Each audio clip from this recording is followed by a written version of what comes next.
Good morning. Good morning. What's happening, peoples? It's another Friday here on Rogue Radio. Friday! Open Mic Friday is here with you, Andrew Kibe. With me, Andrew Kibe. What am I saying, bro? Andrew Kibe. Yeah, the greatest content creator to come out of Africa. Every morning here. Monday through Friday. God damn it. Doing it like it's new. Bro, have you ever had New Pradesh? Bro, New Pradesh gives you, it's like you become a new man every time you encounter New Pradesh. Bro, you can have bombarded your wife 16 times in a month. You get that New Pradesh will reset you quick fast. Oh. You get me, I've had chiles who've come to the digs with their buddies. A new guy. That body is New Pradesh. I'm looking at this shit. I'm like, what? It's like a rock. Yeah? So it feels new every day. This show just does not get old. I don't know what the fuck, man. It's very interesting and it can go in any direction. So that really makes it exciting. Something to look forward to, you know? Because you don't know what's going to happen. Everybody is coming here to surprise themselves. I'm like, bro, this is the greatest show in the world. 100%. If you're listening to me, wherever you are right now, it could be in, Cape Town and the other part of South Africa, the poor one. It's called Johannesburg. You could be in another poor country called Nigeria, where the women have sat on the men. You could be in Kenya where promiscuity is the order of the day. People are fucking each other even in the bushes, bro. Crazy. Where Airbnb has flourished because of promiscuity. People are fucking the shit out of each other, bro. Huh? Hey, very interesting, very interesting. You could be in Uganda, being Ugandaish, eating gonja. Could be in Egypt, just taking photos of the pyramids, wondering how they were built. Could be in the Germany, building a Mercedes-Benz. My next Mercedes-Benz, a Maybach, something. God damn. Could be in Ouagadougou. Who knows where Ouagadougou is? I don't know. You could be in China, in Japan, moshi. Working out, doing push-ups. In America, I call push-ups. In Kenya, we call them press-ups. Yeah, you could be having a bar water. Yeah, it could be somewhere in Minnesota. I don't know where you are, bro, but it's good to see you. This stream is healthier than a motherfucker. This thing just makes sense. So, yeah, it's a good day. It's a good day. It's the last day of the week. It's still 4:20 here. So, puff, puff, pass. God damn it. Yeah, so welcome to the show. It's good to see you. Good to see so many people. I'm about to get the people of the Twitters on the stream, but as always, you know how we do. Before we start anything, we have to start with a song. Let me sing you a song. This song is done by a guy called Arrow Boy. This song had such a beat. I was like, this Arrow Boy is a beast. So I met him about 3 years ago. I've not met him again. But at that time when I met him, I don't know whether he was one who was on drugs or I was on drugs. I think we were in LA at the time. I don't know, man. We didn't connect. I mean, we recognized each other, but that was it. I would have expected, oh, hey, buddy. No, there was none of that. But I find this song of his to be super fucking amazing. This song is just something else. The beat is everything. If you ask me, this song should be immortalized in one of the original sounding Kenyan songs. If you have a list of original sounding Kenyan songs, this song of his should be in that list. And maybe we'll do a social media awards and throw that one in there. Original sounding Kenyan song category. Yeah, that would be something. Let's see how that goes. For now, let us just enjoy the song. Name of the song is Diggy Diggy. You guys remember this one? It was Kyoto Beautiful. Pump up the volume, let the neighbors know. Then we are in the mix with Arrow Boy. This guy went to get married to Nadia Mukami yet. God damn. God, ngura. Shit. That's how you want a song to start your day, bro. That's how it's supposed to sound. Yeah, that's how every morning should sound. Start with a good energy. With good energy. We don't even know what the guy is saying, bro. It doesn't matter. It sounds like one of those a crossbreed between a Ugandan and a Jamaican. That is a beautiful song. And then the beauty about it is I can also still understand it in my own language. I'm like, fuck the rest of the world, bro. That song is ours. Our boy, Diggy Diggy. Good song. Thank you very much, Our boy, for that wonderful song. Welcome to the show. This is Andrew Kibe, as always, with you here Monday through Friday on Rogue Radio. We do a great job here. A job of keeping ourselves entertained. Have you ever seen anything like this, bro? This is ridiculous. We come here to entertain ourselves with talk, with opinions. You just come here and throw your opinion there. And then you get the person who has a super contrary opinion coming to counter that. Just imagine that, man. The way it's supposed to be. You see, when men sit together, there is no giving each other an inch. No, there is no inch to be given. Nobody is coming here to agree with you. If you make a mistake, bro, you're fucked. Nobody's here to give you an inch, to tell you, hey, bro, when men play, we make sure we give our best. If you don't have the best to give, then shut the fuck up. Let the people who are confident enough or who can handle failure, or even who can change your mind. You know how hard it is to change your mind? That you've already decided on something, and now you come and say, okay, you have convinced me. You have already decided that this is the way, the truth, and the life. Let's assume now we're talking about Jesus. And then you come and say, okay, I now see your point. You're like, shit, that's a big deal, bro. So be that guy. And this reminds me, we used to have when I was in primary school. So on television, there would be the inter-debates. Inter-school debates. Yeah, inter-school. So KBC would organize where they would ask this school to bring their team, and then they ask this school to bring their team. So these two teams would come and battle it out on television. There was no prize, but I think the pride of being on TV, it was, at the time, it was KBC or VOK. At the time, that was the only station. So for you to be on television, you're a star. I mean, this is your star is beginning to shine, bro. You're going on TV, goddammit, when there's only one television station. So the KBC had come up with this, how schools would debate, and now each school had a team. Bro, I wanted to get on our team so badly. Bro, I knew I couldn't run. I knew I couldn't do all this shit. I just knew when it came to debating, that was my thing. Bro, even in class 3, I knew that's exactly what I want to do. My mind was not going anywhere else. Let nobody lie to you, bro. All I wanted to do was debate. I just wanted to go. It didn't matter. Just give me what are we discussing? Boarding schools are better than day schools? Which side am I on? You just tell me. I'll look for my own points. Until I was banned from that class, from that debate team by the debate. What was her name? The debate patron. What is it? The patron or matron? She was also my class teacher, and she knew what I wanted. Fuck that crazy bitch. But I knew, and it was a beautiful thing, where kids would come in and trade points. This one would be like, oh, no, you, this. And there was a very tactful way of engaging, and it was so mature, where kids knew, at least then, where we knew if you want to, you just talk. You can stand, give your submission, go sit, and sit quietly, not just sit. Sit quietly and let this other person come to the stage and demolish your points. And sometimes if that guy was cheeky, he would also demolish you. Would throw in some snide comment in there. I'm like, man, this is how it's supposed to be, where we get rid of all our inhibitions just by talking. Just vibes. Imagine just vibes. You'd be so shocked how important this shit is.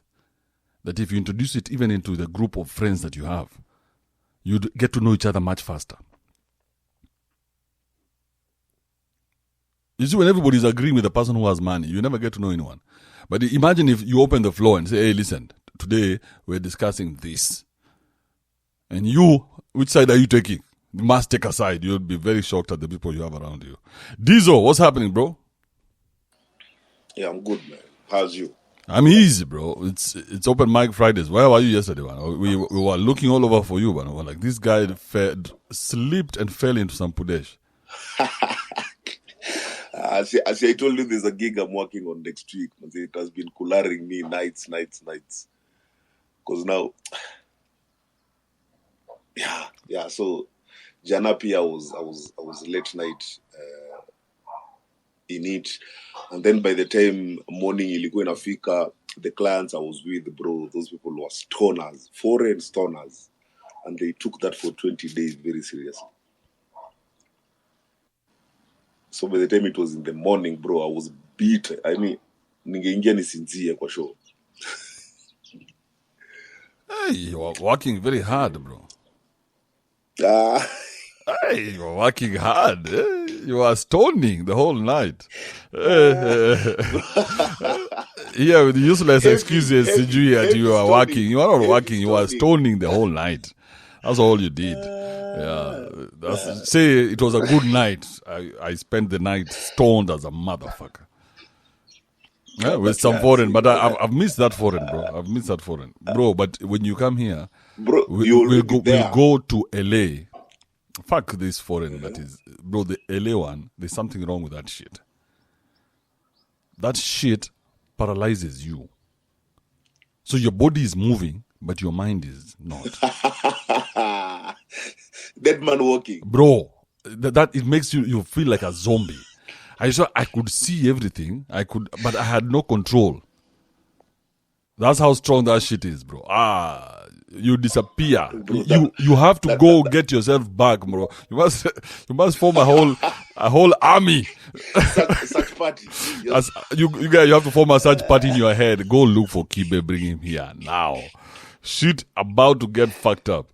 I want that blunt so bad, as in just something that takes you off. Oh yeah, something that overpowers you. Yeah. Yes. So you just go, bro. You don't even know what you're going to find in there, bro. Yeah. By the time you're coming back, you just disappear, bro. I went. By the time now I was being called, come back, Wanjala. It is because I had to drive the car. So if I don't come back, bro, that car is not getting where it's supposed to go. You have to come back like, shit, why did you bring me back, bro? I was having the time of my life. So if the excuse didn't make sense, bro, you would have come back. No, bro, I would have gone, I would have taken that high to bed. Imagine taking that high to sleep.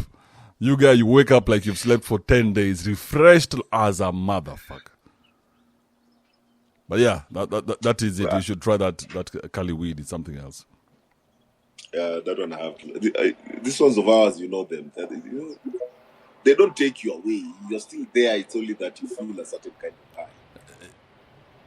Yeah, it's like your how would I put it? It's like I'm trying to look for a good analogy as I wait for that train of yours to pass. You guys, poverty is living next to a train track. Today it's a chopper. Poverty is living next to a train track. Hey, the poor people. And then they don't want to admit they're poor. So they build for themselves a swimming pool, a gym. But the train track tells us about you guys. Yeah. So that you forget the sound of the train, bro. Yeah. So they build you all these amenities.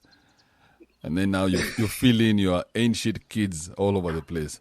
Bro, bro, if I'm ever going to move into one of those apartments, I have to get to the side where everybody is single. Is there a side where everybody is single? Yeah. Our East Wing is comprised of single people. Nice. That's the one I want. Single people and a bit of students. And you know those single people? Now the West Wing is full of families. So me, I want the one where there's single people and students. Because, you know, all you do... Actually, even Airbnbs are there. Bro, all you do is pretend you've left your gene outside. And you trap enough bitches there. You know, excuse me, is this yours? You're like, Allah? Hey, why don't you come in and see? God damn it. You can have a glass. Why not?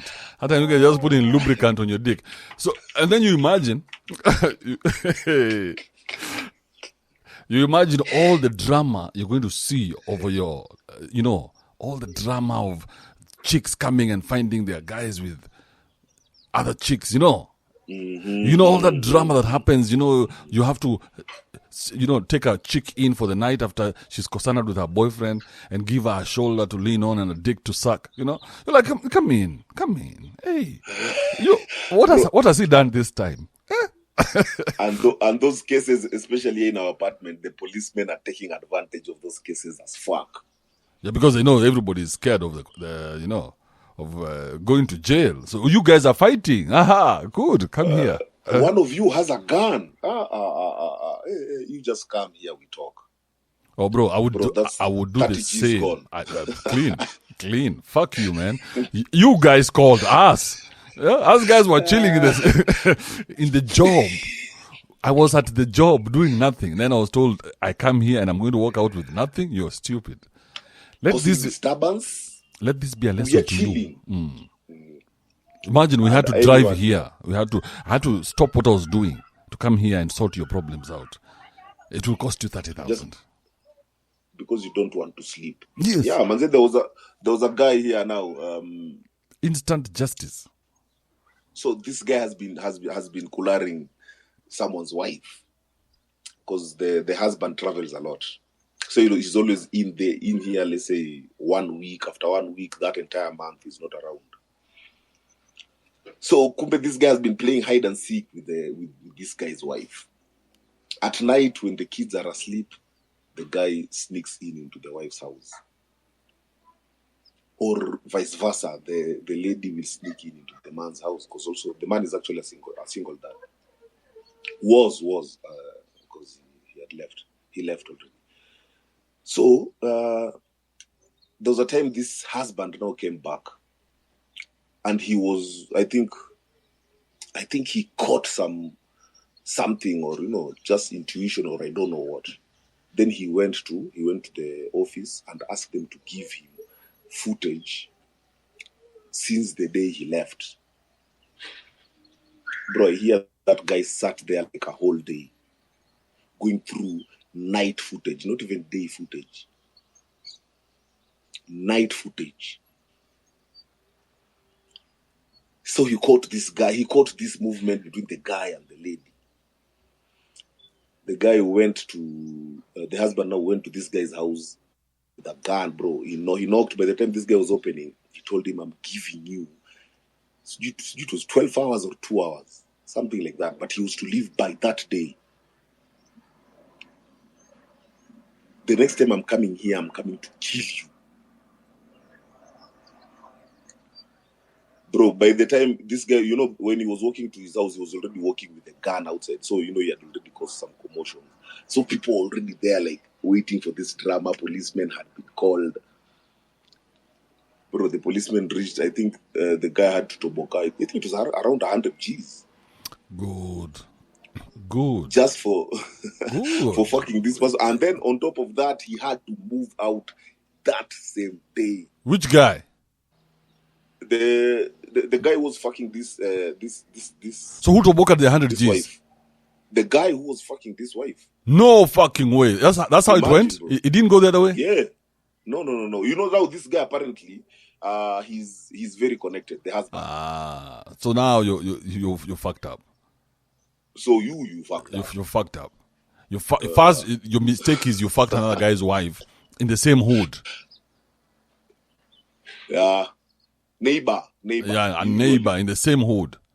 And then you got caught. You got caught. And the person who caught you is someone that is very, very connected. He's more powerful than you. Yeah, by the time even the policemen were coming, they were not even talking to him. They were like, sir, yes, sir. Yes, sir. And he's the one who's come to Maybe threaten you. Yeah, he's come to tell you about So the cops second are time called he's just to coming. reinforce what he's saying. Hey, listen, I told this guy he has to leave today. They're like, yes, sir. Just to bring the order. I think this guy was even ready to kill this guy. He was like, I'm expecting you to retaliate. Please just do something that can make me, shoot do you in something to you. the head. Yeah, because I came with a warning. It's not to threaten you. It's just on the legality. I say I had warned him. You guys, Tupac once said, when bitches get horny, niggas die. Bitches get horny, niggas die. Bro, that guy had to leave. By the time he was leaving, hey, bro, the wife Pia was on the door. Leaving. What? Follow your man.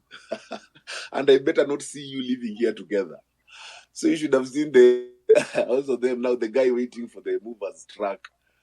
The wife can't pass through the reception because she's been told he's not to see them together. Hey, bro, and it was funny as fuck, man. You should have just seen. So the guy kicks out the wife as well. Yeah. My goodness, those are boss moves, bro. Like, you are out immediately. Carry everything. The lady left with everything in the kitchen.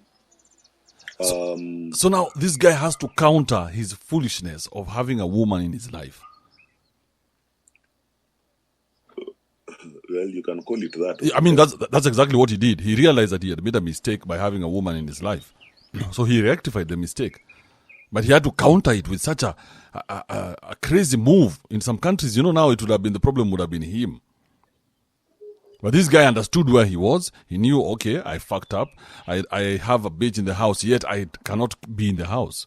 It's impossible to keep her. So, this doesn't make any sense. You get out, and I'm tired of seeing your ugly face because you were fucking my wife and took advantage of my situation. Get out. Woo! I would like to hear his story right now, bro. You see, but I don't think that in any other country, you see, this guy is connected, and that's where, even in any other country, if someone is connected, they'll get away with the stupid things or with the law. So this guy knew the position he was in. Even the lady, funny enough, even the lady knew who the man was, because while she was to leave, waiting for this guy to go, she was crying, yani, like, this guy needs to leave immediately because I know who this guy is. So there's a case like that had happened previously before they moved in here. Hey, bro, you imagine that is you, bro. That is you having... See what kind of interruption I've been trying to tell you. The problem with you guys is you're in your feelings. See that interruption into your life. That you have to sit there at the reception or security office for a whole day going through footage to confirm that your wife is being bomolewed.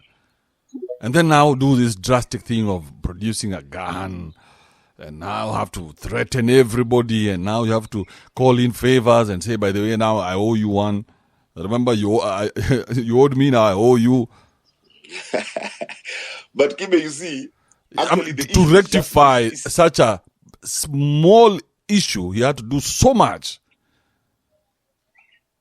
But here again, the issue is that man, Kibe. Otherwise, can you imagine that's a repetition?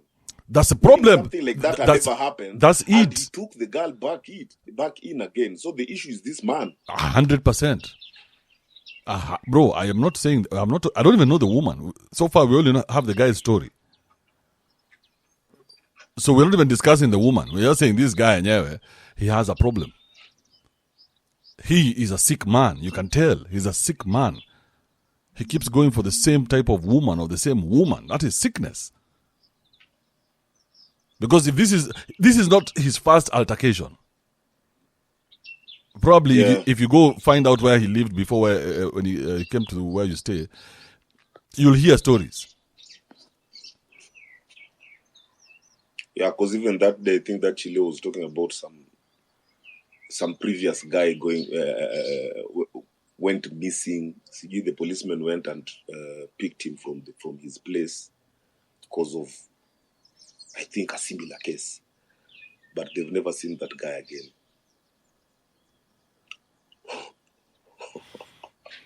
Bro, we have psychos among us, bro. This guy, he likes women who are promiscuous. So he goes and he gets a woman who's promiscuous.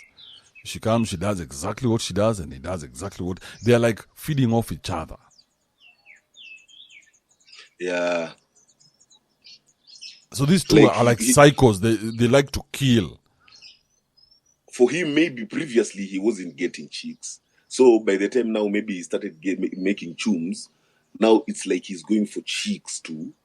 It's like to get back at them, you know. Now he's going for the bad ones, literally. He knows you're fucked up, but I want to dominate you by force. And there's no dominating a body, bro. So when you go doing these stupid things, I want to come out and, you know, put fear in you so that you can know I'm the man. But in this case, it doesn't make sense because the lady knows who you are. And for her, it's a thrill to even go out there and do it. And not get caught. Because they know the kind of person you are. So now, when you realize that I cannot keep being this guy, then shouldn't you at least lay off the pipe? You know, lay off this thing that keeps putting you in such a vulnerable position every time. That now he has had to become connected to deal with this issue.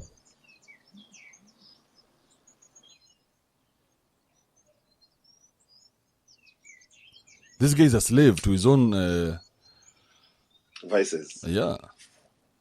It's like, I'm sure now such people are actually working hard to maintain, you know, that weakness. They're not working hard for themselves. No. They are working hard to maintain their weakness. Because for you to be such a weak man, you need money. Otherwise, you'll be in the streets there begging. Man, I can't imagine fighting for a woman. And not again. I can't imagine fighting. Bro, if a woman is dogging you, why are you even talking? Why are we talking? You're dogging me. That's it. There's nothing else beyond that. You see, unless you're my buddy, you've said maybe I've given you access to my life, and then you come and fuck my bitch. Now two of you have a problem. Yes, now the two of you, I know, the problem starts with me for allowing these two puny people in my life. So I have to take responsibility. Because I allowed this nonsense in my life. I didn't see it. Because this nonsense has come together very easily. Meaning this nonsense exists together. So how come I didn't see it? How come I'm picking the wrong people to be in my life? So you take your L. And then now you give the L's to the rest of the people and tell them, oh, no. This is done. Those mannerless birds. View, bro, view. Don't know why when I'm Track view. Track view. Hey, bro. In fact, even when a friend comes over, bro, you have to show them. Once they realize they actually like the fact they can see it here, I'm like, yeah, it always passes here like twice a day, you know, 3 times a day. Accepting your poverty. Accept your poverty, bro. For now, that is where poverty led you to. Yeah? And there's somebody who's looking at you saying that motherfucker is rich. They see you, they're like, this is a rich guy. Like, rich man, look at him. He lives in a place where there's a pool. Yeah? An apartment that has lifts. How many lifts do you have? 3.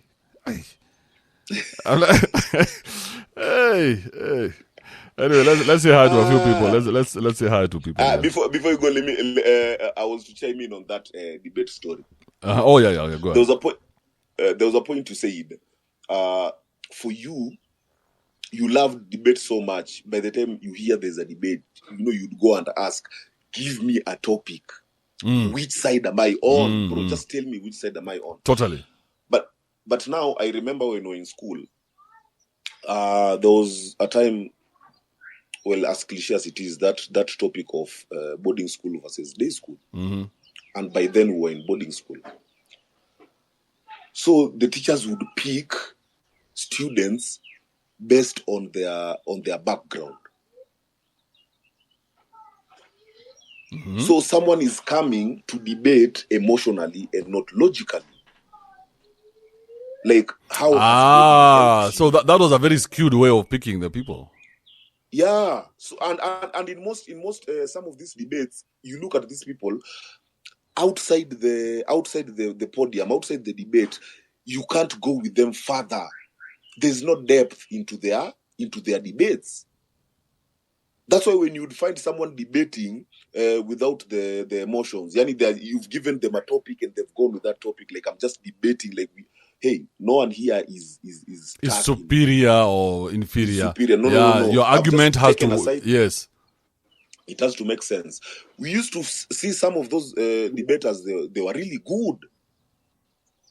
Bro, we had minus the emotion. When you minus the emotion, minus the background, the emotion, this guy can debate. We had some guy called Brian. Now this is a DJ Slick, Capital FM. That guy was so good in debates, and he was from a well-off background. But when he would debate, you'd think he's from a poor background. And there was a debate that I can actually remember. It was that debate of boarding schools and day school. And Brian took the day school. So we're in boarding school, but this guy is defending this. We were so mad at him. We're like, how? You guys got carried away. Huh? Yeah, we're like, you're not representing who we are, and yet you are among our strongest debater. How do you take the day school? Then I remember he's like, but it's the teacher who's told me that. I can come back this side. So for him, he had nothing to do with whether it's boarding or day. Bro, just give me a side. That was the whole idea. The whole idea was not what is right or what is wrong. It was just, this is what we are arguing about. Give us your best argument. It doesn't matter which side you're on. Just give us your best argument. Let the best argument win the day, bro. Wow. Bro, on the Sasa, now the sentimentalism was introduced, bro, you'll be getting out of those debates. All of you are so angry with the other guys. You are outside waiting for your bus. Like, you even created a beef. You are like, by the way, if you cross me, I'll beat you. Bro, there was a time, the same debate, some guy even got out of hand. And, he threw in a jab there, an unnecessary jab. And we were all there like, hey, he's saying the truth. So we are bringing even some realities that are not even part of the debate, as we are bringing in now an unnecessary thing just to put you down. Ah, man. You guys were horrible at this shit, bro. Bro, and it was not just we guys. It was generally, even when we went to the professional debates, you'd see this guy is arguing from an emotional point of view. Bro, you remind me of that teacher who became emotional. And I was like, why are you getting emotional? You cannot be emotional about an argument. How is that possible? What makes you right and me wrong? Bro, there was also a debate between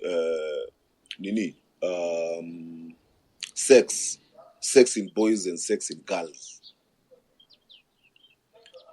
That one now just came in when we were there, and let's just have this. High school kids be.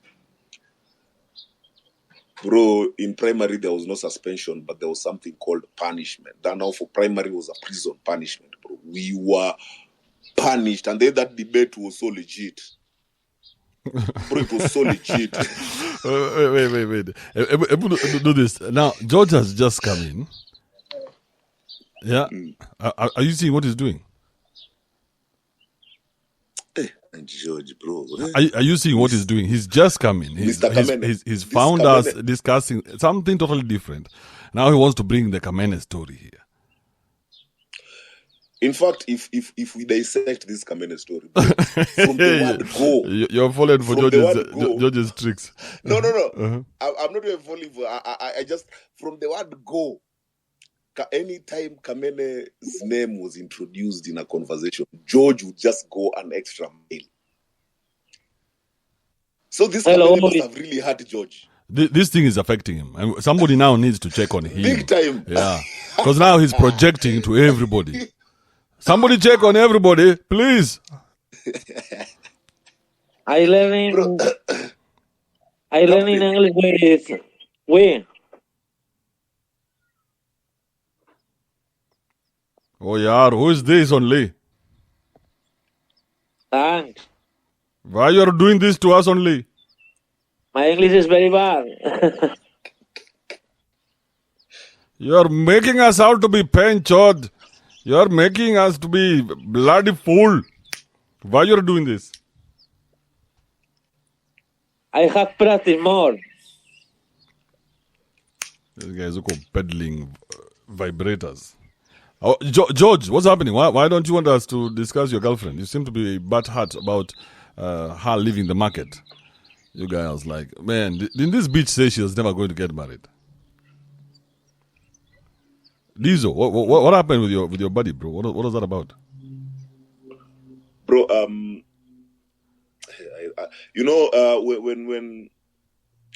the first time I met Bones, I met Bones at her place. And there's a tattoo Kamene had. A new tattoo. So I was like, hey, I haven't seen this tattoo. When did you get this tattoo? I got this with my man. Now, at that point is when I realized, shit. Bones is the guy. Bones is the guy. This one is not those ones you go pick, chafua, then walk away, independent woman. It seems here Bones has come and has caught you. You people have, or I don't know, you caught him. But I think at that point is when I realized now Menje has been taken. Because from the Bones time, she kind of cleared from the streets. She left the streets. Bones has been bumper with us. They've been doing that gig in Mombasa together. So yeah, I won't be surprised. There's a point even George said she's pregnant. I won't be surprised. Bro, that would be something, eh? That would be something, bro. That would be something. It's like me walking down the aisle, bro. Yeah, that would be something. But again, as in, bro, you look at she's won. You look at her, she's won. On this one, she's won. What do you mean? It's from her character, from the character she's been posing. She's not a woman to be married. Mm-hmm. Even her herself insisted she's not going back to marriage. Then now, it's like an accordé kind of thing. No matter how you are, bro, there's just someone for you. It doesn't matter if... Now, on the side of Bones, that's another story.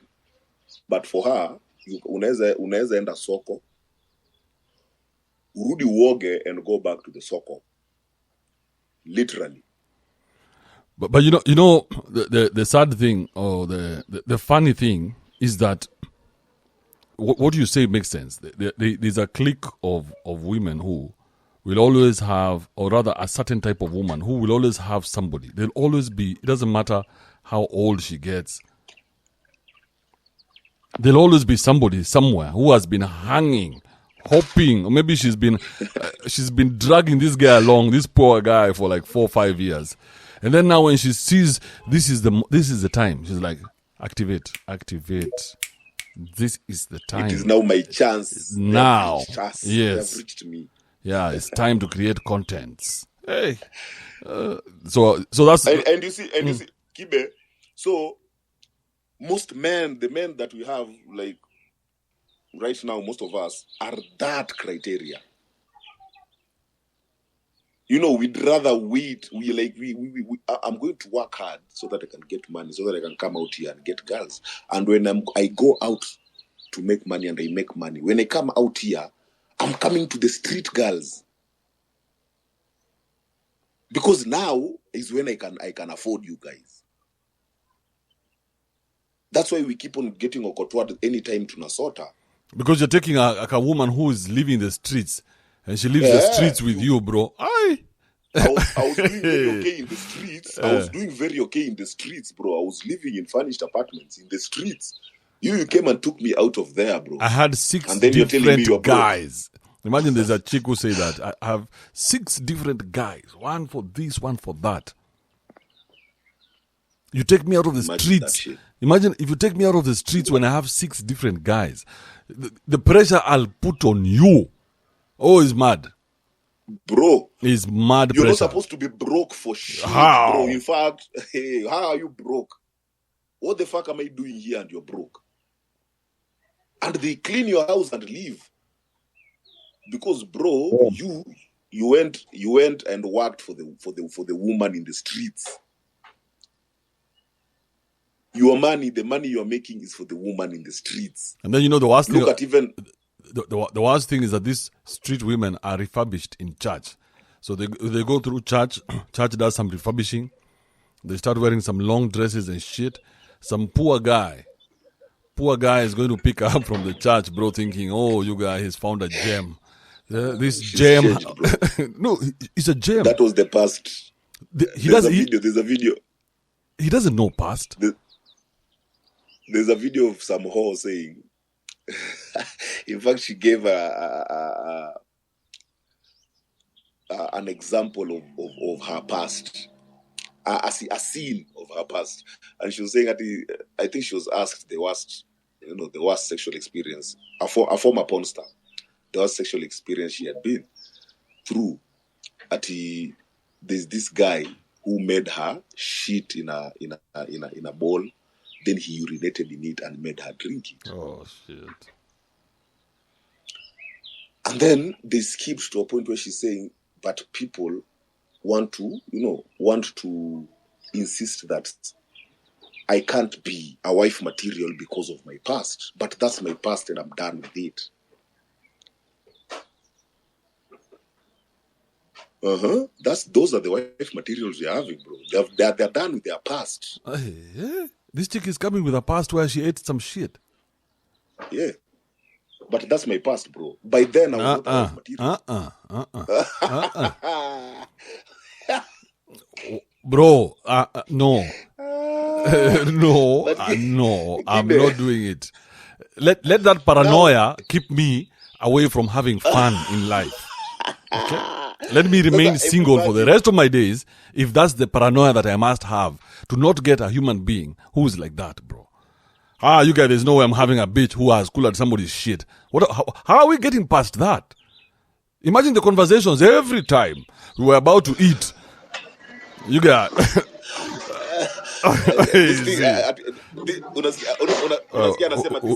Who is this? Sinane Robert, mute your mic. Unasikia anasema this food tastes like shit. Yeah. And bro, there's no way she's cooking that food. You know.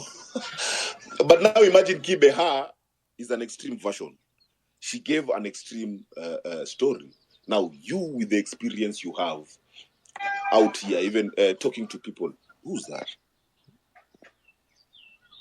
Continue. Even with the experience. You with the experience you have yourself and even talking to people in this industry. Bro, if you know the kind of sex that is going on. Bro, I know everyone is fucked up. So there's no way you're telling me I'm going to pick anyone that I know. If I know you're fucked up. So when you see Bones and this bitch, I'm like, you guys, can't you see that you're in the same industry? You're two fucked up individuals coming together to fuck each other up. I mean, bro, you know that industry, how people get down. Bro, And it's not straight up sex. Straight up sex is boring. It's when guys have taken lines of shit. Orgies and whatever. What are you saying? Yeah, manze, like, something can just happen. Even there was a time we in the studio, and a chile is sucking dick, and it's like it's nothing. Bro, if you know you're focused on this chile sucking dick, you are the problem. Let's go on with stories here. If there's a song we are listening, let's just listen. Or bro, it was nothing. You guys, I remember the time Muti opened the door. I was like, hey. When the hunger hits, it hits. Yeah. Don't be judging me just here. Do what you want to do. Yeah. Why are you judging me? Why? I don't understand why you judge me. Yeah, how do you judge me? I didn't judge your parents. You're here judging me just because I'm celebrating in the studio. Now you imagine now this person comes and tells you, they have a body count. So the body count is not because of orthodox body counts. Bro, it could be an orthodox body. Bro, it could be somebody who has bombarded her in a place she'll never forget. Ever. You guys maybe could have they had a puncture on the bypass. And the first thing this guy does before he even fixes the puncture, takes her, puts her on the bonnet of the car, bombs the shit out of her. While cars are passing there at 200 kilometers an hour, it's at night, she can hear lions roaring. Everything is just going to shit. She's having the orgasm of her life because it's mixed with fear, right? And then this guy puts her back in the car, fixes the tire, and they go back home. And this chick has an experience of a lifetime. And then now you want to, every time she's passing by the bypass, you guys, she has to wear a diaper. Bro, in fact, she might even want to redo that. Yes. She's going to tell you, by the way. I've always fantasized to do this. She's seeking. She tries to reenact it with you, bro. You that time, you don't know these fetishes, how they go. Bro, and then you're telling me, forget about the past, bro. I'm now a wife material. Like my past was a past. If today you were to find out your wife's body count, would that shock you, or you would take it like a man, take it like a shot of tequila? 25. Hey, again, bro. I'm always putting myself on that part of let me just trust you to be who you are, bro. As in, by the time I was getting you from campus, I knew who I was getting. I knew who I was. So that's what I'm going with. So I don't go into now if I know this. In fact, I think I do know. I know our body count. It didn't affect shit, bro. No, I don't want you to tell me. I don't want to judge you guys. I don't want to look at the two of you and judge you. But again, as in Kibe, and this is what I actually keep on insisting on. Bro, if we've had a past with you, and me and you from that past have gone together to a point we are at, that's okay. But bro, I don't know your past. I know nothing about you. You know nothing about me. Then we meet on this font, this pretentious font that I'm okay. Now by then, if I get to know your body count, where? No, but that will hurt bad. But imagine you. Is that music coming from your side? Yeah, bro. Kids have closed. How is a kid interrupting you? Maybe mute that. Mute it. Reduce the volume to 0. Yote. Yeah, that's called muting. Yeah. How old is Califani now? 7, man. Big boy, yeah? Big boy, bro. Have you shaved his dreads? Where? He still has dreads right now. Kwanza, they're even below his neck. He'll shave those dreads alone. Whose idea was that, bro? Why would you give a kid such a problem in his life to maintain dreads? How is it a problem? It's a big deal, bro. That kid has to wake up. He's sleeping with hair in his face. What the fuck are you doing, bro? But he's now used to it, bro. As Yeah, in, that but was the first. yeah, but he's not supposed to get used to anything. He's supposed to be What do you free. mean he's not supposed to get used to it? Yeah, you've made him into a slave, bro. A slave of hair. No. A hair No, slave. no, Imagine no, that's no, what you've bro. done to your son, bro. Now he has to pretend like he likes it. No. How do you know? He knows nothing How do you apart know? from dreads. Because he's grown on dreads. And then, if he had grown on now me shaving his head, then I start putting dreads. Then that would be like I'm forcing a burden on him. But this guy, we shaved him once after birth. Then after Apple, he's just had long hair. Which now we just turn into dreads.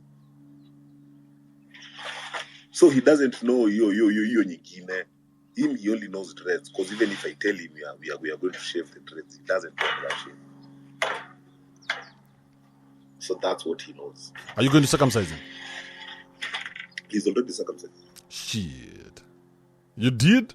Bro, I did that shit when he was 6 months, 6-7 months. Nah, man. I said no to that circumcision shit. I posed on my son.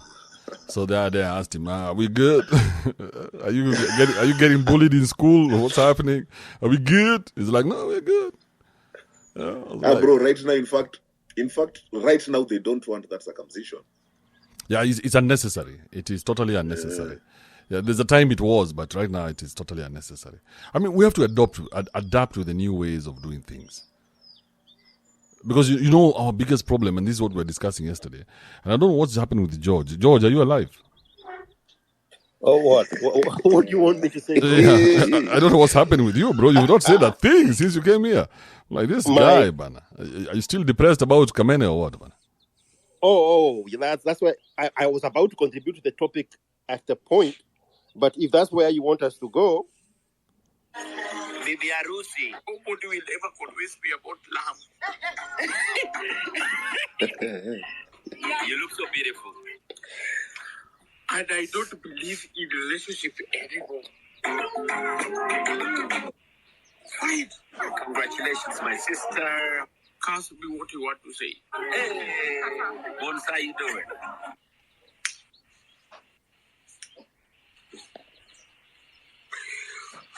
I hate this art. What does that say? I hate this heart with my heart. Mulidhani mutafanya harusi bila watu kujua, sivyo? Nobody will ever convince me about love. Thank you very much. Bibi harusi. You're puny as fuck, by the way. It happened. Puny, Inspector Puny. It happened. Hey, Captain has seen Menje getting married. Is now pissed off, bro. It's okay.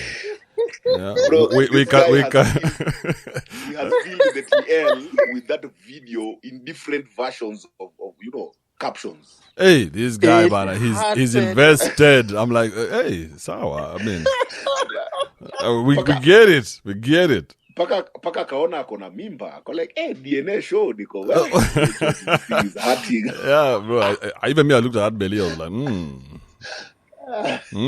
what's happening here? DNA show loading. You know, I was about to contribute to the point of circumcising boys, and my son was circumcised on day 2 before we left the hospital. So I don't know how Diesel convinced the mother to do it after 6 months, because it was so hard for me to convince the mother to do it on day 2. I should have done it on day 1.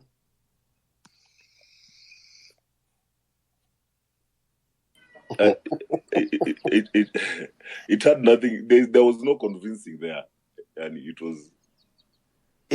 And I'd say, you see, for me, my wife has really played along with me, and I'd give her that. There's some things she'd be like, okay. Is she even from the if same? She doesn't. Is she from the same? Is she from the same tribe with you? Yeah. Okay. Yeah. So.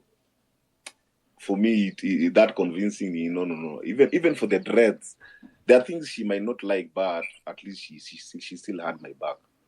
Because even for the dreads, my family were against it, man. Like, hey, no, you're going to turn your kid into Mungiki. gay. Actually, not Mungiki. Them, they're thinking more of the gay. And me, as in that kid is so innocent with dreads, you're bringing that gay topic. So that's what you want to introduce him to.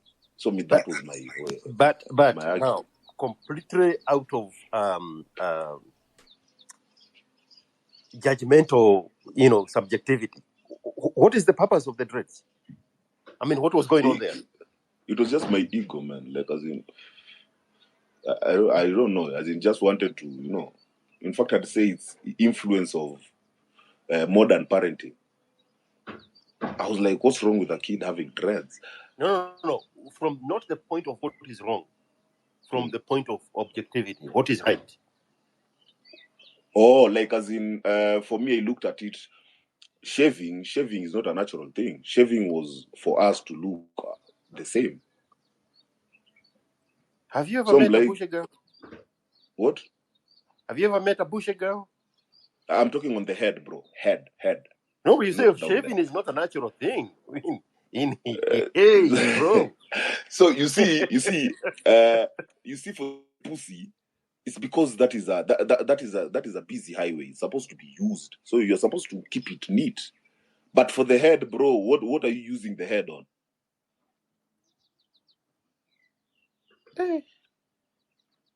So yeah, like as in you telling me that you need to shave him to be neat. No, that is what we were told. Being neat is you shaving. But you don't think when he is like a teenager, maybe 12, he's going to get rid of it, and then he's going to have all the reasons to get rid of it and attach it with some childhood trauma that you have no idea of at the moment? Yeah. First of all, I have no idea of. I'll start with that. Then secondly, I think the phase of me wanting him to have dreads already ended. So if right now he wants to shave it off, no, I have no problem with it. For me, I think it was just that rebellious phase. Sometimes when I listen to, like teenagers or young adults blaming their parents for something, their parents were ignorant of that fact to a great extent. They thought they were doing the best, or they were doing the most, or they were doing what they could. And much of what the young adults or teenagers are blaming them is 100% at the time out of the parents' control. But still does not negate that they have childhood trauma out of it.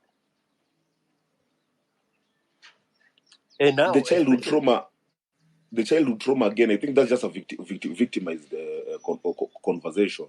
But you have just made a point that you keeping his hair long is for you, is your ego. Mm-hmm. So when that, puberty kicks in and there is an element of rebellion, that will be the to-go place for him. And then all that flooding and anger and resentment about you having kept him carry, this hair and all the abuse and insults and trauma that came with it, that you have zero idea about right now.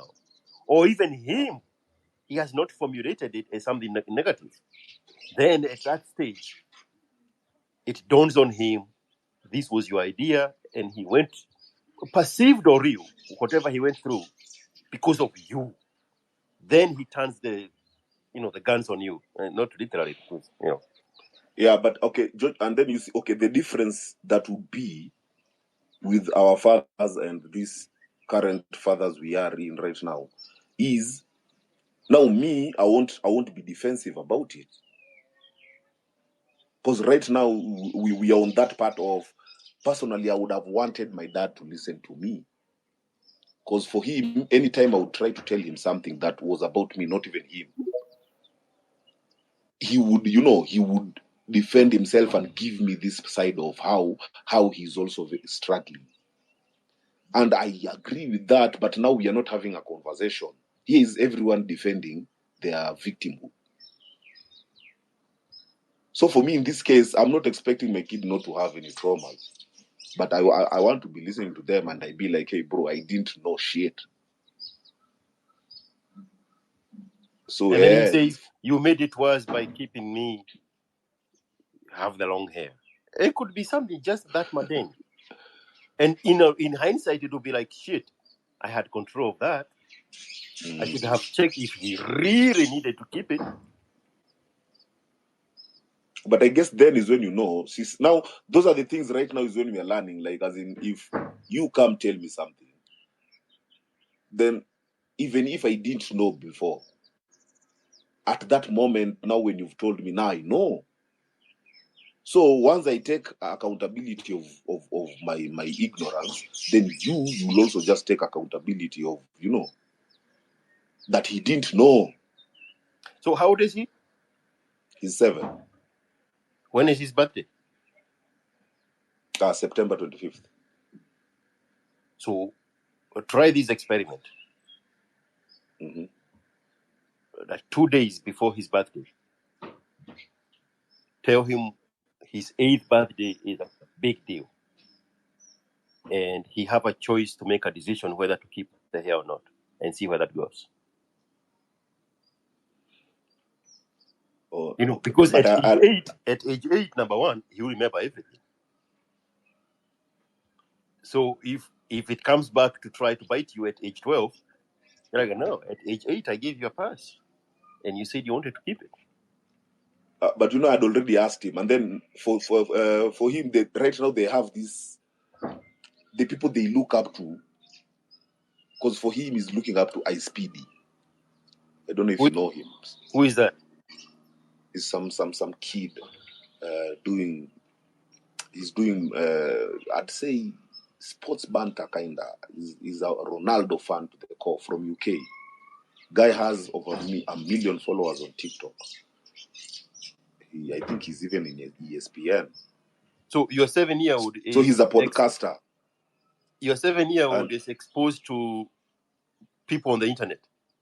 That's where he's getting his influence from. So yeah, for the hair, because I'd told him, hey, now we can shave the hair if you want. He was like, no. I want. Now he gave me another style. I want his style. So when I went through the styles he's talking about and the people he's been talking about, is when I realized he's keeping his hair because of the image he now has. Because even in school he's been nicknamed some of these like the speedy one. Because he's also a very fast guy. So in school they call him a speedy. I can relate with that because around age 5, during the World Cup, there was this guy who had a mohawk. So that would be... World Cups happen on the even years, right? So that would be 2012? That was South Africa. 2010. Was it 2010? There was a guy with a mohawk. Yeah. I can't remember who he was. Balotelli. And my son at the time would put mousse on his hair to make it stand up like a mohawk. There was a time the mohawk was trending as fuck. Yeah, so he would do that. And then when Patrick Mahomes started shining, when he got recruited into NFL, he had this very unique haircut. And a lot of kids would shave their head like that. And my son, for a while, did his hair exactly like that. Now he has some unique style. I have no idea what it's attached to. Bro, even me, there was a time Ronaldo, the original Ronaldo, Brazil Ronaldo, he had a capatch. He shaved his hair and left a capatch just up on the forehead, up on belly. Uh-huh. And I remember then we put that as our style during Christmas. I won't forget. I was in primary then, I think. That was our style during Christmas. We all went and shaved like that, and it was a big deal.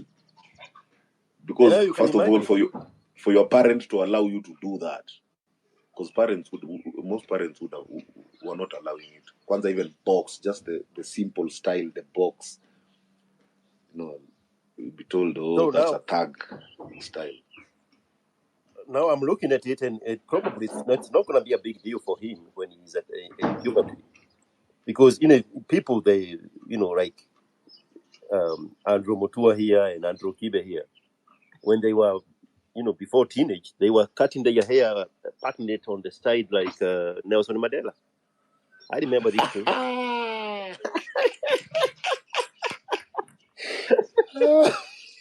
Nelson Mandela had that when he was a lawyer, young fires lawyer. He had that part on his one part on his side. And for a while that in the late 80s, early 90s, before he came out of prison, and we saw a whole different human being than the one who was in the textbooks. And Andrew was walking around in Gala with a parted line like Nelson Mandela, trying to enact those speeches. In a flare. Andrew has been a beast since BC, bro. This guy, I'm sure he was on every trend. It's like, what is winning right now? There is where we are going. So yeah, probably it's not as big a deal as we want to perceive it. But give him attach his choice to keep or cut it on a milestone like his birthday and see where he takes it.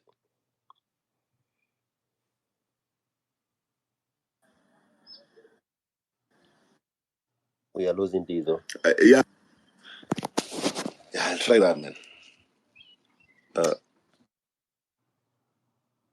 Something is happening to your mic, but in the meantime, we have the pleasure of being graced by our very own household name, the original girl on the show, Esther Kimani. What's new?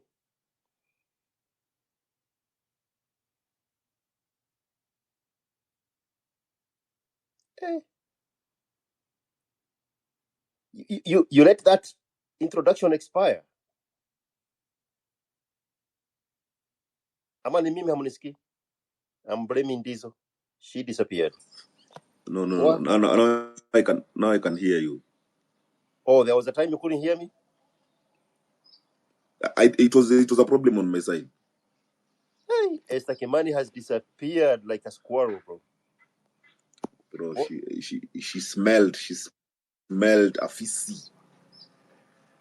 When you mentioned your intro, bro, she just knew this guy. It's gonna take it the direction. This guy wants to use me as a rebound now that Kamene has gone. She wants to use me as a rebound. She's going to convince me about love. I don't believe it.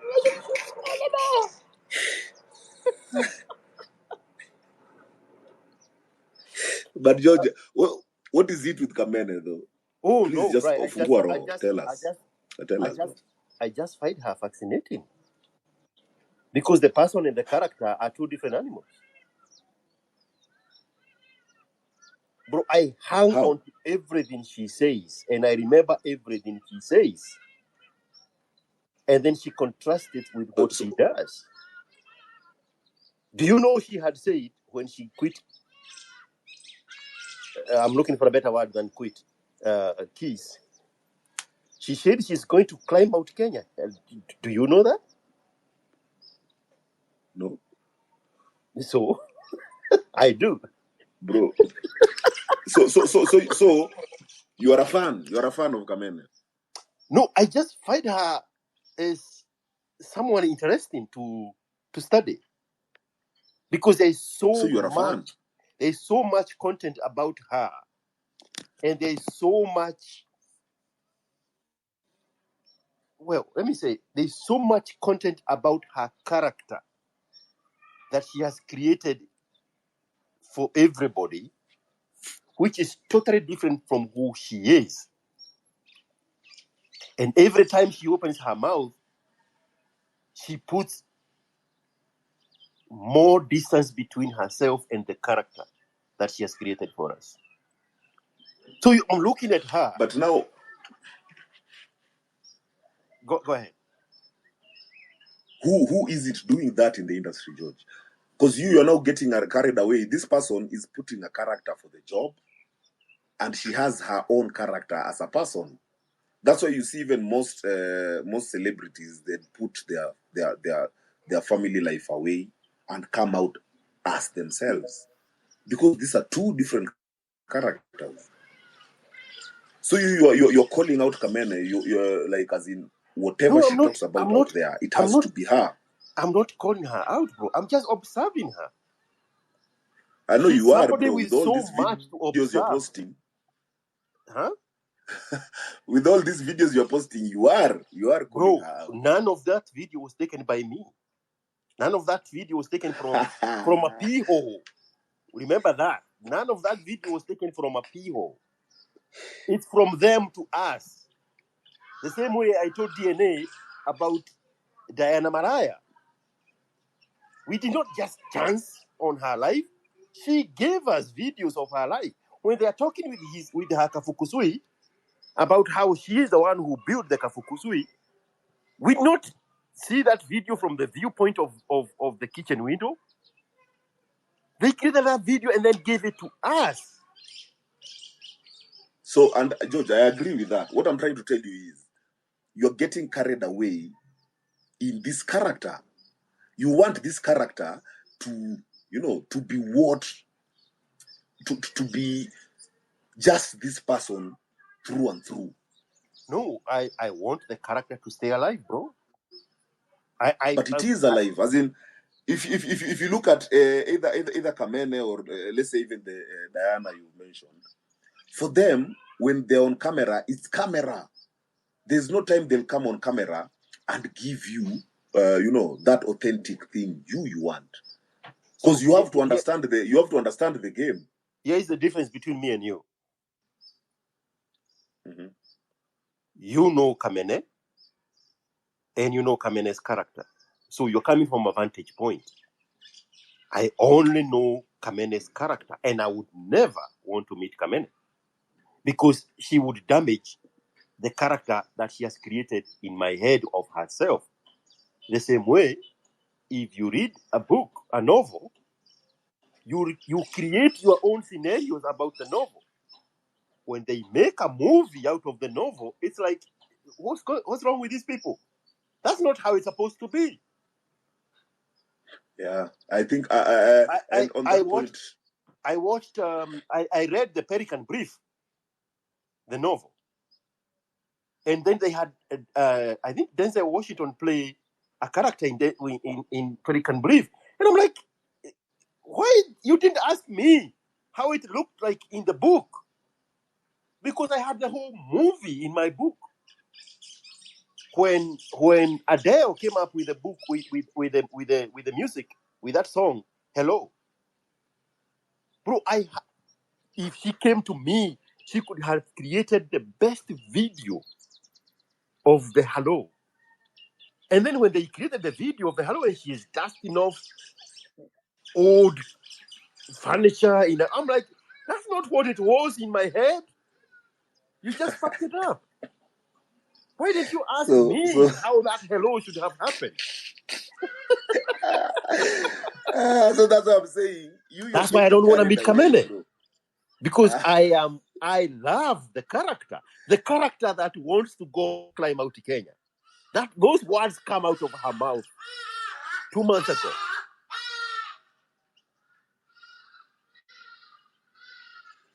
So, and that's why I've said, George, like, you've gotten carried away, because I'm fascinated by the character.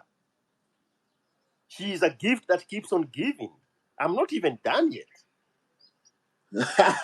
So you see I'm going to go back into the baby girl and create sound bites to contradict the realities in her life.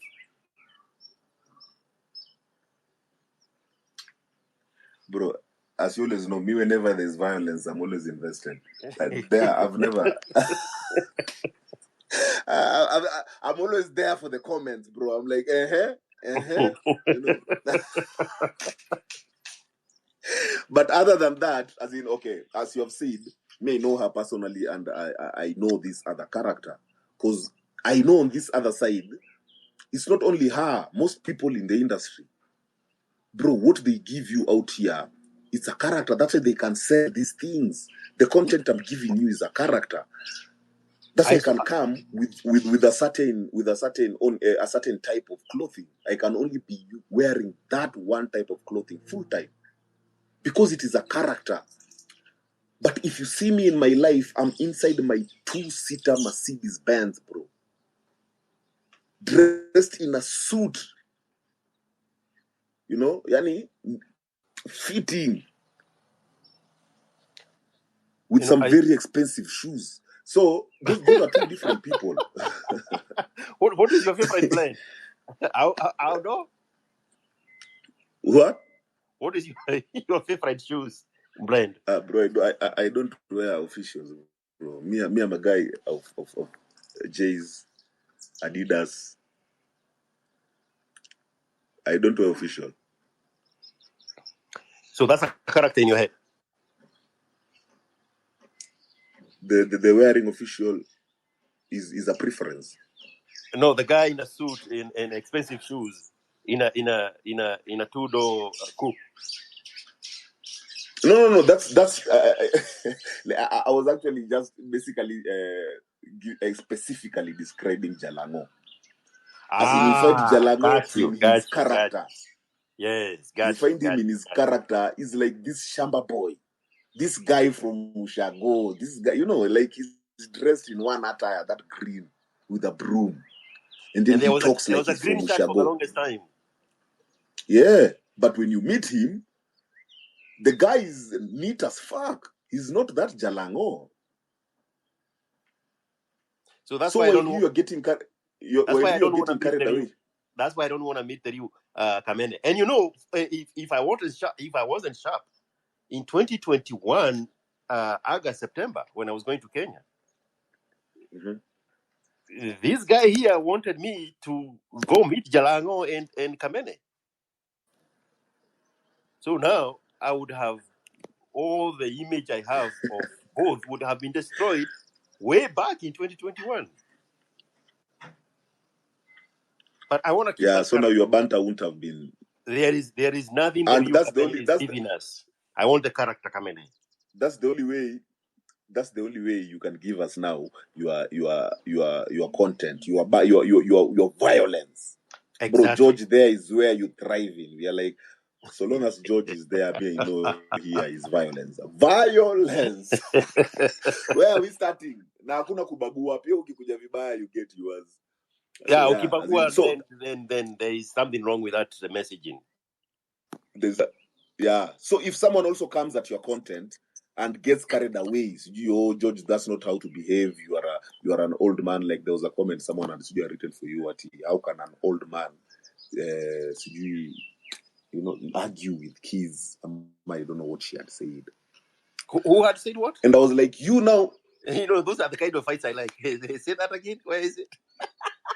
How can an old man? And I think you had replied it. I'm just trying to paraphrase it here. Okay. I think you replied her, yeah. So me in my head, I'm like, now you're getting carried away with George. Bro, just come here and get the content. Deal with the context. Deal with the character, bro. You want to bring age, you want to bring Nini, bro. Is the content sweet or not? Do you love violence? No, I don't love violence. Leave, bro. Then it's not for you. Now you're going to dilute. It's not for you. You're going to dilute the banter that is going to go through there. And the singers they are going to regret why they ever opened their mouths. Exactly. Then you're like, oh, you know what? You people are so mean. No one is mean. You entered a zone that was not yours, and then you wanted people to think like you. It's called hard hat zone, like construction site. The construction site. Hard zone. So outside here, no one should get carried away, bro. Outside here, we all should know this is a character we are dealing with, bro. The stronger your character, the more you're winning. And bro, if you're fucked behind there, that's on you. even more so, now you're emphasizing my point. I want to stay on the character of Kamene. But enough of So that. I shouldn't get carried away.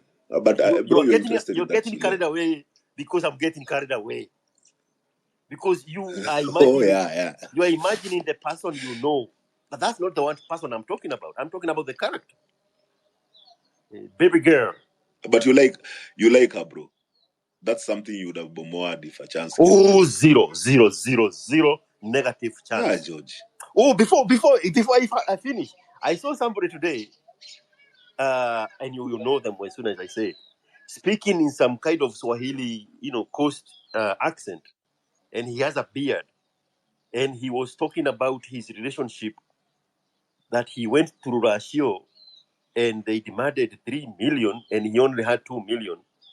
And I think it was on Mpasho. And then on the next slide, there was a picture of him with Kalondu. You see me? I was like, huh? Kalondu Musiemi is worth 3 million?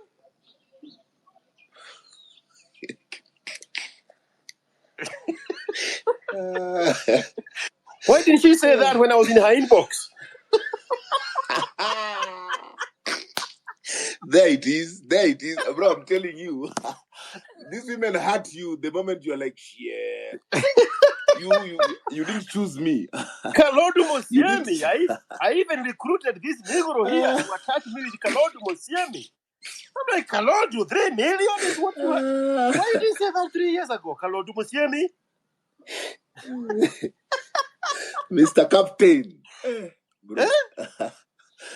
I was like, Kalondu, I can do this and I can do this, and you could be making money here, and you could be having this product, and you could be wearing this, and then you could be setting it up. You can change her life. It directly from.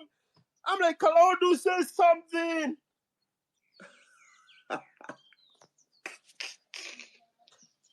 And I'll come, there's a short guy there from nowhere, Tanzania, saying that he had only 2 million for this guy. I'm like, Kalondu, can you make it 4 and let's go back to 2021? That we hear right there is the sound of heartburn. Heartburn. You just want to recover from your Kamene. Heartburn. That is a man who's hurting. He's hurting. Brothers and sisters, he's hurting. Please let us say a prayer for George right now. They're hurting. They're hurting that he's going through. Hey, Negro is in trouble. You're hurting, bro. You're hurting. You're in trouble, bro. It's okay. Take a second. Heal.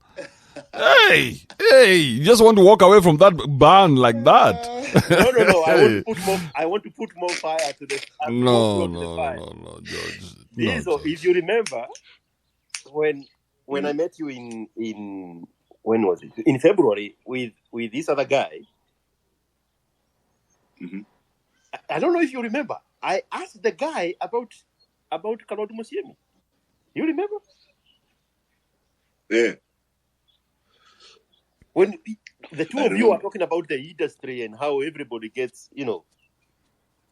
passed along from the top tier to the middle tier to the bottom tier, yes. And I was like, I hope Kalondu Musiemi was not in that rotation. What you do, George? Let's do this. Huh? Let's do this. Let's send Mkenya as an emissary. We send Mkenya, all that money that you send bitches every weekend. Let's send that money to Mkenya this weekend. We tell Mkenya, here, take 7K, okay? Hunt down Kalondu. Let him go with all the razzmatazz, from Ubelgiji. Let him wear the best shoes. Bro, this guy will penetrate with those big specs of his. Oh, he was going to go right in there. And then now he can come back and tell us how it was. Kenya will even add you more. He'll add you more that you didn't even know that. Bro, this guy is worth 7 G's. This one, For 7 G's, Kenya is going to angusha this thing for you. In the industry there is rotation and these people get passed around. Tell me it ain't so. Kalondu Musiemi is not in that group. And then today I see him. What do you say? Her, What are you with a saying? guy who is shorter than her, and I'm like, what? 2 million Kalondo. Bro, it's called the industry. This industry has no feelings, bro. So I'm only saying this to show you. Far from Kamenegoro, Musini is where I would go. Where I've been. This man needs to heal. Bro, just take your heartband. Is it Easter yet? Is it Easter? Or what holiday does he need? Idul Fitr? Is Idul? Ramadan. Ramadan. We are in Ramadan. Let George take a day off. You know, maybe go swimming or something. And then he can add the Mandamano on top. Oh, there's Mandamano Mondays. Make it a full blown. Yes, the Mandamano Mondays are back. So today is a holiday? Yeah, today is a holiday. No fucking way. So everybody's in the digs. Inside the moon. Bro, today is Ramadan. Oh shit! I am late in wishing Ramadan to my Muslim bitches. Come on, thank you for saving me. Mukanya, take it away from here. Hey, bro. Muhammad Ali's wife. I need to keep a good name. This guy has to send flowers now and mahamris and shit. You guys, what kind of life is that? And abayas. I know Muslim lingo, bro. Abayas. What is abaya? That dress they wear. It's like Christmas dress. Abaya. After Ramadan. Bro, that shit makes sense as fuck. I had you giving my story the other day on the regular channel. Who, bro? You, bro. Find that guy there today. This guy, that guy exists only there, bro. Don't get carried away. Don't get carried away with that guy. That guy exists there. How are you trying to bring that guy here? What's wrong with you, bro? Yeah. There is Chachi and there's Kingangi. Right? You guy, what are you trying to do here? What are you trying to do here? Yeah, trying to mix the contents. Both monetized. What are you saying, Omera? Hey! This guy is trying to destroy my life here. Trying to come on. I don't bring my work home. You guys, when I was in primary, that used to be the biggest concern in my life. I used to look at the teachers. I'm like, how am I going to go home and still do schoolwork? How does that make any sense? If I'm home, right? If I'm in school, I'm in school. You guys take the time that you have to fix me while you have me. So the other day when they told my son that he has to go for tuition, I was like, no. That is in their imagination. If you're a thick boy, there's nothing tuition will do to make you better. You're a thick boy, stay at home and be thick. Meanwhile, go outside, take these marbles, go play with them. Mkenya Daima, are you there? Mkenya Express. Mkenya Daima, when you come on, I want you to imagine if you would do it, how would you do it?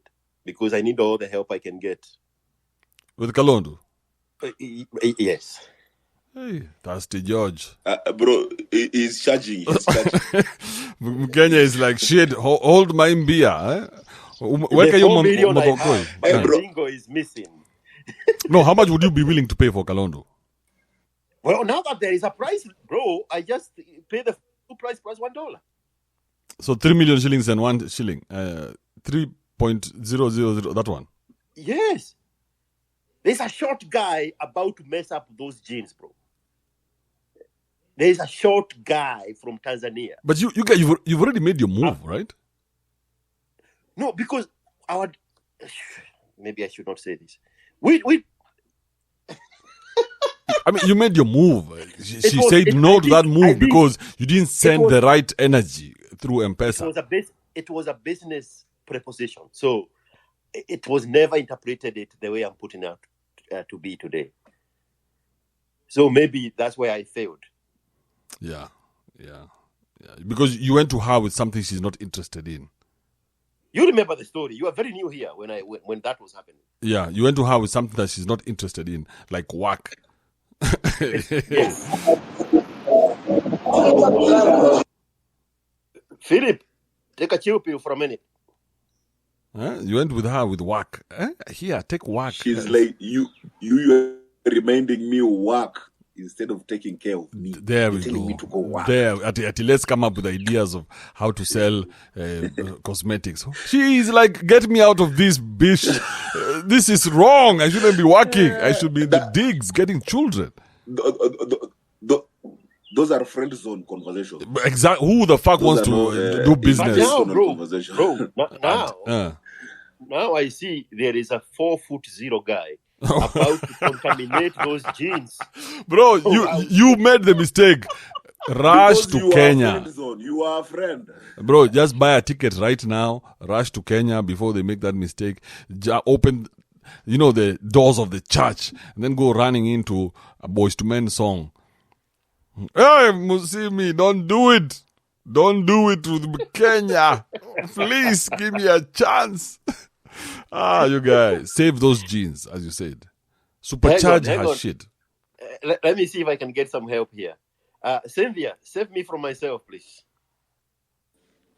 Hi, everyone. Thank you. So I was thinking, you're overpossessed with Kalondu because maybe the way you are approaching her, instead of going with a business proposal, maybe you could have hit the nail straight on the head. And also, Kibe, I love the way you are talking without talking. With Menje saying, Stay there. Stay on that point. Stay on that point. A little longer. So, me and Menje have never had a thing. I'm not telling DJ Bonus anything, but I'm just saying. So it seems like something happened, and DJ Bonus is in for something. The Kichapo is awaiting.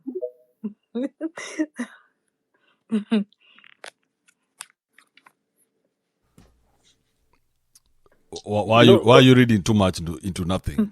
Come on, what's wrong with you, Cynthia? No, you are talking without talking. Yeah, but because you're a woman, the devil inside you is telling you that what I'm saying without saying, right? There is that happening in your head. If there's something to be said, wouldn't somebody just say it? No. You said you're not saying anything, but you're making confession. Yeah, I was. What I said is that I have nothing to say. Yeah, so I don't want to be. It doesn't matter anyway, does it? Oh yes. No, it doesn't. Listen, if you're not getting married a virgin, it doesn't matter. Let's think about it, Cynthia. You could have gone and gotten a guy, the one guy who bombarded you coming in here with one mileage, could represent 100,000 men. So this one guy has done damage that is irreparable. Now imagine, look at someone like George or Dizzo. Can you see them? Yeah. These are the two most pompous motherfuckers I've ever met. Okay? Yeah. Imagine the damage they've done to the women in their lives. Imagine when this guy could be the only boyfriend and he has damaged her more than if she had 10 JKU art boys. One guy is damaging a bitch 10 times over. I'm innocent, bro. I'm innocent. I wasn't asking you. Bro, was that Jake what you said it like LGBTQ? Jake what? JKU what? Hey. J Squad. Hey, bro, you guys. I remember I used to have some nice, beautiful girls from J Squad. Hey, Tika has blessed Nairobi. Thank you very much, J Squads. Were you in J Squad, Cynthia? No. But Cynthia, you sound like a very, very conventional human being. Your sex must be very boring. You must have boring strokes. You know, those ones of fast, let's pray, mahoya. It must be dead in your bedroom. Your bedroom must be a graveyard.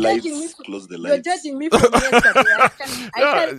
Your sex must be so dead. Yani, hey, it must be a cemetery in there, Yani. Every time you guys you're getting in there, it's like Undertaker. That tune from Undertaker.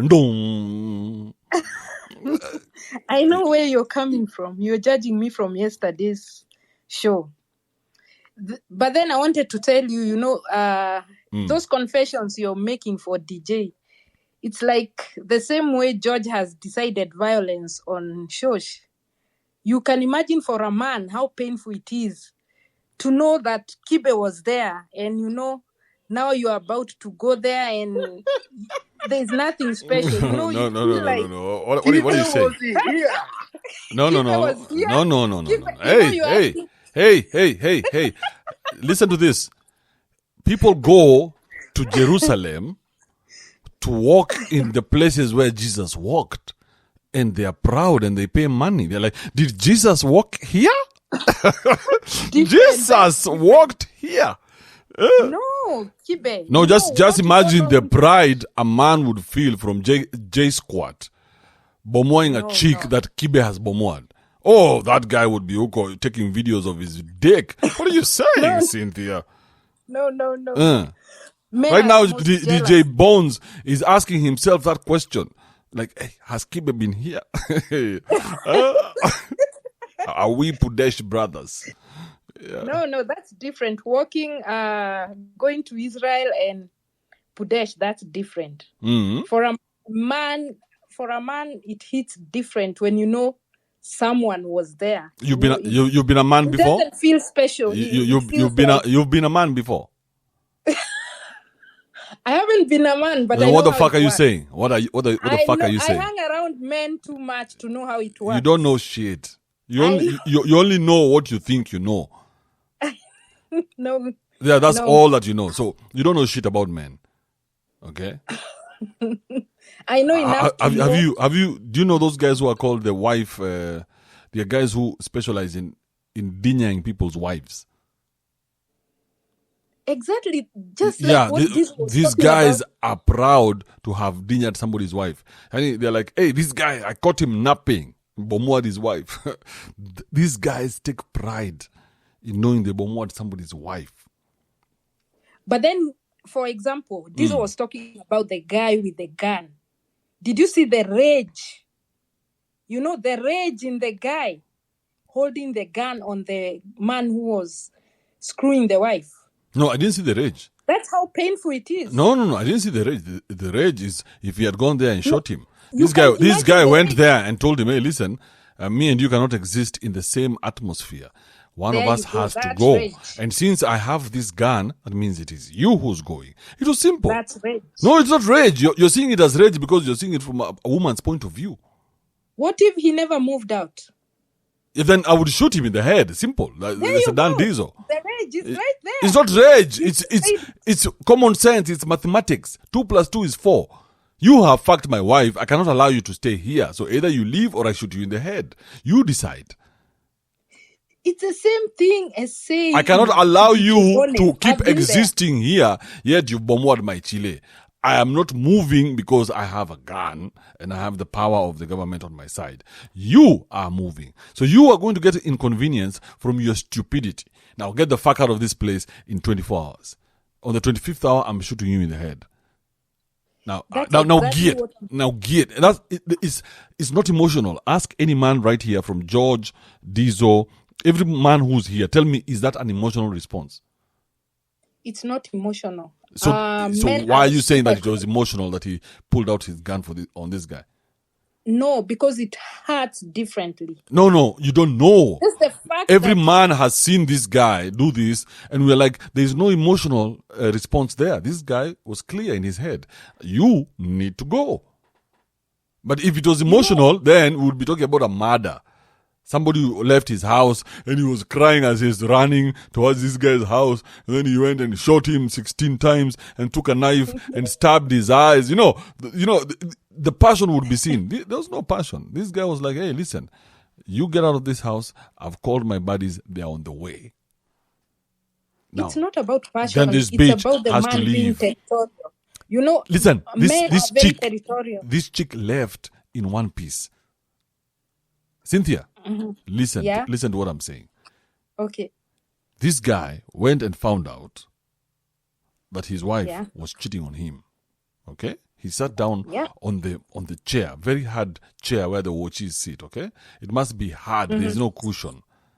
He sat there for a whole day looking at footage from all the nights that he had been missing, 3 weeks worth of footage, to find out that his wife is cheating. He goes to his house. He takes his gun, walks over to the other guy's house, tells the guy, listen, I found out that you're fucking my wife, and I'm giving you 12 hours to get the fuck out of here, or I'm going to shoot you in the head. Goes back to his house, tells his wife, hey, listen, wife, I found out that you and this guy are fucking, and I've told him this, and for you, I'm giving you 3 minutes to get out of here, or I shoot you in the head. Okay? I don't see emotions there. I see a very, very calm guy who knows that he's fucked up by getting this street bitch into his life. You're in denial. And now he's rectifying his mistake. That's all I see. I see a very calm guy here.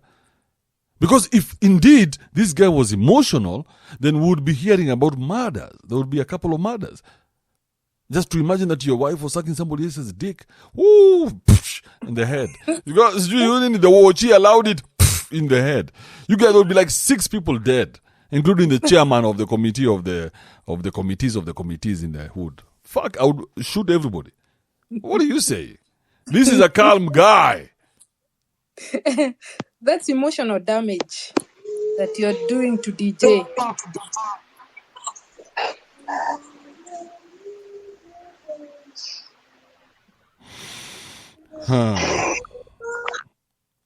Go ahead. There's someone there. Yeah. What are you saying, Cynthia? So what I was saying is that's what you are doing. You're denying the fact that men are territorial, and you're denying the fact that he was protecting his property. That's why he got the gun. And it's better not to know. For a man, it's better not to know than to know, because when they know it, it's like that's emotional damage. The fact that they know someone, Kibe was right there, that alone turns you off. Yes, but we are saying you're trying to make it look like this guy was emotional. He's not emotional. He was guarding his property. Men are territorial. No, stop telling us men are territorial. You don't know that. This guy was not emotional. We look at the response. The response is nobody has died. So if it was emotional, like the way we see the blacks in these clips all over TikTok and Twitter, you can tell an emotional response. But someone to produce a gun and not shoot people, there's no emotion there. Imagine this guy has just found out that this guy, he knows the guy who's fucking his wife. He has access to him and doesn't shoot him. And you're telling me that guy is emotional? No, because he has a high sense of self. So he's not emotional. He's not. He's very logical. He's like, hey, listen. Territorial. Not territorial. He's logical. He was like, listen, you are fucking my wife. Now, I can shoot you or I can tell you to move out. You decide what you want to do, but me and you cannot exist in the same environment. Cool. He goes, tells the bitch the same thing. I found out that you are being fucked by this guy. Now get the fuck out of my house. Okay? Yeah, you tell me that isn't that guy, shouldn't we make that guy the president? You tell me which man can react that way when he has access to both the cheater and the cheatee. You're just denying that fact. And he has a gun. Oh, bro. Men are very jealous. Anybody who's here right now, tell me if you had a gun and you find out that your bitch is cheating with a guy and he's right there. Ooh, you guys! I would make videos. I would have you wear strap-ons and fuck each other in the DMs. You guys, I would make videos to discredit you for life. What are you saying? This guy just went and told the guy, listen, move out.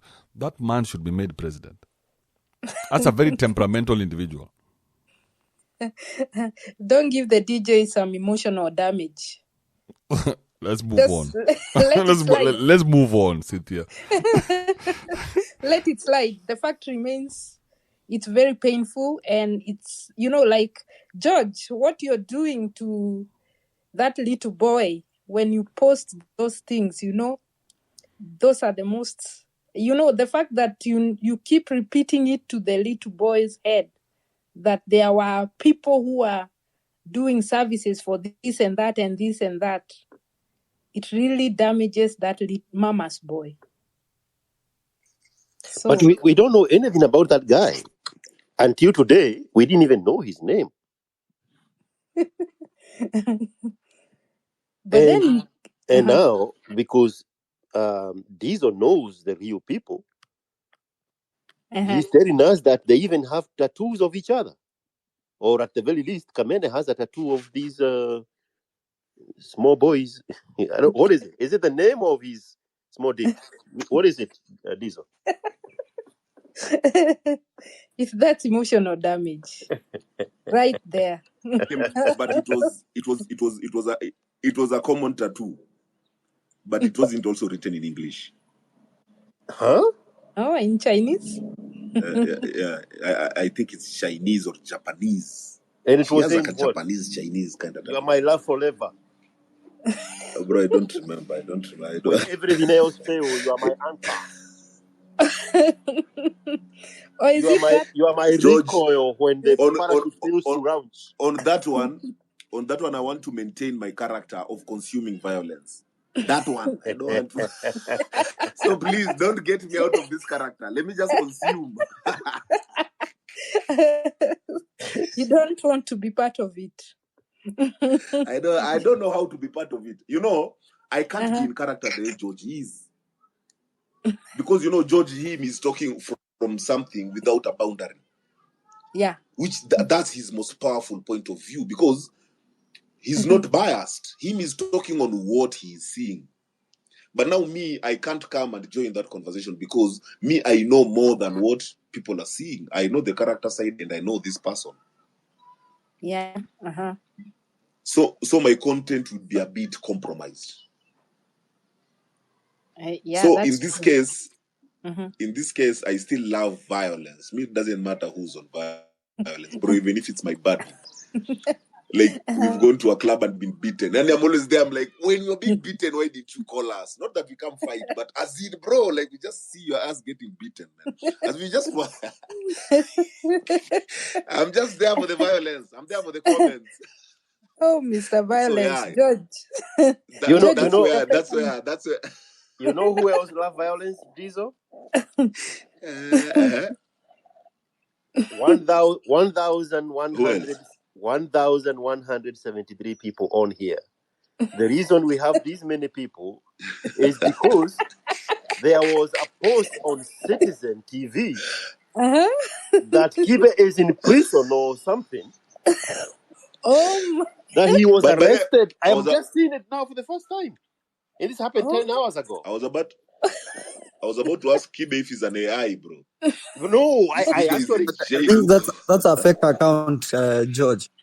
It's a fake account? George. Yeah, that's a fake account. They had you there. Man.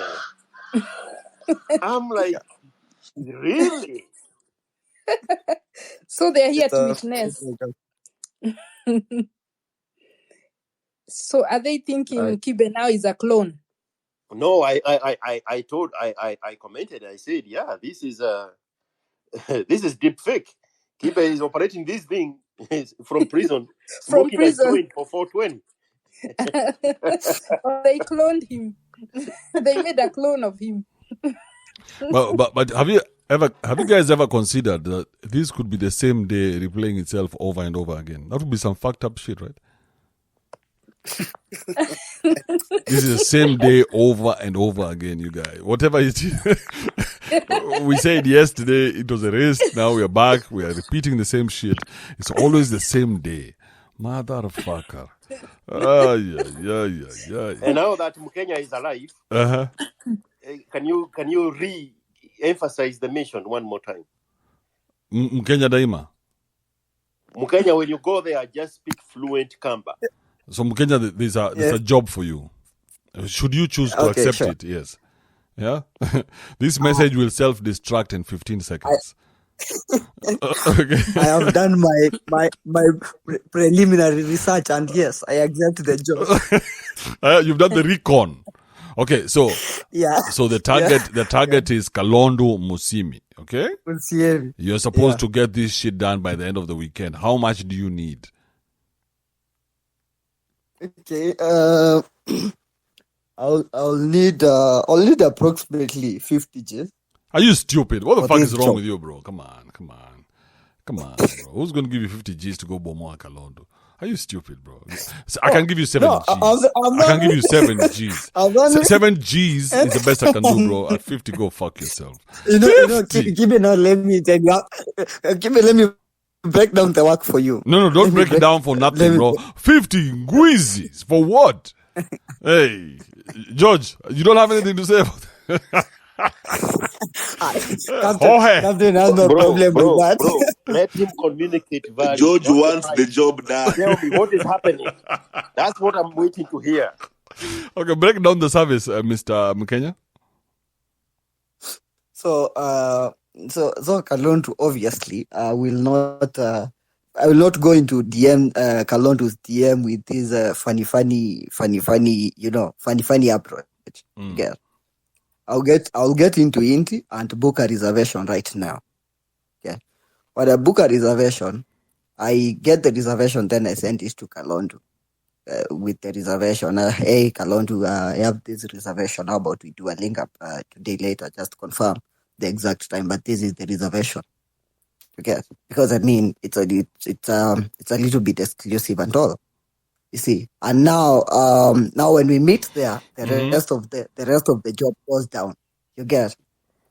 So when we meet there, we just have a short conversation, and I tell her, you know what, today is on Inti, and instead of you just, I don't know what you usually do on whatever on weekend or something, but I had booked another reservation. This is not reservation. This is the second reservation. It is the reservation for Maisha Spa at Serena. You get. Where is that? Where is that?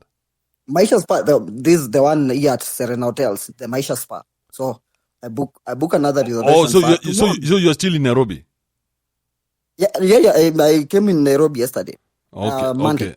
So you're playing Nairobi games. Okay, so you booked a reservation at Serena. Okay, good. Where are we going? No. When we go to Nairobi now. After the spa and all that. So probably I book a Thai massage. That's an offer she can't resist. The fuck, bro. I see a lot of overkill here. There's a lot of overkill. You guys, there's overkill. The time that has been given is the one that is requiring all these overkill. If it's like in a month's time, only 3 Gs is enough. You guys, there's so much overkill. You're taking her to a Thai massage, bro. When are we getting to the fucking? No, we are getting to the fucking. We are getting to the fucking on a Saturday evening. So after all so you take her for that, and then you take her for the Thai massage. Where is the Thai massage happening?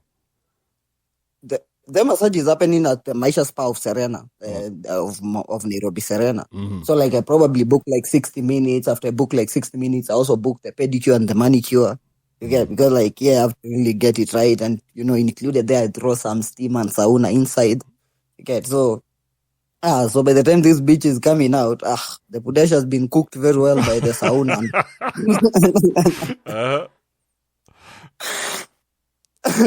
Yeah, and because wait, and the whole time she's being marinated with like a sparkling wine, eh? The whole time every time she's hey madam, here please have some small wine, something small just to keep you lubricated. And now it is the final part to deliver the blow. One thing you realize is that if you do dinner at Nairobi Serena, it's trash. Not in terms of the service and all, but you are not getting laid. You get. So now I choose a very different place, and also a low budget place like Ole Serini. All I have to do is to buy the drooping. The drooping you usually talk about. So that we can have the dinner while we're observing the 3 lions there and all.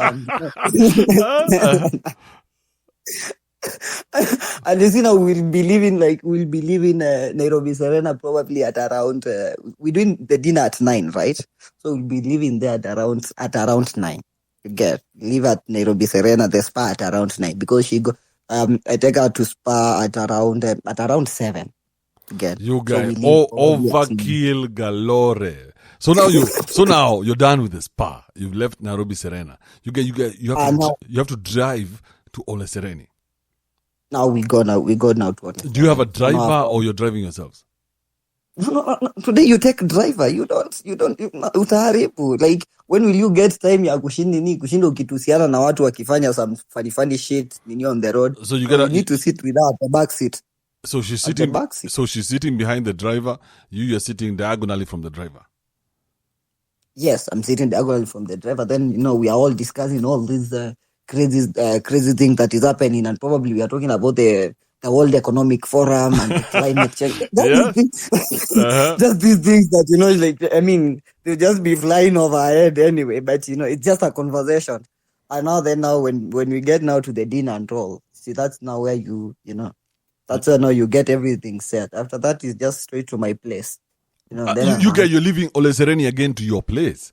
Hey, you have 65 hours a day or what, bro? No, he has 9 lives on the bed. I'm like, what the fuck are you doing, bro? There's so many chances. The dinner will be over now. I can even take a place at Ole Sereni. It all depends. Why would you dare leave Ole Sereni after you guys have had a meal and maybe a bottle of wine? Ole Sereni, it's going down in Ole Sereni, bro. Are you mad? You've taken her to Ole Sereni and then you move her from there, take her to South B, one of those dead Airbnbs. Yeah, you're stupid. I think now there. That was a good. I can improvise the plan there, so we can just get down at Ole Sereni because Because at least she knows when she's walking into the hotel room that it's going down. The beautiful thing about women in hotel rooms is that when they walk into the hotel room, they know it's going down because they see CCTV footage. You get me? Yeah. Yes. So if anything happens, you're like, but you saw her walking into the room, right? You saw her walking into the room. Yeah. So the women know this. So when they get into the hotel room, they know it's going down. When you get in there, she knows she has to get into the shower, wash off that nonsense that has been building up. You do go wash below your nuts. Prepare yourself for this thing that's about to happen because everybody knows what's happening. But in the digs, there's a lot of ambiguity. And now I wake up in the morning. I send a few messages to captain on the drill captain, which is the next mission, please, on Sunday. That is on Sunday. So George, send Kenya the chums. No, he needs to post the selfies from the bed and tag this 4'0" guy. So how much are we putting up for that? Bro, his plan is all over the chat, bro. Get the woman out of Nairobi. The moment they're in your heads, get them out of the city, bro. That's how it works best. So how much are you putting up? $500? 1,000? Bro, I want to buy resorts. Kenya. But I put a video up here on the Jobatron for you to see what we are trying to save her from. Hii ni mimi nachomea huyu mtu life.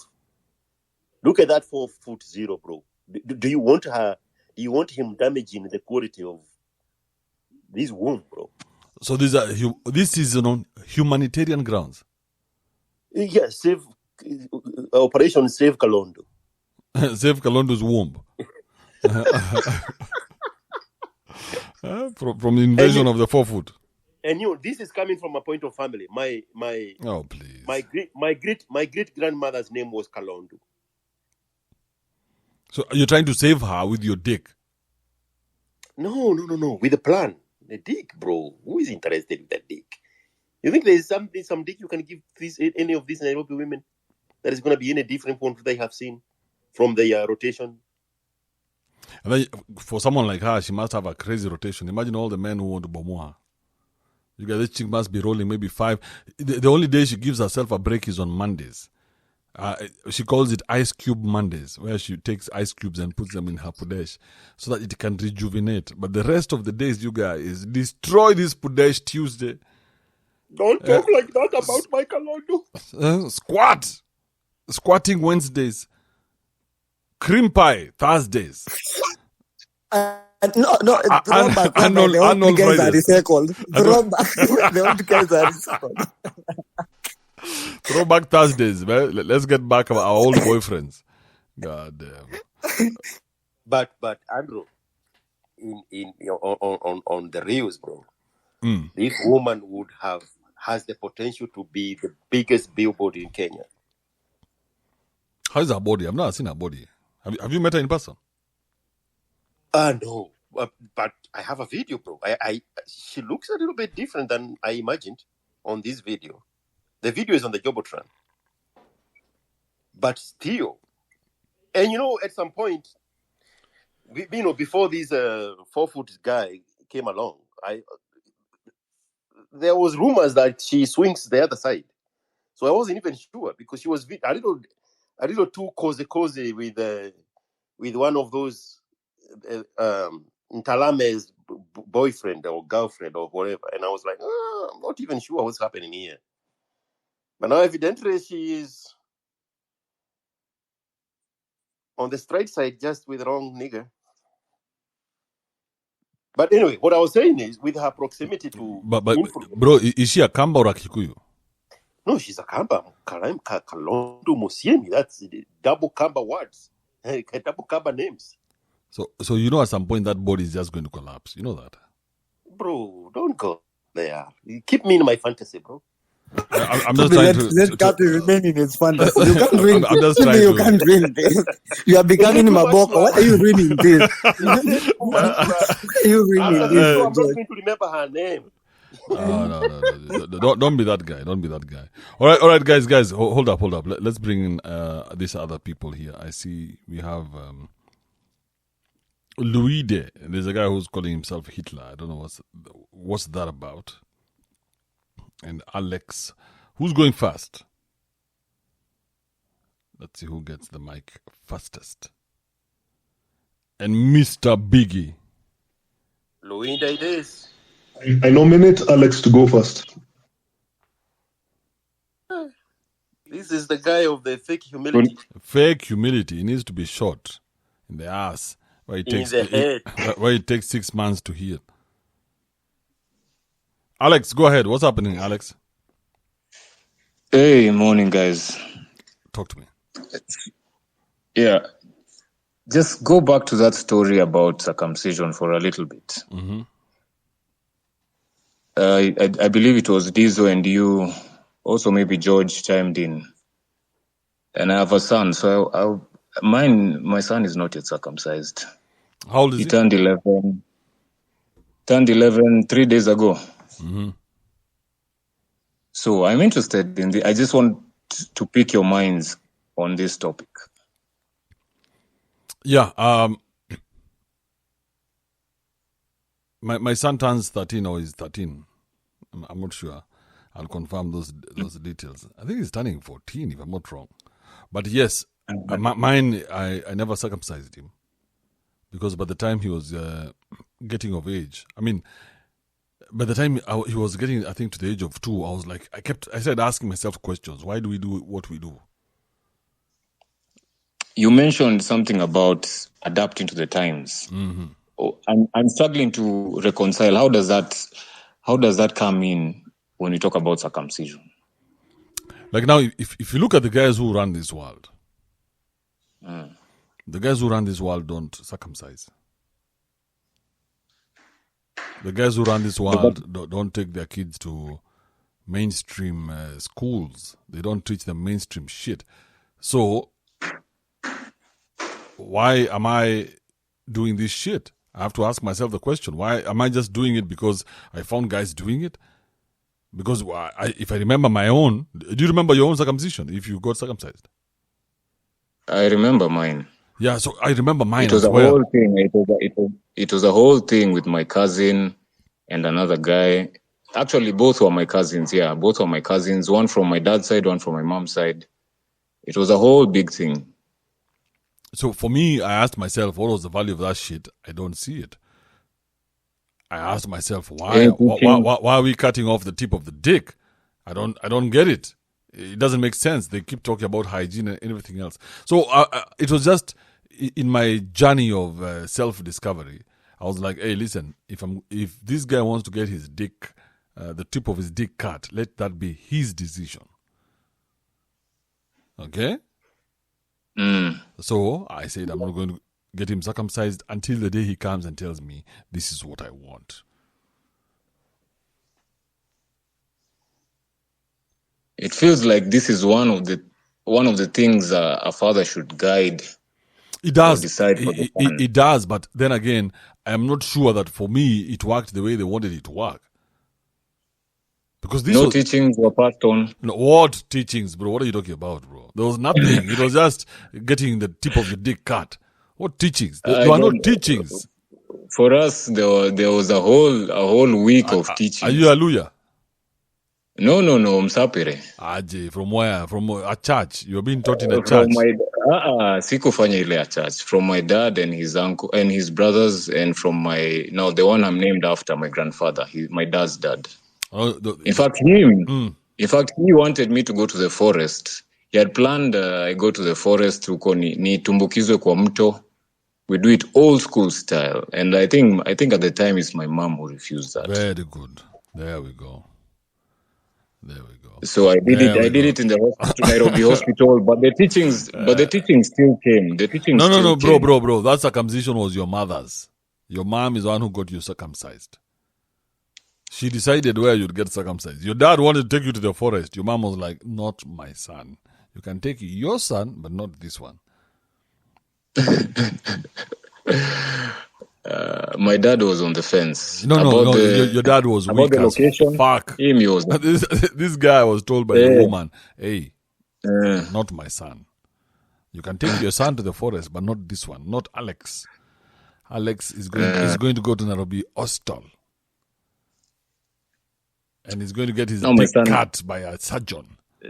So I did it at 13. So my son has 2 years thereabouts.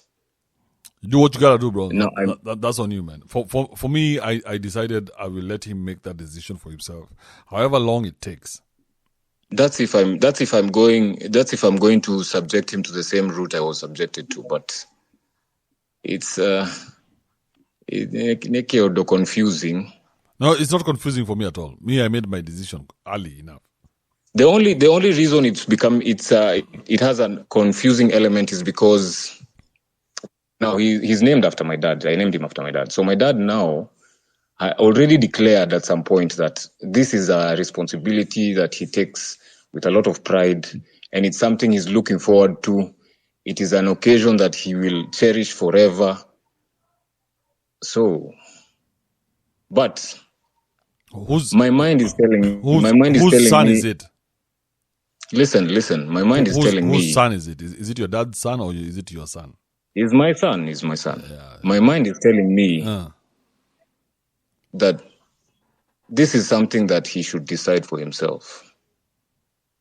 So why are you listening to your dad? And I'm saying that's the only confusing element that's coming in. So I just wanted to pick your brains. I hear what you guys think about it. I'll make my own decision.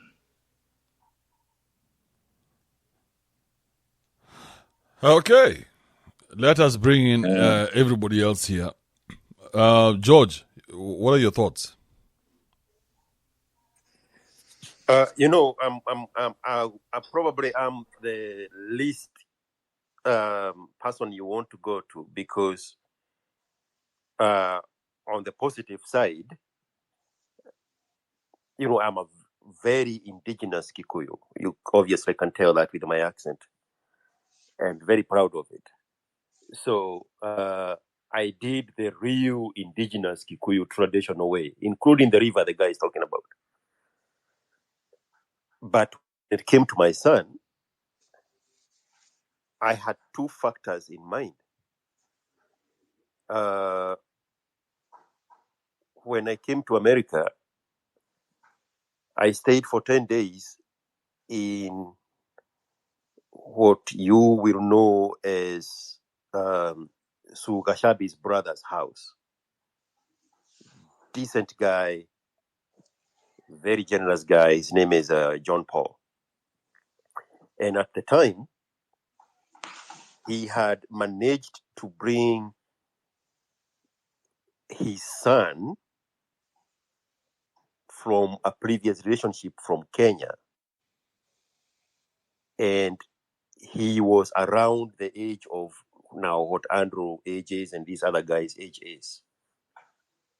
And then with his current wife in America, they also had a son,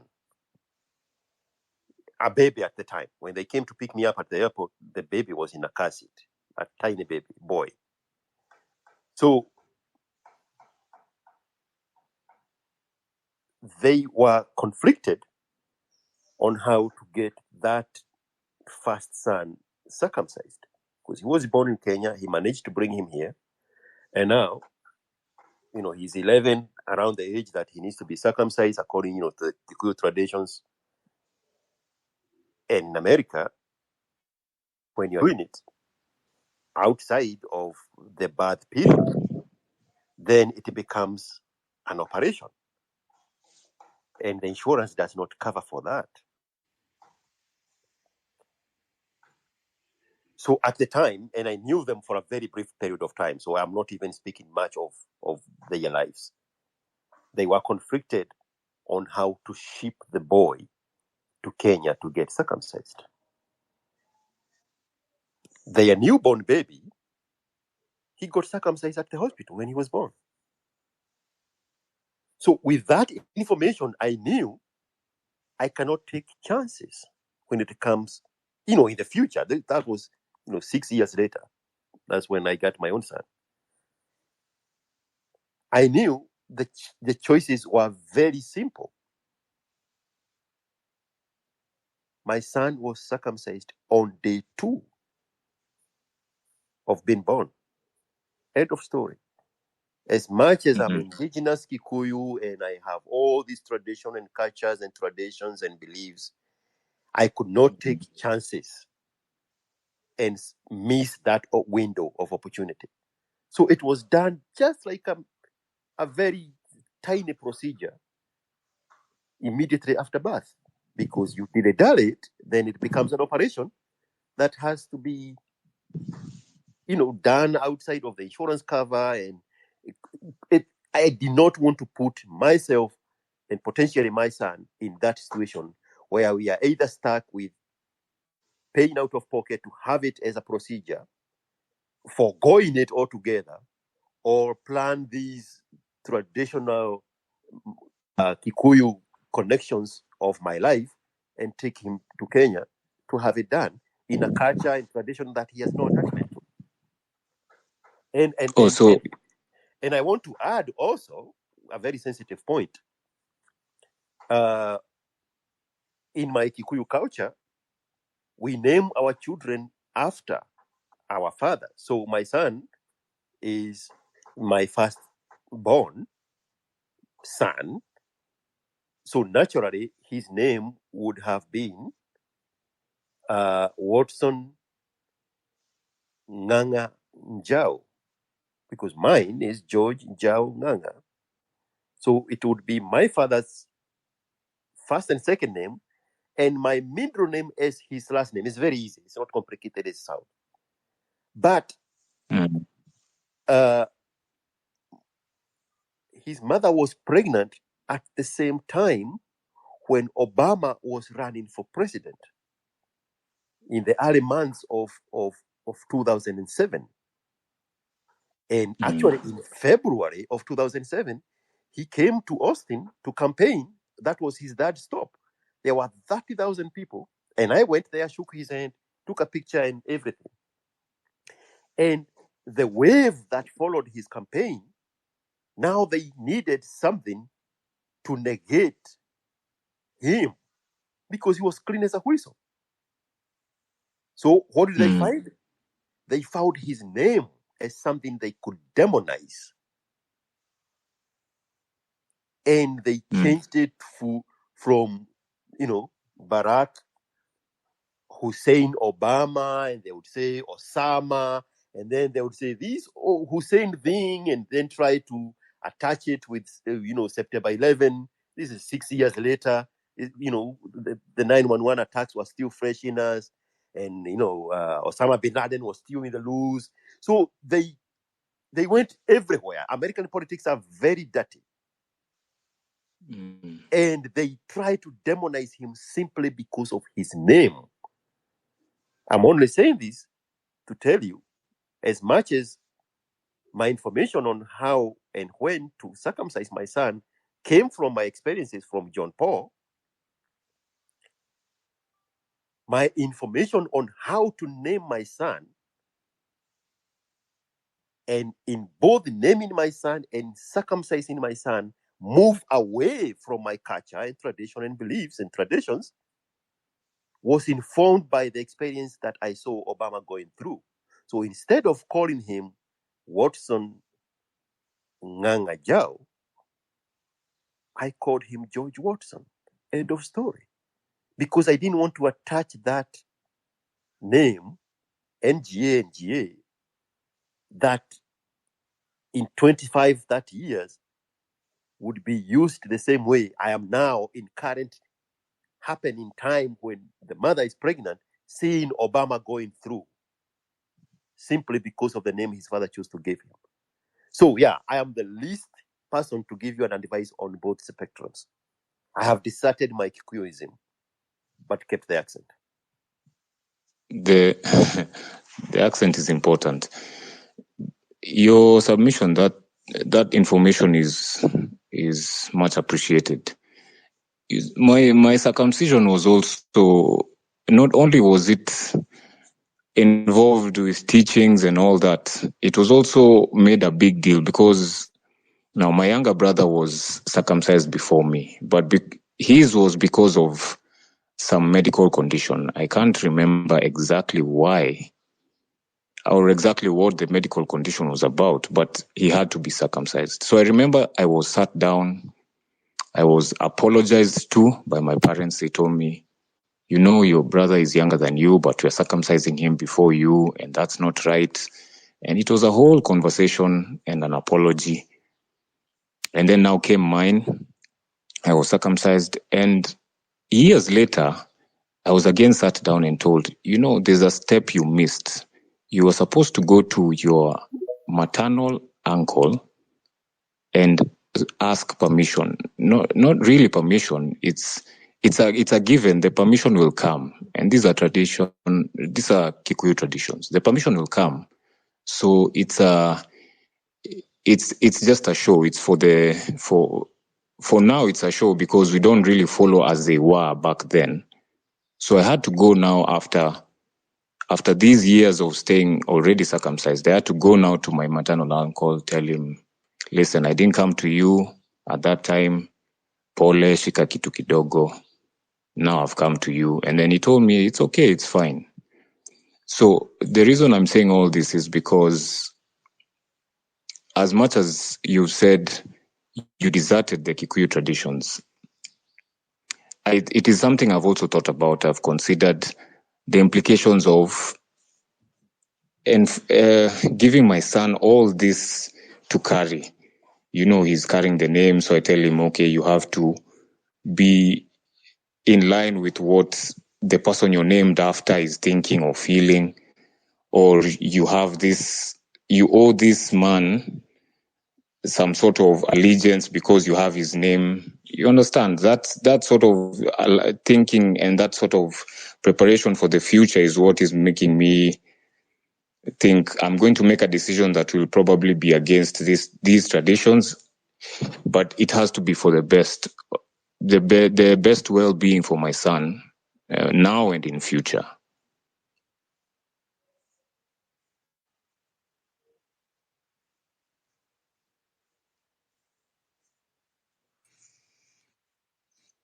We are losing you, bro. Oh, did you hear what I said? No, we lost you there for a chunk. Oh, okay. So where did you hear? where you said he was doing that for the future, and then you broke off. Yes, so my decision has to be based on what will be best for my son. And it, as much as it's important and I have that attachment to those traditions and that tag from my father, to give him that chance to have that opportunity with his grandson and his namesake and have that moment in his life, both their lives, I have to put him first. I have to put my son before his namesake. I have to make sure that this is something, if I decide this is the way to go, this is something that, as you said, it covers his future more than anything else. And it covers his environment in the best way possible now and in the future. But it's a tricky thing that I have thought about several times. So it is good that I have heard your submission, I've heard Andrew's submission. That's good. That's some good information I needed right there. And to emphasize, which is very important to note, Dizo is not here. It's no longer here. Dizo is a Luo, and culturally, at the very least in the past, Luos never used to circumcise, right? Yeah, they used to do the teeth thing. Well, removing teeth or something. Yeah, they are not cutting no penis. Let's go there, right? They weren't cutting. Yeah. So for Dizo to also go against his culture and circumcise his own son, there must be something he had seen that he wanted to overcome on behalf of his own son. The same way, I chose to do it for my son when he was, 25 hours old, and not do it according to the culture because I did not want the complication and the logistics nightmares of ever imagining it happening in Kenya. So I'm only saying this to emphasize that you have made, that if you can, then you remove an unnecessary barrier for your child so that those are not the challenges he's dogged with. But George, isn't that just already agreeing to be the culture? You're just fast-tracking the culture. You're already just in the culture. You're doing something that you have no idea about. Which part? Fast-tracking in the sense that he did it in 25 hours. Yeah, the culture waits for instead of 13 years. Yeah, the culture waits 13 years. George is like, hey, listen, I'll meet you at the end of the culture. So he's no different from people who are in the culture. Because he didn't interrogate why he needs to cut off the tip of his child's penis. No, because that is your question. That is your point of view. That was not my point of view. Bro, you are still in the culture. Whether you cut off now or you cut off 10 years from now. Hang on 1 second. You are questioning the culture. Yes. Right? Yes. 100% clear on that. Yes. On the other hand, I do not have any problem with the culture. Exactly. So you need to admit that as much as you admit. So there's nothing superior you did. You just No. I'm not talking about superior. I eliminated the logistic nightmare. It was a logistic, economical choice. That's it. I have no problem with the culture whatsoever. Unlike you are in the position where you are questioning the culture. Very good. I am not very there. Good. Yes. Okay. So there are two ways of looking at it, Alex, and that's where we were, right? There's George's angle where he is a man of culture. He's going to do what the culture tells him. Okay. The culture tells him cut off the tip of the dick. He does that, and I'm trying to rub that in as much as possible. Then there's the rest of us who follow the culture without trying to fast track it or whatever. Okay, Mm-hmm. And then there's now someone like me who asked, why are we doing this shit? So that's where I am. So me, I'm at that point of discovery of why are we doing this shit? Because now, because it started with somebody somewhere. Every culture starts with one person. You're asking why the tradition is that way? No, I'm asking why are we cutting off the tip of the dick? Or why the tip of the dick is going? Yes, why are we doing this? So my I don't have sufficient answers to decide that for my son. So I'm like, hey, listen, I don't have the answers right now, but I know even at the age of 30, you can cut off the tip of your dick. You get what I'm saying? You can do it even at 50. So let me give you the chance to choose for yourself rather than take off that choice from you. Because this tradition is not strong enough to keep me doing this stupid shit. You get what I'm saying? Now my science does not agree with it anymore. They've negated the health benefits. Apparent health benefits. Which health benefits? Let me say apparent health benefit. I mean, maybe there's a time it made sense, but that time is come and gone. There's a time it made sense to all of us be married, but that time has come and gone. There's no more stigma if you're not married. There's a time when women got children out of wedlock. They would be the whole community would disown her, but that time has come and gone. The reason even the tradition is, it has lost its weight in this topic is because when I look at my son, I look at his peers and this generation now that are our children. There are so many things they won't even consider. They won't even think about not even in the slightest. In fact, they'll dismiss those things as, one of them is naming, they'll dismiss those things as old things. So going by your point, saying how times come and go and they come and go with whatever is happening at that time. So if I think of it that way, then even from the little talks we talk on that topic, he's not really of that idea of making this a big deal. What does he know? He's 12 years old. He doesn't know. What does he know?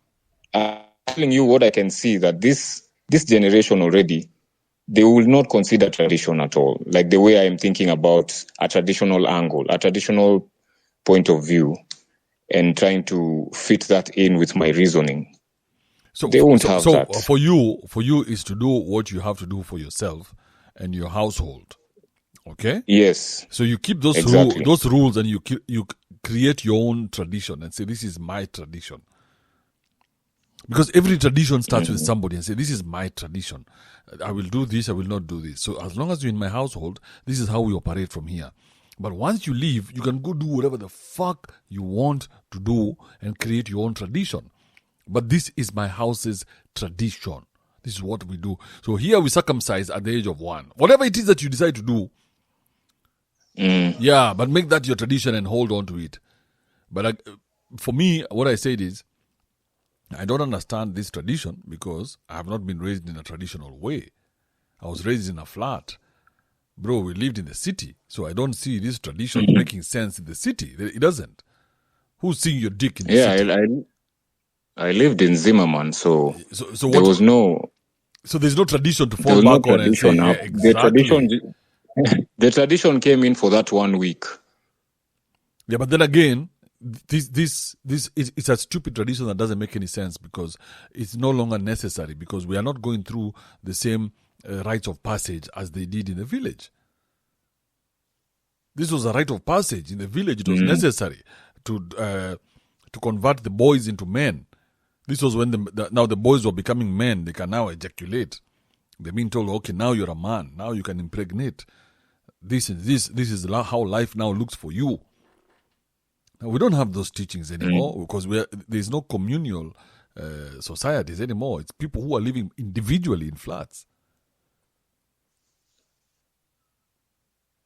Yeah, like the main thing I can pick from that week was I was told now you're no longer subject to your mother's disciplining. Now she's not in the picture anymore. You're a man. And then obviously later a bundle of cash was placed in my hands. Nikaambiwa hiyo ni yako sasa for this. So I don't know if it was a prize or whatever. But that's the only thing. Those are the main things I remember. Everything else, the other teachings there were some Kikuyu teachings. Those went over my head.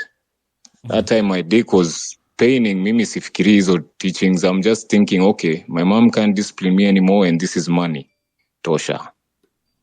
Hold up, Alex. Hold up. Let's hear from Cynthia. Cynthia, what's up? I had a question to George regarding the name, right? Like how you changed your son's name so that he's just George Watson.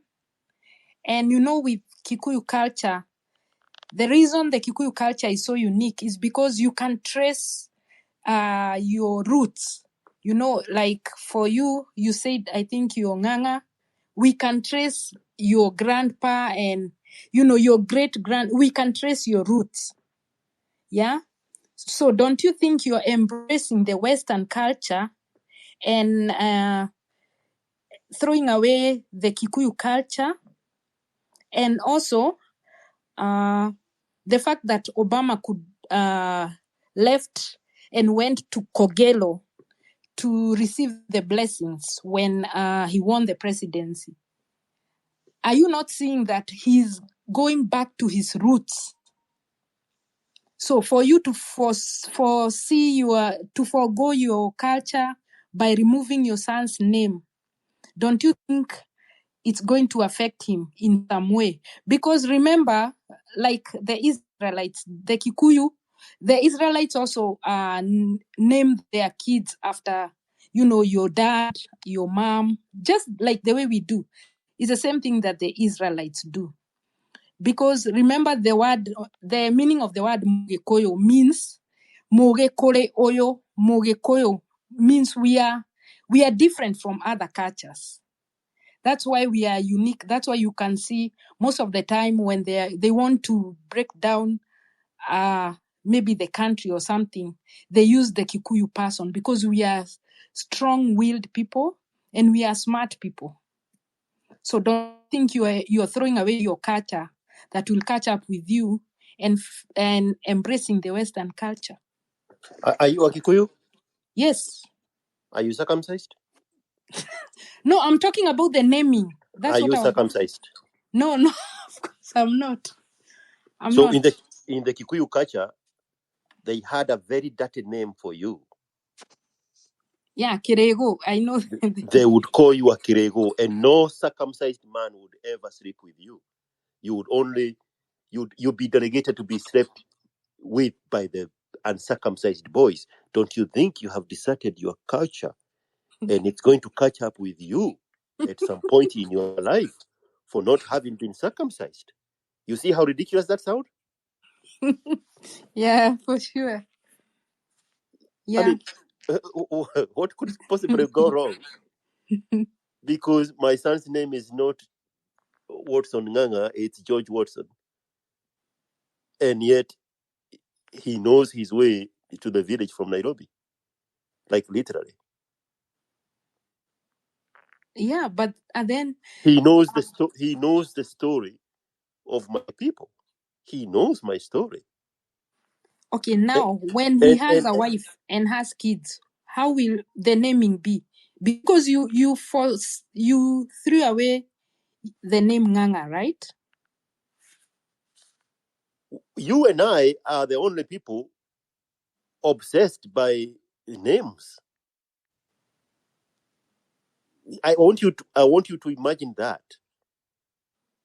Elon Musk's son is X. Yeah.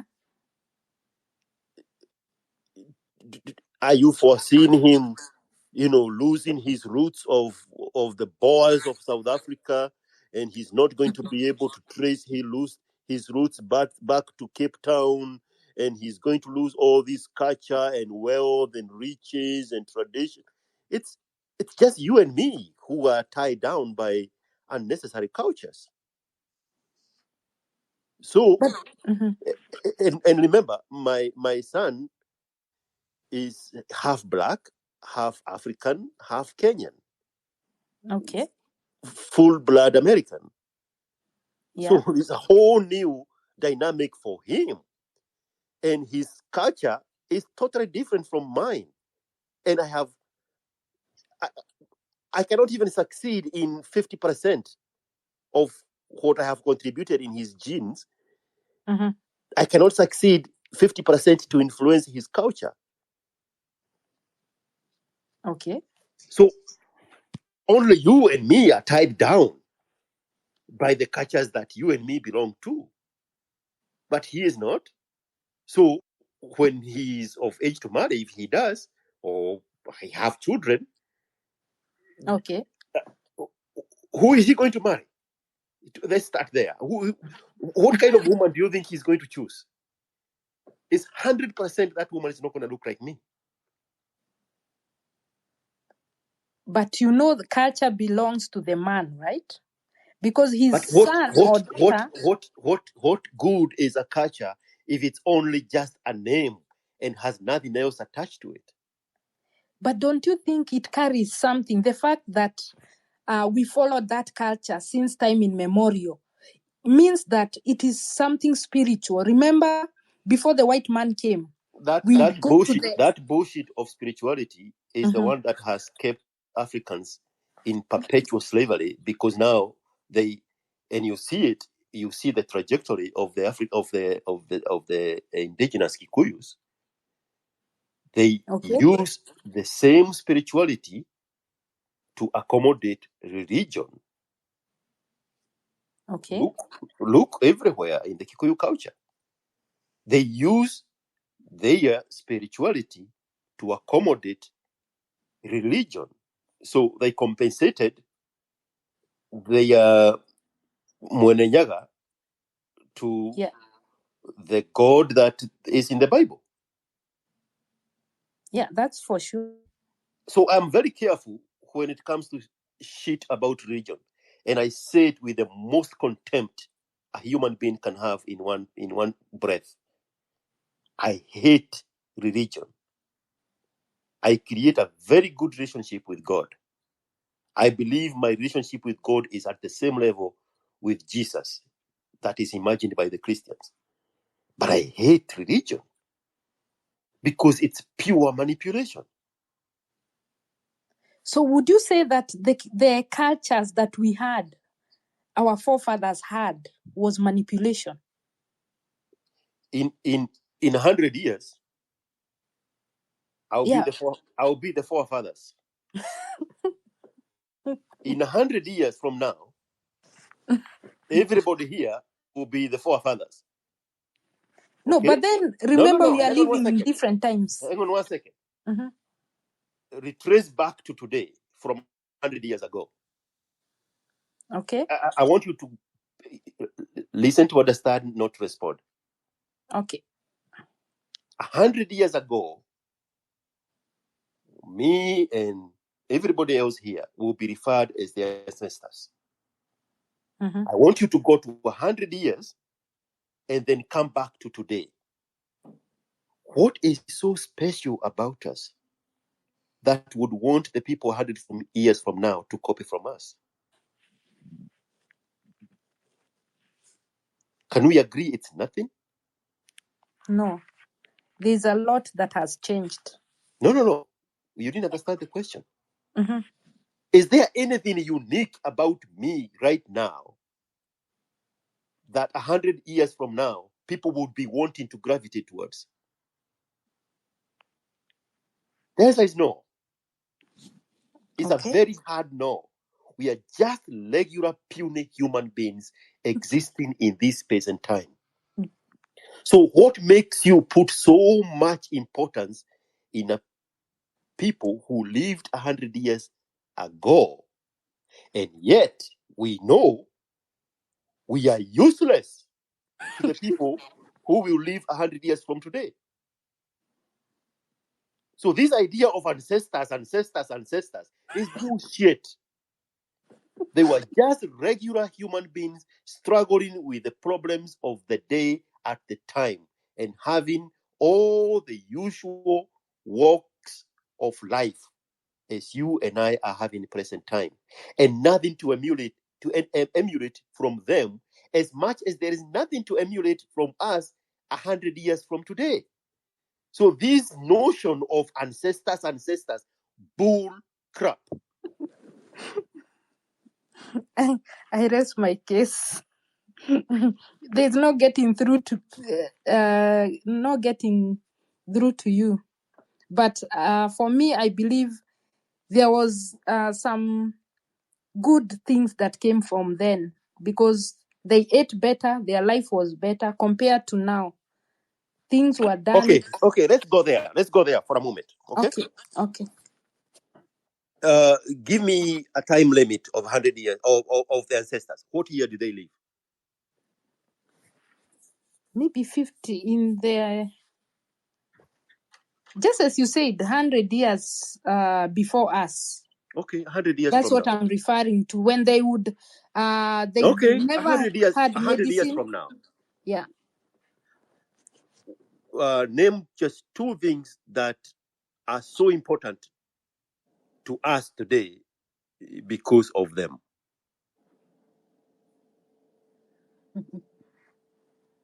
Our Kikuyu culture, Go the and pinpoint two things from it. Their lifestyle, like the food that they ate, they did not get sick like we do right now. How do you know? How do you know? Because they would just go to the person who would heal them, who would cover them with ash, and they would get better. So and that is where the white man came the problem. Here is the problem. When you say, and that's not the topic I want to talk about, but I want to point to you something very very simple. If that was true, then why were they dying in their 50s? Because life expectancy in those days was 55. Right now it's 83. What is this so good life that they had, but still drop dead at 50? No, because from my grandma and my great-grandma, I found there are those mitos that were died at 90s, in their 90s. When did they die? Some were dying at even 90, 92. There's one who hit 92. When did they die? Maybe 20 years ago when I was back in Kenya. So did they live their life or did they live the white man's life? Their own life, the original life with a kiondo, organic food, never ever having any medicine. Yeah. So those are the things that we are so proud of, right? Of the ancestors. Also, there are so many things that they pass by, like even what you're talking about, you guys are discussing right now, circumcision. Yes. Their health benefits and everything else. Okay. So, all right. Becoming an adult. Granted. Here is my point. Uh-huh. When yours and mine's ancestors lived in that part of dirt in Africa, okay, there was still gold under their feet. There was still titanium under their feet. There was uranium under their feet. Yeah.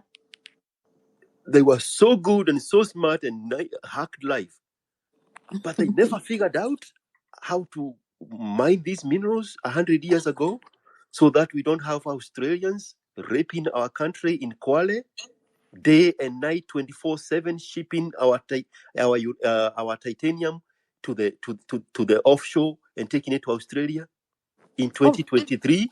These good, better than us ancestors had not figured out a way to dig on the ground and make use of the natural resources that their God good for them.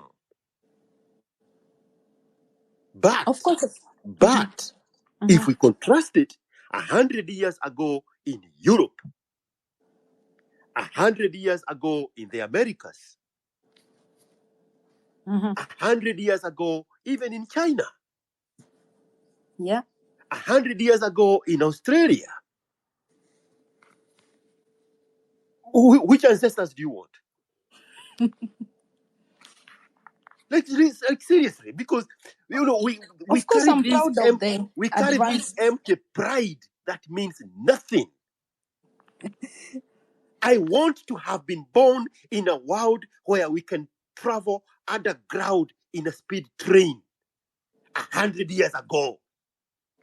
I want to have not worried about high institutions of learning when I was born, because these smart ancestors had hacked life 100 years ago. But 100 years from today, we, the future ancestors, will have nothing to show for Africa, for our own people that we want to be so proud of. And yet we can go 1400 and look at the ancestors of Europe and see what they left for the people we are sharing the planet today with. And you want me to be proud of an ancestor who couldn't figure out how to mine gold under their feet? The ancestors of the UK had to come and colonize them and steal my gold from them. You want me to be proud of those ancestors? You want 100 years from now, the people of the 100 years from now, to be proud of our pureness in Africa right now, as is, because we are the potential ancestors of 100 years from now, and nothing we are doing to change what it was by our ancestors. And the world is moving away and leaving us behind. And 100 years from now, there will be nothing for those people to dump their shoulders, their chest, and say, "Oh yeah, you know that George Nganga from Managua, this is what they did for us." Yes. They'll still be stuck in unpaved roads. They'll still be fighting a million deaths of mosquito. The mortality rate will still be in proportion levels. Children will still be dying in childbirth, something that the rest of the world has eliminated. What is this we want to be so proud of our ancestors? The fuckers that could not figure out how to mine the rare earth right under their feet.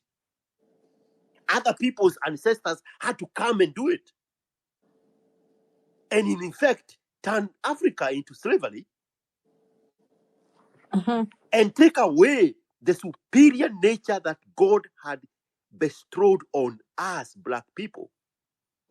Now the white man have found a way to diminish that power of a black man. You want me to be proud of those fuckers? I need to go back in time and kill them one more time. George, I have something I want to read for you, because I believe the Kikuyu people were strong enough for Henry Kissinger. And before you do that, don't forget you wanted to say about Kissinger. You said the name Kikuyu, it means Agekoyo. Moge kore oyo. Moge koyo means moge kore oyo. Moge kore dorere. That is the superiority complex that is spread all over central Kenya. And we talked about it 3 months ago with a guy calling himself Rigade's bodyguard. I had him from Patron. He was on the show the other day. That superiority complex of the Kikuyus in central Kenya, where they think they are better than the next person, because the word Moge Koyo is smarter than the rest. Moge Kore Oyo. Yes. Smarter than the Luos, smarter than the Mijikedas, smarter than the Western people, smarter than the Somalis, smarter than everybody else. And these fuckers are living in poverty. These fuckers have put us in jeopardy every time they go to the voting booth. Voting the wrong people every single time since 1959. Smarter than who? And the doctors and the engineers are Luos, the one they despise that they don't get pregnant, they don't get circumcised. You want the best surgeon, a Luo. My own mother, was blind for 3 years. Mm-hmm. I got her a cornea from Florida, was shipped to Kenya the same day that Miguna was being denied to enter the country. Okay. Okay? Yeah. Because I remember, because it was delayed because of the melee that was happening at the airport. Mm-hmm. A woman doctor operated on my mom's cornea. The cornea is the size of a paper punch. Mm-hmm. You know that machine that poke holes on a bundle of papers so that you can rim them together and bite them? Yes. That lint that comes out of that paper, that's the size of the cornea. Mm-hmm. They put 21 stitches around a cornea the size of a paper punch. Mm-hmm. And it was a woman who happens to be a Luo doing it. My mom is blind for 3 years. And the next day after the operation, she is seeing. That's done by a Luo woman. And the Kikuyus want to tell us like, smarter than. Smarter than, and they produce thugs. Fuckers. You're forgetting that in order for them to colonize Kenya, they needed to break us down. No, just drop it. Go back to Kissinger.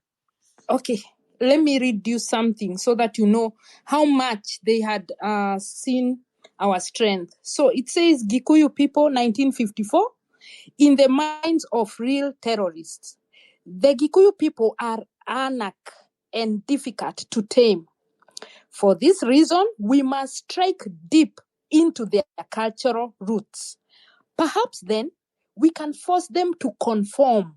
I mean, of course, to strike at their language, their religion, their culture, and historic reserves, so that we can neutralize their ability to develop, to distinguish themselves, or to prevail, thereby removing them as an obstacle to our strategically vital plans in Kenya, the East Africa, and the Africa as a whole, to all the neurologic territory of great strategic importance for us. For the politics of the USA, this was said by in a meeting by Henry Kissinger in 1954 during the time of Mau Mau War, while addressing a group of Washington, D.C. businessmen.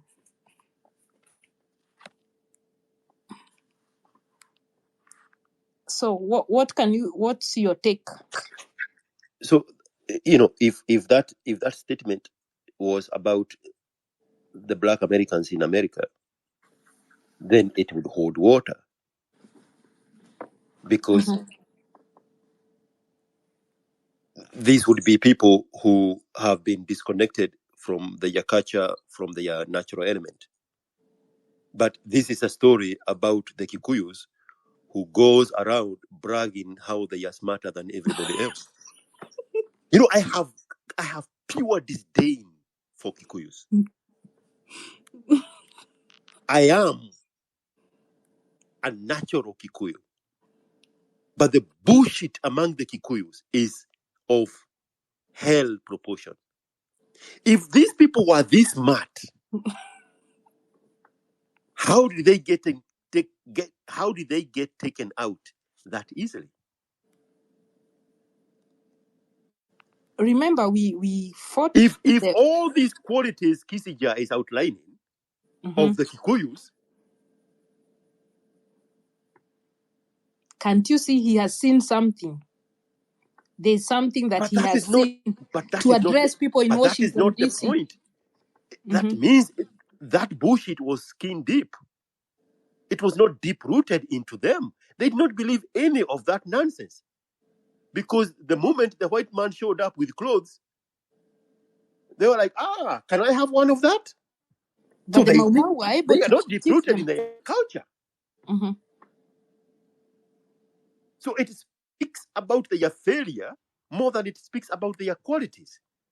Because it was not enough for them to sustain it. If you go to the Amazon in central Brazil, the Amazonians are still keeping their culture. In 2023, it has not been diluted by technology, by evolution, by wars, by any form of influence, including the fires that the former president was intentionally burning the forest. The culture is unshaken. If you go to the Aborigines, their culture, to an extent, there's still remnants of people who are still holding forth to their culture, in spite of all the attempts by the Anglo New Zealanders and Australians to diminish these people's culture. But of Kikuyus, the moment they go to Karatina, that culture was gone. There's nothing to be proud of. These are fucking sellouts. It's because nowadays we are getting westernized. Because from the letter you can tell he wanted to. Go tell a Maasai to get westernized. Of course, he's not going to. Go tell a Somali even to get westernized. Go tell a Saburu to get westernized. Go tell a Borana to get westernized. Why are those names associated with rich culture and heritage? And then when you say Kikuyu, you say, get out of here. No, definitely things have changed because the people themselves have changed. They have accepted to be westernized. So definitely it doesn't hold right now. The point I'm making is, and I'm answering the questions that people who are not asking who are not asking loudly are asking. So why am I blaming the Kikuyus and not sticking to the culture? It's because I know there is nothing there. I create my own culture. I build my own tradition. I shape my own destiny without any misguided route to this puniness of the Kikuyus, because I know it's hollow.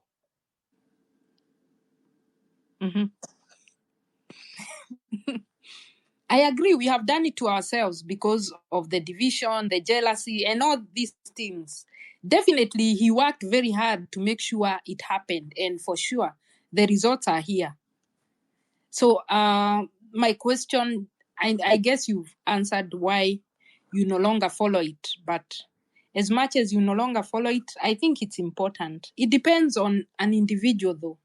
So if it's important to you, go get your clit clipped out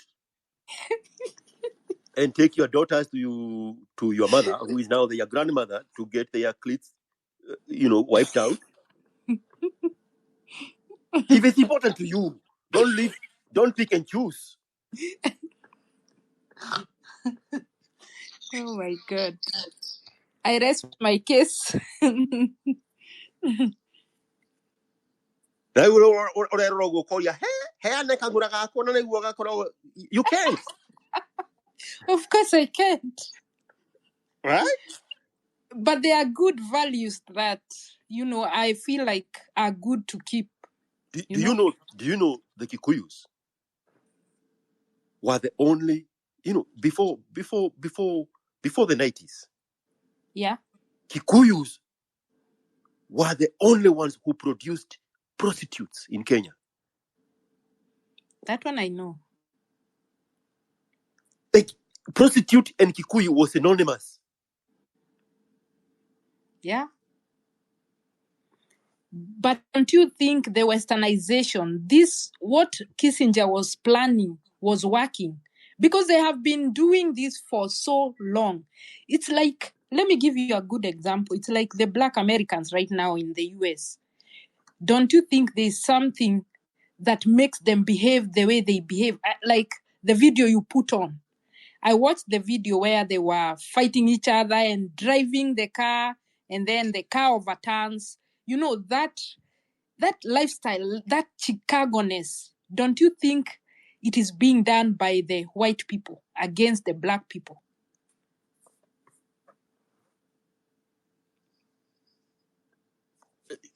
Show me a white person in any of that.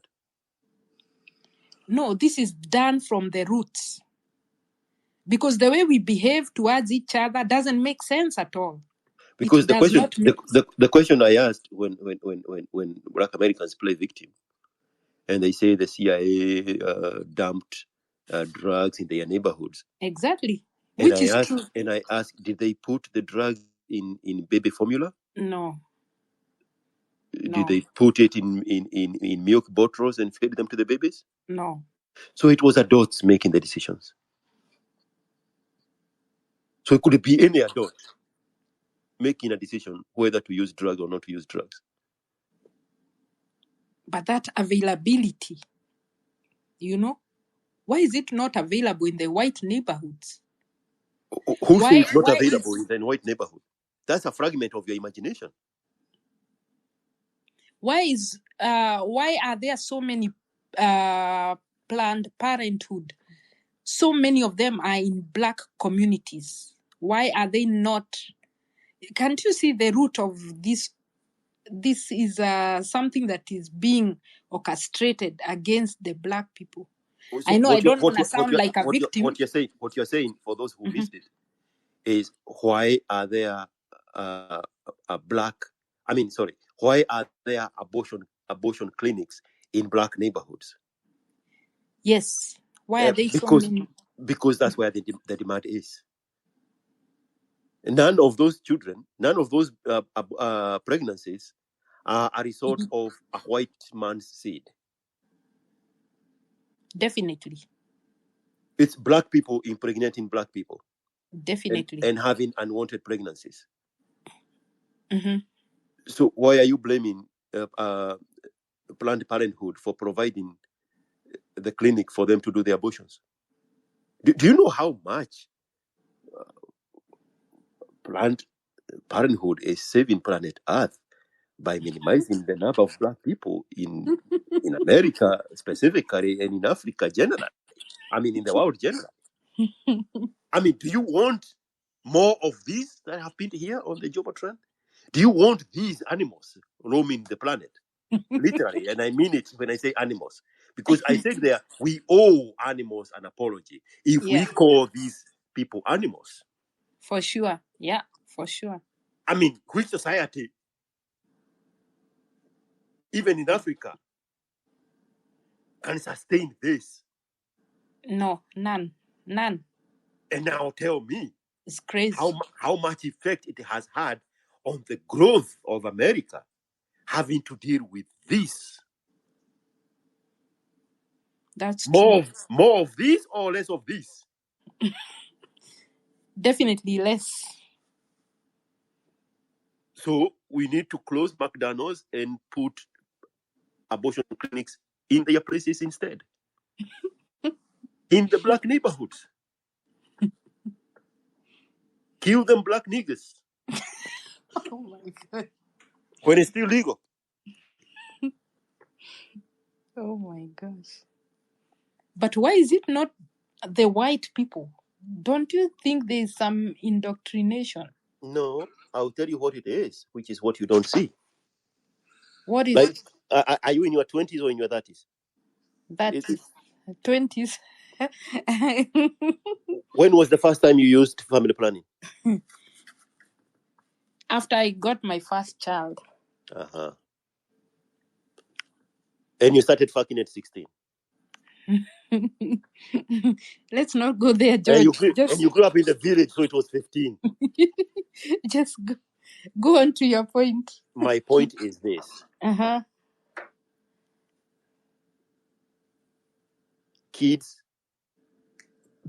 White girls, as young as 15 and 16, they are already on family planning. Mm-hmm. White population does not leave possibilities of pregnancy to chance. Mm-hmm. That's why it's called family planning. So when you see these girls in colleges drinking and rioting and sleeping in flat houses, Mm-hmm. they are already protected from pregnancies. You flip it on the black kids. It's not happening. In both instances, those services are accessible to both whites and blacks. And here is the catch. Mm-hmm. The white people have to pay for it because of their socio-economic status. So they would not qualify for free services. So they have to have insurance that caters for their children's having these family planning done on them, right? Right. For black people, because of their socio-economic status, generally, broad brush, they get these services for free. Or these services are available to them for free. Yeah, that's true. But they do not access them. Yeah. They set off their teenage girls on the loose to go sleep with ancient niggers with their pants on the ankles, and they get pregnant. The white kids are probably fucking even more than the black kids. But who is getting pregnant? The blacks. Whose fault is it? The formula that is keeping the white kid from getting pregnant is available and accessible and free to the blacks. Mm-hmm. But they're not taking it. That's true. So why would you say it's an engineering of the whites to have the black kids' teenage pregnancies? And yet the white man has provided the formula to the blacks to not get pregnant. Even for you, in your own culture, in everybody black Africa, it's not in your culture for you to protect yourself from pregnancy from an early age. You only did it after you had the first child so that you can manage your family.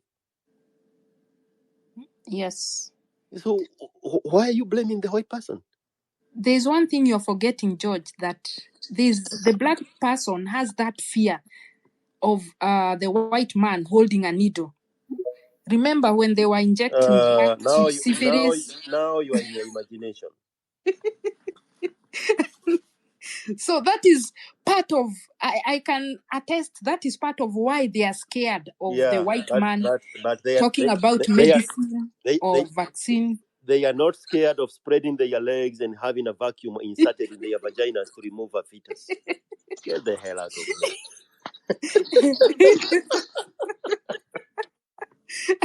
So, don't you see their point of view? They are always scared whenever they are being told, come here, I inject you.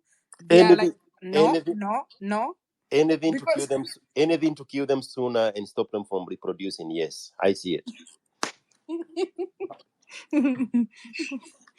Okay. All right. All right. What is your name? Thank you. Cynthia? Yeah. Yeah, Cynthia. All right. Thank you. Alex, hold on one moment. Let's hear from Sakari Wataka. I cannot say that quick enough. NG, how are you? Yeah, make it easy. Why is your name not NG? Hey, the one that was so difficult, I couldn't choose for my own son. But it's funny, you know. I was. My dad is Luya, and my mom is Kikuyu. So, but I was raised by my mom, so I know a little bit of Kikuyu. I know nothing about Luya. So when I meet someone and I tell them I don't know any Luya, and both my names are Luya, it's just strange. But I wanted to chime in on the circumcision thing. For me, I remember when I got circumcised, I was under my mom's care, and since she's a Kikuyu, she followed the traditional thing, you know, the ritual way. You're moving from being a kehe to being a mwanake, you know, from a young man to on your path to adulthood. So that was the reasoning behind us getting circumcised, nothing else. And I remember when I was in high school, being circumcised was a big deal. And I remember the Luos who came in, they really had a hard time because when you're not circumcised, it's like you are not a real man, you know. So especially those 4 months, they used to be monolized a lot, but as time went on, it kind of disappeared. So back then, it made sense to get circumcised because it was something that everybody was doing. But I think now, as we moved on, that whole meaning of, you know, it's kind of disappeared. Nowadays, it's just, I think people do it because other people are doing it. That idea of it's a ritual that you need to pass, you know, it's kind of disappeared completely. So that's why even the churches came in and they saw this vacuum in there and they started these programs, these 14-day programs where kids are taken in and they're taught for 14 days. But there's nothing they're being taught. It's just to monetize. So it's just a cut. You move on to the next slide. That stigma also, it kind of disappeared. So I don't know how things are today, but I've not seen anywhere where anybody has been stigmatized because of not being circumcised. But back then, it used to be a big deal. I mean, you remember there was a time, Raila, when in 2007, I think, yeah, that election, that thing was a huge thing.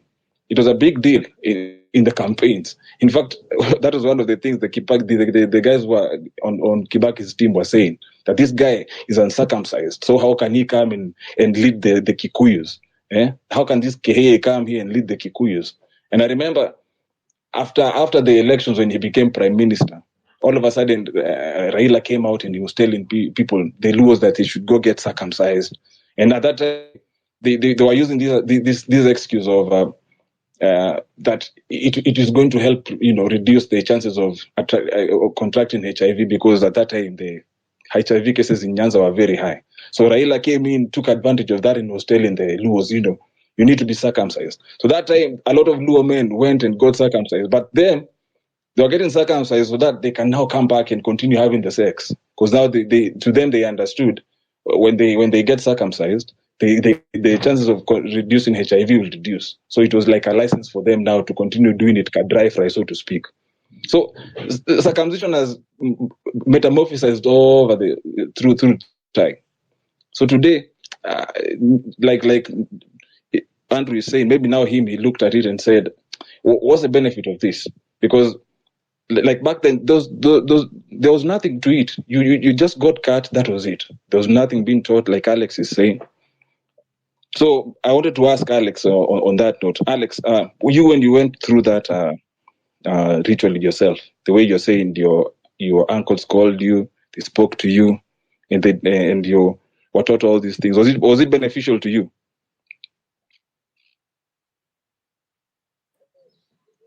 Sakari, Yes. the part that was beneficial was the part that was favoring me, where I was told, now, I interpreted it as I now have the independence to do whatever I want without consequences, because I was told, now your mother should not discipline you. You know, in the household, my mom was the disciplinarian, unajua.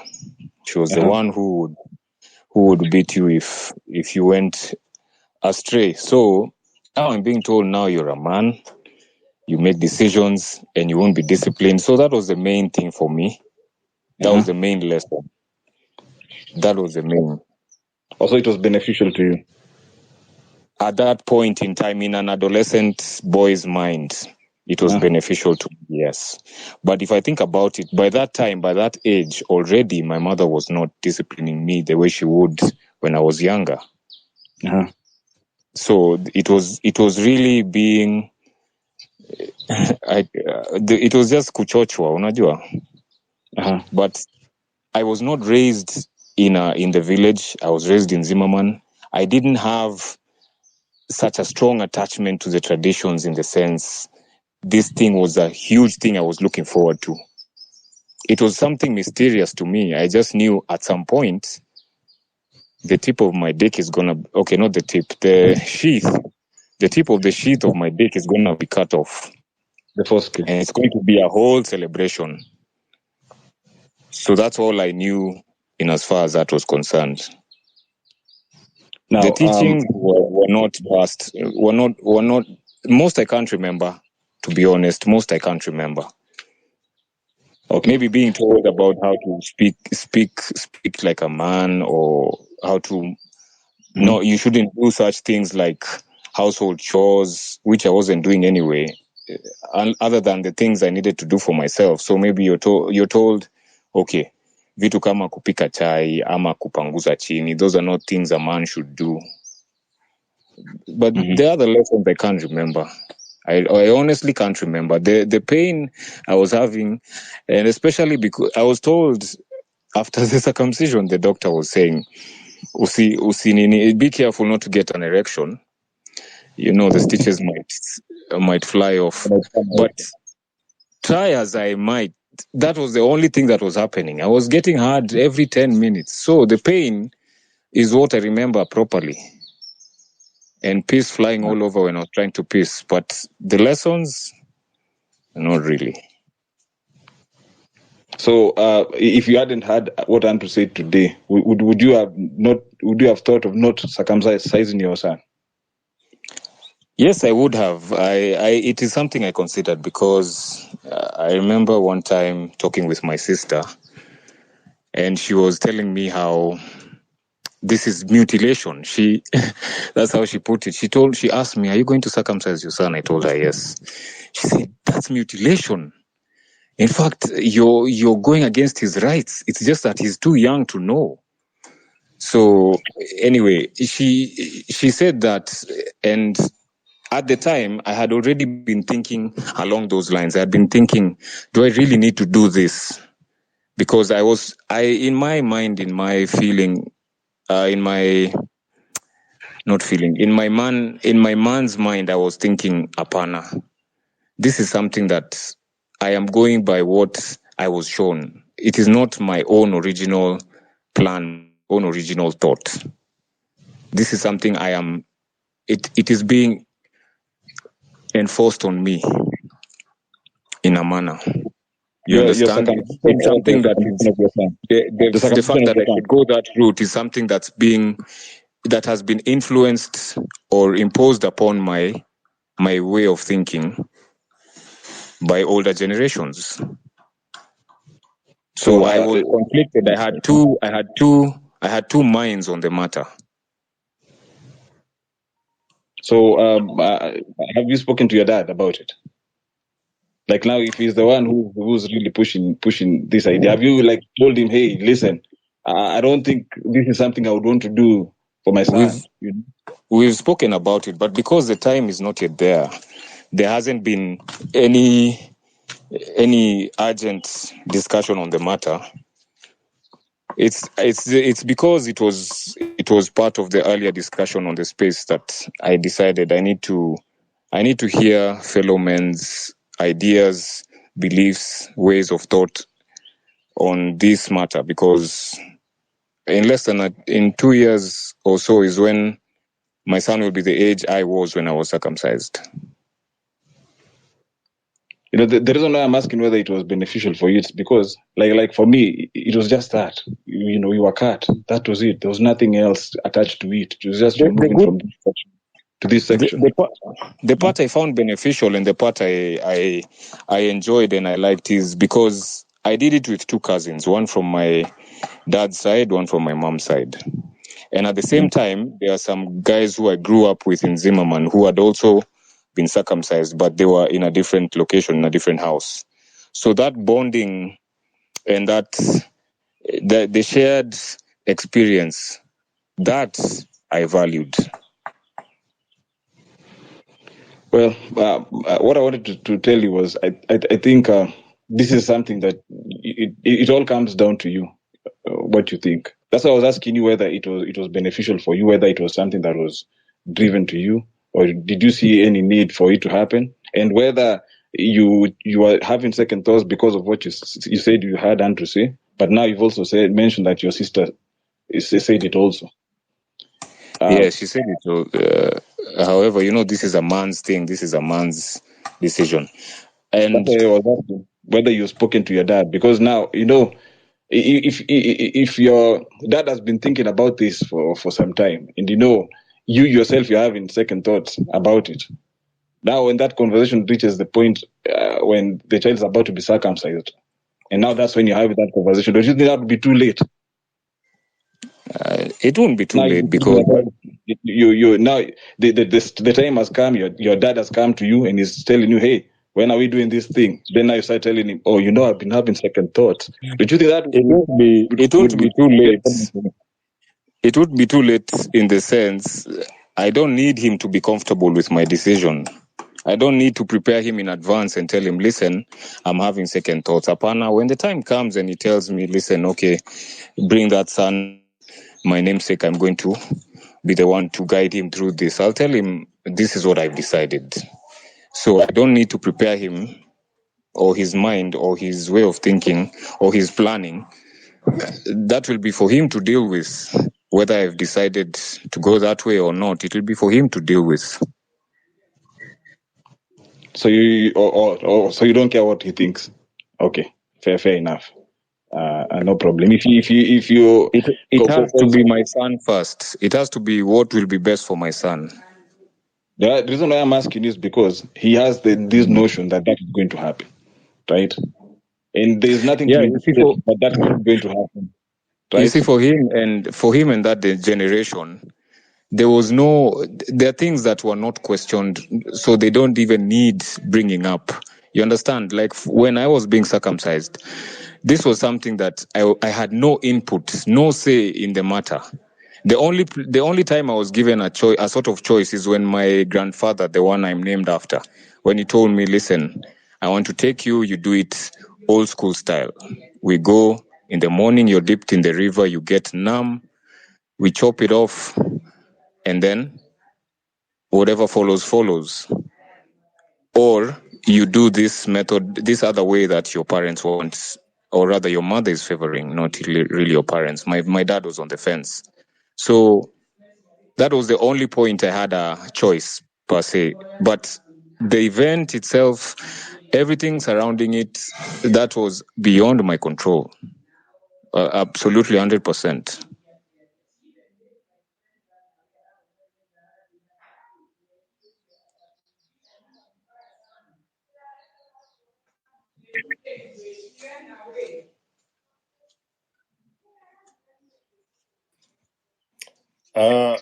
The two of you have gone quiet. I can hear you, George. Or is the other guy who's disappeared? Yes, I can't hear what Sakari said. If he was talking, Sijaskia. All right, hang on one moment. There's a guy called something. What is his name? Mark Pishon Intelligent Soul. I cannot see your request. You're saying you've been requesting and you want to speak.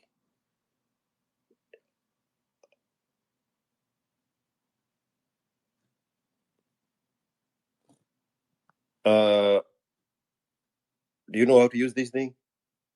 The request button is on the bottom left.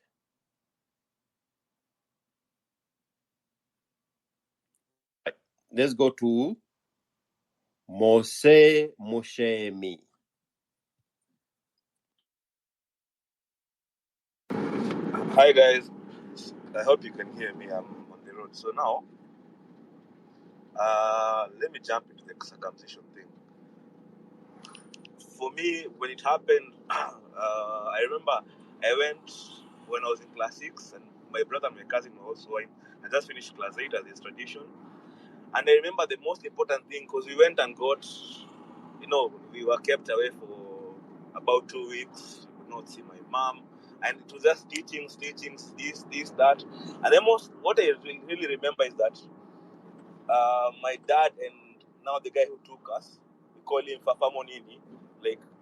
So he told us that the cutting off of the foreskin is just a sign, but the circumcision is mental. Like right now, there are things you're not expected to be doing. There are things, you become more responsible. You become more. So I think that's what should be sold, not just going and just cutting it off and rather let me just use the word mutilating and then leaving it that way. So that's my 2 cents. It should be more of a mental change.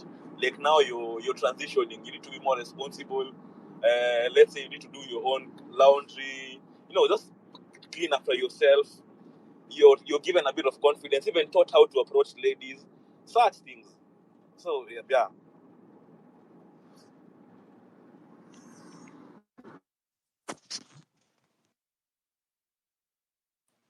Hey George, I I was off. I didn't hear the last part for Alex, but I think he said that he's in control. So I guess that's the bottom line. If he's going to make the decision by himself, that's fine. I thought he was being conflicted because of what he had here, but if it's something he's been thinking about, then at the end of the day, if you're in the position to make that decision, that's fine. Sakari, you didn't hear my last part. Oh yeah, I disappeared. A connection problem, I think. I said that what I was after is because I had my own thoughts, and it's good for me to hear from other men about the matter. But in as far as making the decision is concerned, that one is mine. I'm okay with that. Fair enough. Thank you, bro.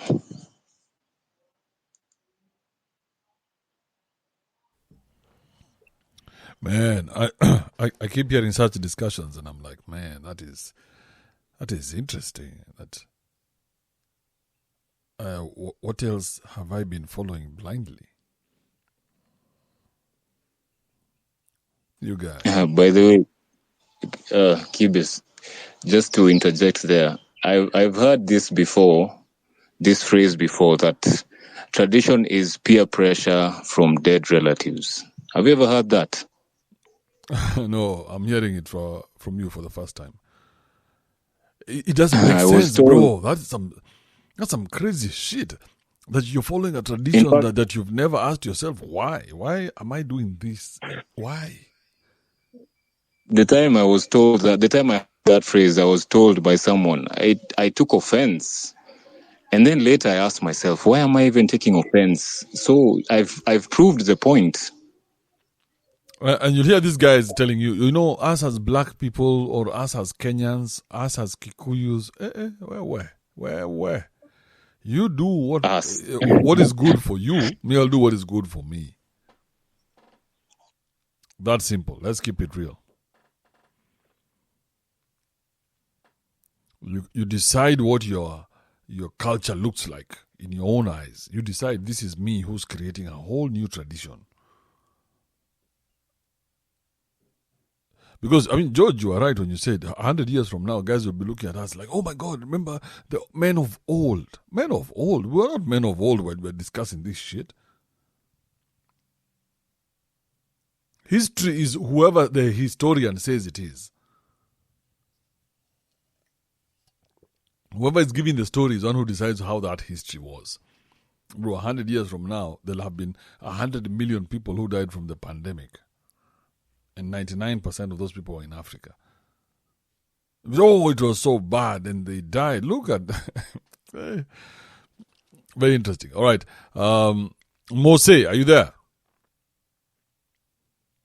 Yeah, I'm here. Did you engage with George, or what are you doing? I was just putting my 2 cents for the circumcision bit, for it being more of like a mental thing, not just the first kid is just a sign. It's just to remind you, but ideally it's supposed to be that transition from childhood to adulthood. Now you're more responsible. Now you need to clean out. You're the second man of the house. If certain decisions need to be made, you're there. You're no longer that baby that now everybody needs to think about. In fact, after we got circumcised, even going up country was now we would be asked, do you want to go? And I'll be like, no, I don't want to stay here. And the old man will be, okay, I'll take you kuenda. So we'll find something else you want to do in the city. Before that would be, in fact, even clothes would be packed for you. You're just told, tomorrow, and you're taken there, you stay for 2 weeks. You're there missing reso and stuff. There's nothing much. Yeah, but my question to you is, the majority of the world right now is not circumcising. Yes. And this majority of the world is one which is running this world. Okay. Yeah, so this circumcision is not very valuable, the way you're trying to make it sound. Because you're trying to make it look like it has so much value, but the white man is not circumcising, the Chinese is not circumcising, the Indian is not circumcising. So what is this thing that the blacks have been left with, that all they're thinking about is their dicks and their cleats? Okay, well, I think it's mainly it's a culture thing that we should that really doesn't have any particular meaning to it. But you see, I think its inception was to now move to graduate boys to men, so to be men. So I don't know whether for the white folk there's such a thing where guys are transitioned from boys to men. It's just that I don't know. No, but you guys, we don't live in a village anymore. Right. Those were village tricks. Now you live with your son. It is you and your son. You transition him. You don't have to wait for a day and say, this is the day that this is happening. But then what sort of reminder is there? What sort of... You see, the way when you clear high school, you're given a certificate. When you get a degree, you're given something. When you get a job, you're given a contract. When you're driving, you're given a license just to show that now you're certified. So I think this was the stamp. This was the cert. Back then. Yeah, why not? Why not cut off my hand? That's a better reminder. No, but now the hand is a tool of work. I mean, why choose the tip of the dick? Because that's the question nobody is able to answer. Why choose the tip of the dick? There could have been many other ways to remind me that I'm a grown up. Is it a Bible? I wanted to Google, but I'm just thinking, is it a Bible thing? Because they say Abraham also got circumcised. Bro, you could have done anything else. Why choose the tip of the dick? We need to have that conversation. Why did we decide that was how it was going to be? Okay. Yeah, because if somebody... It's more borrowed. So we don't know why people are doing it. So why would we still continue to do it? And we don't know why they started doing it. Well, it's true. There's not really, but culturally, it depends on where people come from. For the laws, they would remove the front teeth. So nowadays, they don't remove the front teeth because now, I think it's a bit, it's crude. But cutting off the tip of the dick is not crude. It's something small for the boys. Wait. Listen to this. So removing the top 4, 5, or 6 teeth is crude. But cutting the tip of the dick is not crude. Yeah. That's Wah. Have you ever gotten your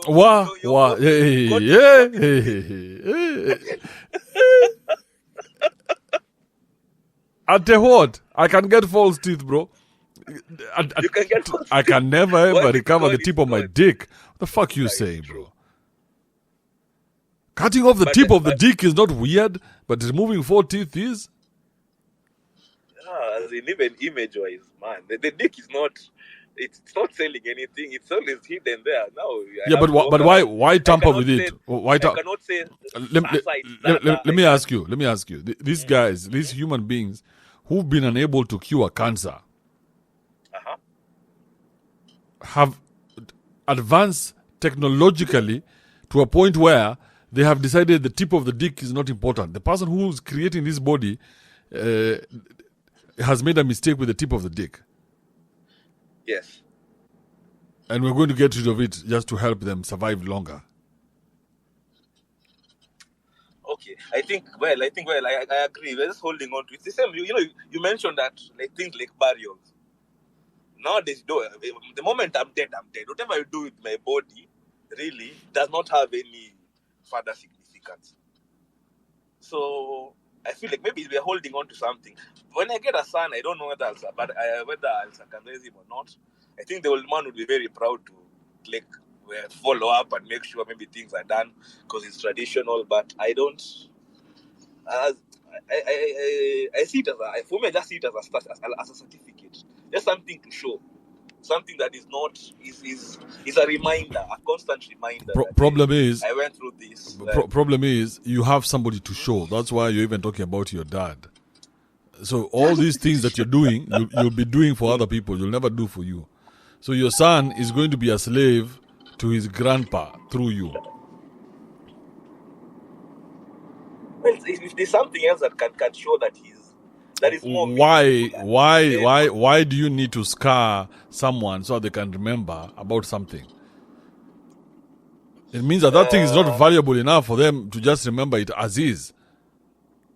But there's a reason why we are given certificates, Kibe, right? Cutting off a tip of the dick is a certificate, bro? What are you saying, bro? It's climbing. If you climb Mount Everest or Mount Kenya and take photos from there, now that's good. You can take that and go sell it somewhere. What about the tip of your dick? How important is that to the rest of the world? It's not, because the rest of the world is not cutting off the tip of the dick. Yeah, true. It is only valuable to you backward motherfuckers, because it keeps you in bondage the same way religion has held you hostage all these years. Because you'd rather just follow without asking why. You're so scared of asking why. So let me just jump and do this thing so that I don't piss off the ancestors, whoever those motherfuckers are. Whoever decided let's cut off the tip of the dick. Okay, I agree. I think maybe if there's a better way of that transition, that way of showing someone that by then now you're a man, you need to do better, be better, think better. It's the same thing as the same way as a religion. If it was sold to us as something to better people, you're not just to benefit a person as it has been, then I think. So Mosel, let me tell you the last thing. So if you as a parent have to transition your child for them to be a better human being, then you've already failed. Okay? Yes. Because this transitioning is only in the African tradition where you guys look at time that way. But in other societies and developed societies, it is all about competency. Are we competent enough to handle the life the way it's coming? It's not about your dick. Okay, Kibe, let me ask you. You've seen like these universities that have like fraternities, and you have to pledge, and it's mostly for white guys. You have to pledge for you to like you have there's a ritual that you have to go through. So is it more or less the same thing? It could be for the unity of the group, but if you're not in a group, why would you do it? Unity. Yes, for the unity of the group. So the group comes up with laws to govern its existence. But which laws are these for you and your son? Unless you are creating this law. You cannot be bringing laws to your people that you've not interrogated and just saying, I want to throw in laws and I don't know why. If your son was to ask you, why do we circumcise? What answer would you tell him? And if you give him an answer that is not well thought through by you, then he'll consider you an idiot, the way we considered our parents idiots. Because we kept asking them, what is this for? And your parent couldn't answer you, and you're like, you're an idiot. Okay. I understand, I agree. Maybe we're following too much. That is not really necessary.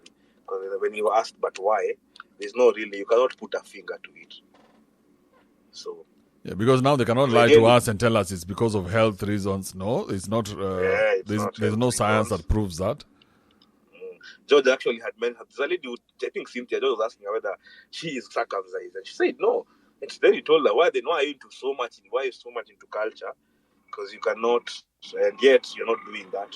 But you want men to be circumcised. Exactly. Given their names, given your father's names, blah, blah, blah. So I think it's something, we need to move on.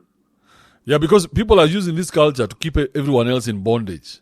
But if you ask Cynthia, are you circumcised? No. So why are you telling everybody else how to maintain their culture, yet you are not maintaining yours? Not maintaining culture. All right. Thank you. Thanks, Gide. All right. Cheers. Andrew. Yeah, go ahead. Can you see requests on your board? No. Somebody is requesting? There is a huge glitch because that guy who was insisting that he's requesting that he's not getting through. I cannot see his request. I am in communication with our boss. He has requested multiple times. I cannot even see him, leave alone see his request. There's a problem because even me, I kept on requesting. And then this was gone, and so you experienced the same problem. I don't know how you made it. Yeah. I can't see anyone requesting. There's no single request. Yeah. Yeah. Okay. So we're all seeing the same thing now. Yeah. I don't know what's happening. I even sent like a link to the spaces to our board to see if he followed the link, we could be able to see him. But I still can't see him. Oh, so man. I actually had to update my phone, the iOS. I had to update it, then now come back. Update the app? The iOS, the entire phone. This guy. But everybody who's requesting, I can see Sultan and David. Yeah, there's Sultan. Okay. Man, the technology fails for the right people, like our ball, and it works for Sultan. Hater is a hater. Mzee Ratili, are you there? Yes, sir. What's up? How are you guys? So I wanted to chime in on the discussion, and actually I had nothing to say in the previous part until you mentioned you questioned like, oh, the Luos used to like remove the teeth, and personally I'm circumcised. So when I got circumcised, it was more of peer pressure because I'm Luo, so it's not our culture. But when I come to think of it, I think that the main reason was probably to reduce the ability to enjoy the desires, the human desires. So like when somebody gets circumcised, the forehead becomes desensitized. And if you compare between like enjoyment of sex for men who are circumcised and who are not circumcised, in my opinion, and from the people that I've interacted with, and myself as well, because I got circumcised after having had sex before, I think you enjoy it more. And probably it's the reason most of Luo folk are usually like focus with idolizing women because they enjoy the sex really much. And the main reason was probably to subdue the enjoyment part of the desires. So when it comes to Luos, probably it will have been food. When you remove the teeth, probably you don't enjoy the food as much. So for Luos, concentrated on food, other cultures concentrated on sex. But now it wasn't logical to tell people, hey, we want to subdue your desires. So people had to come up with a different reason, different connotation to add it to the culture, because if along the way people will call the bullshit. And yeah, so that's my take. Hey, all right. Thank you, Mose. Oh, sorry, Mose, mute your mic. Mute your mic, Mose. I was listening to Mzee Ratili. Why is Mose's mic on? Sorry. What's wrong with this? What were you saying? I even forgot. Mzee Ratili, what are you saying? You were talking Yeah, about so how the desires have been subdued. yeah, I think that was the main reason. The main reason was to subdue the ability to enjoy human desire. So, like for most cultures, it was probably sex because they knew that if you really enjoy it so much, then there's a high probability you might be consumed by it. And for Luos, it's probably the food But we because don't know we don't know this for sure. We're just now speculating, right? we're speculating. Of course, because these are thoughts. Yes. And So we're just speculating. So there's no real information to say that this is exactly what they were thinking when they decided to do this in the first place. yeah, but the thing is, you can rationalize these things because what else will be the reason? But so you're just doing deduction, but we don't have the real Reduction. reason. Oh, Yes. yeah, of course. Yeah. Well, I don't come from that time. Yeah. So if we I don't don't know, come from. so if we don't know But exactly why they were doing it, why would we still continue doing it? yeah, so for people who are doing it as a culture, then that is on them. That is their problem. Personally, No, we're talking about since just the two of us here. We're saying if we don't know why that they were circumcising us, why would we personally, circumcise our kids? Personally, I wouldn't do it to my kids.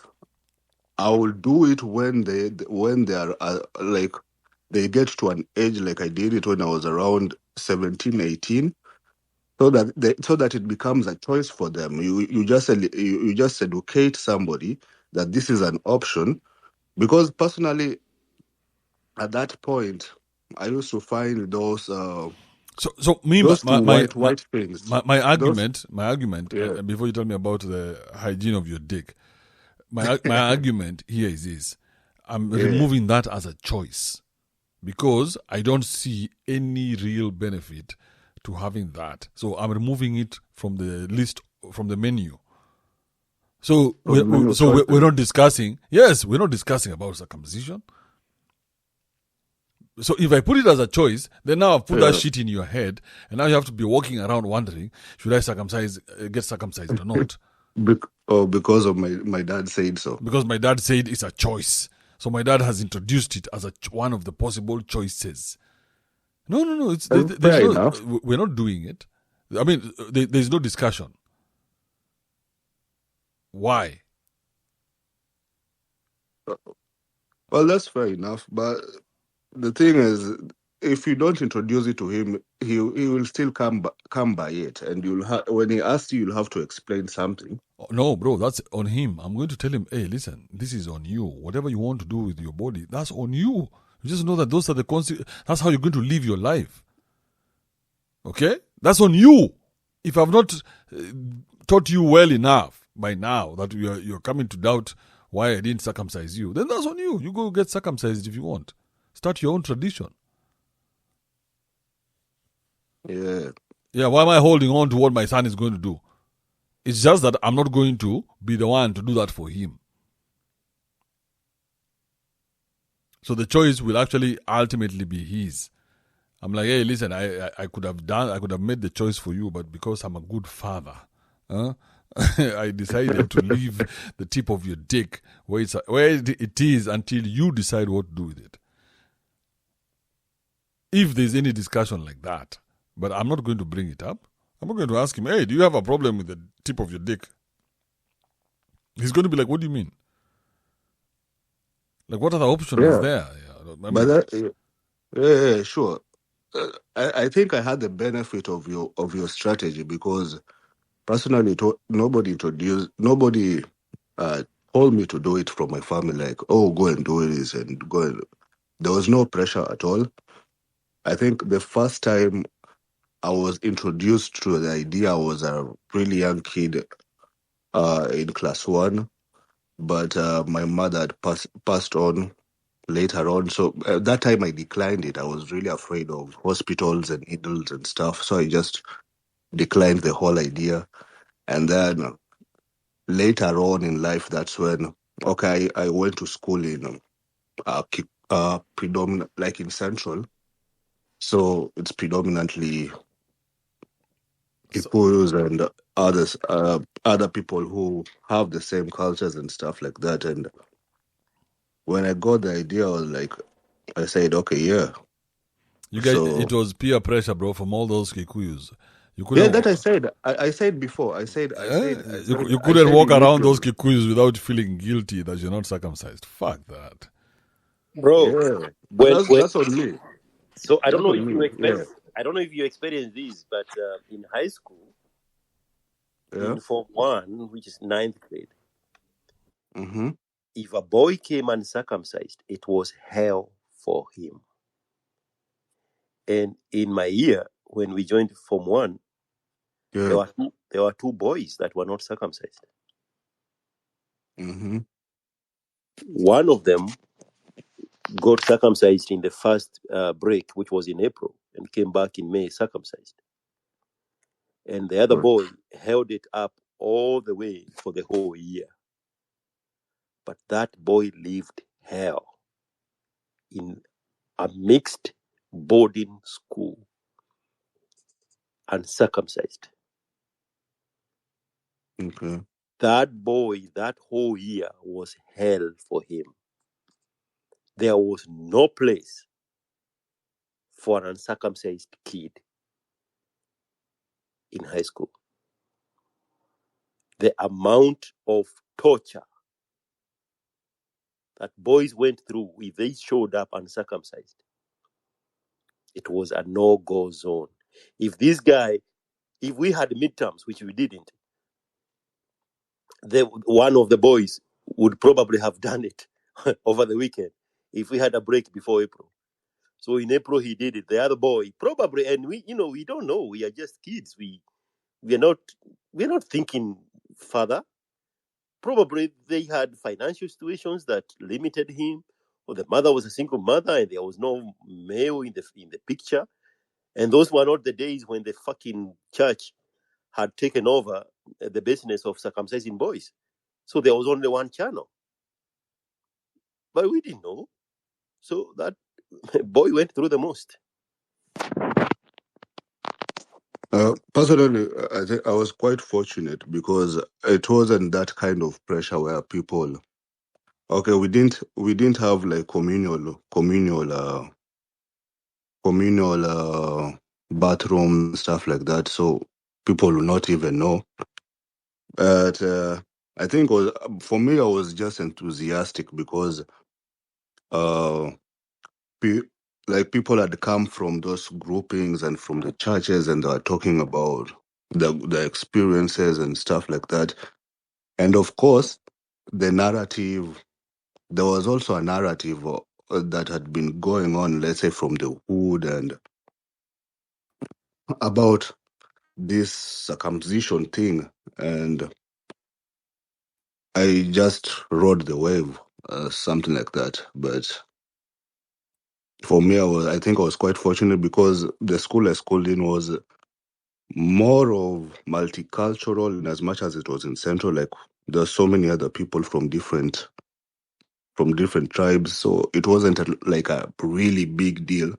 But majority of the folk, maybe from Kalenjin land and like Kikuyu land, they underwent this circumcision thing immediately after class 8. So majority of your peers from Form 1 will have given you like stories about what happened, and yeah, and it's something that of course you just start considering. But I don't think anything should be followed as a culture in this age and time without uh retrospect, like looking into it and asking yourself questions the same way we are asking questions right now. And it's not only circumcision, everything else.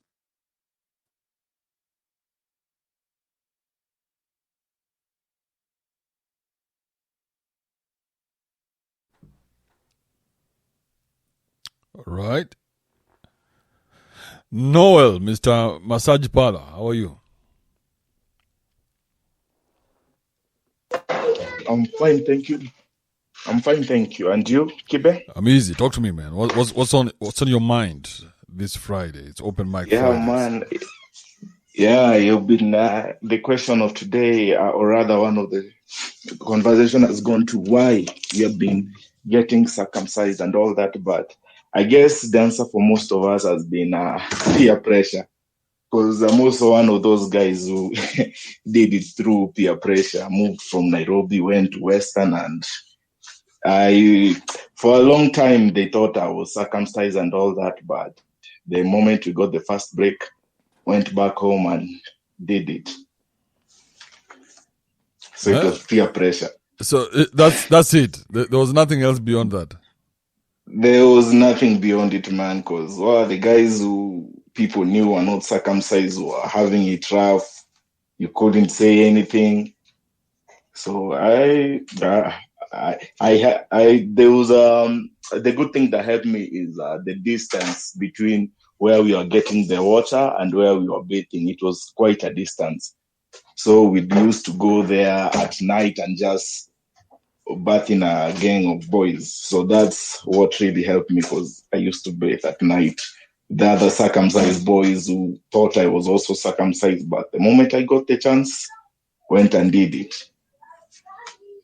Now you could swing your dick everywhere. I could not walk where there was light oil asking for soap and all that shit. Like, give me that soap there, but I was more, And while you're at it, look at my dick. It's freshly circumcised. You can see, but but the doctor ruined everything when he told me, don't get hard, man, because it was painful, man. Yeah, every night I just no, I hear I hear the night parts. Now you're going to details that are necessary, but now that you know what you know, I mean, would you say that it is necessary? Is it necessary at all? Because I get the tradition behind it. I get the tradition behind it, but we can't maintain that tradition anymore. So does it make any sense to keep chasing this dream? This traditional dream of transitioning the boys from boys to men? The tradition nowadays doesn't hold much water, because you have guys who are circumcised and they behave like kids. So it doesn't hold much water. So personally, I also have a boy. I don't know what I'll do. I'll just let him make the decision. I'll just tell him this thing people used to do back then. It was like a form of transition from boyhood to childhood. It has these benefits. Do you want to do it? Then let him decide. What benefits? There was that benefit they sold, like healthy. Now it's more clean. It doesn't. The foreskin has, they were saying foreskin has you that underneath it. You pull it. There's a whole layer of that there. Those benefits. Man, we were played, bro. Yeah, I know. You know, these guys were living in the Uko, in the forest and in the wilderness. I mean, come on, running water is not even 100 years old, huh? Man, they were not exposed to a lot of things, so they were just limited, and it was brought also with religion because it's there in the Bible. So they were just left to wander in circumcision while other people are getting rich of them. And maybe it is one guy who started it one day when he realized maybe one of his sons' foreskin is beginning to wither. He's like, hey, cut it off before it eats the rest of the dick. I'm like, oh, that's a good idea. That's a good idea. Cut off all the foreskins, just in case it happens. The old guys are gullible. Yeah, the old guys are very gullible, man.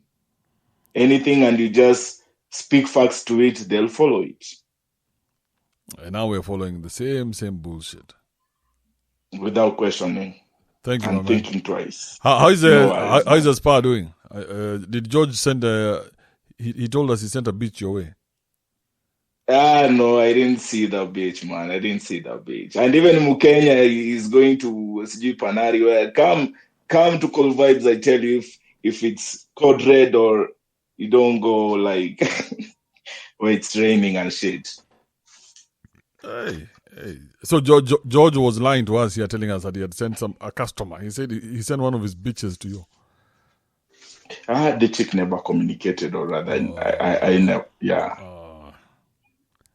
But no worries, maybe there is next time. He has a lot of beaches. I'm sure he'll send one. Fucking Africans. Yeah. Can't trust them for shit. All right. Bro, I almost missed what you said. No, I already sent somebody there to get prepared for me. This guy did a very good job.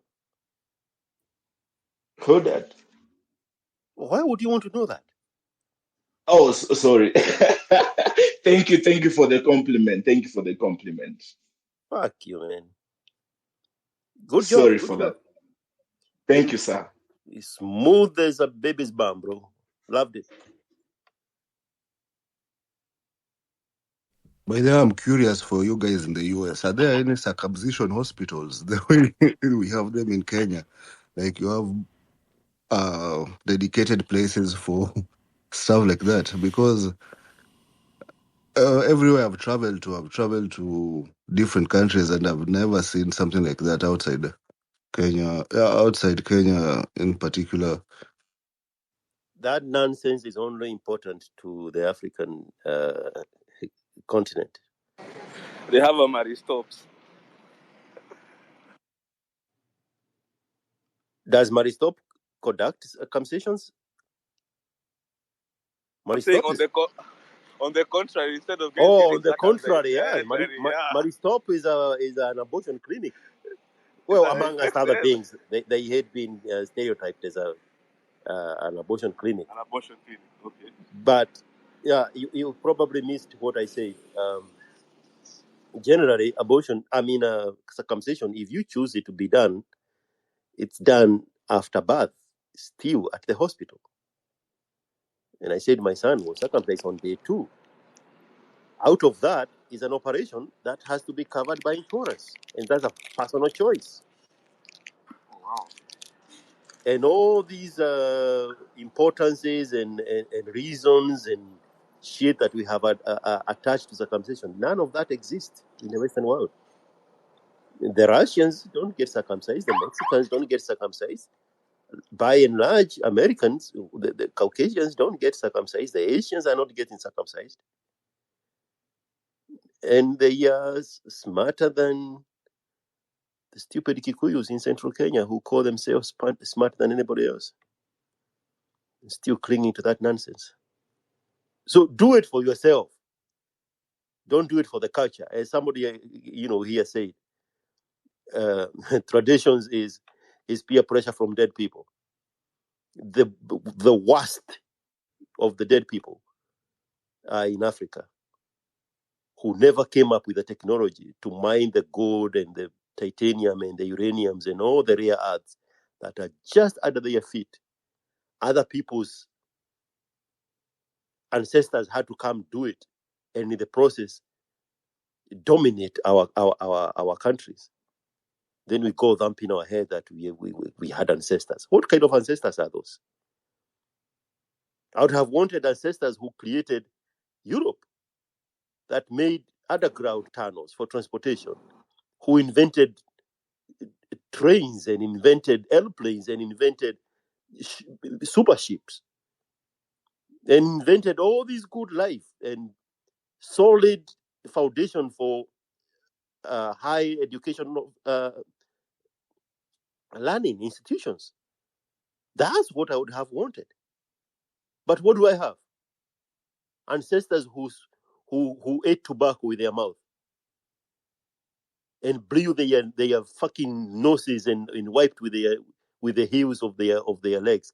Bullshit. Ancestors walking for 90 years and never discovering the gold buried underneath their feet or the oil.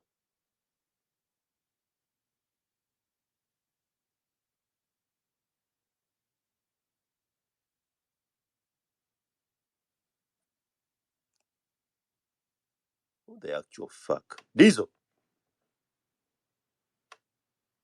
Yeah, what's up? Are you panicking? No, I just ran out of shit to shit on Kikuyus, bro.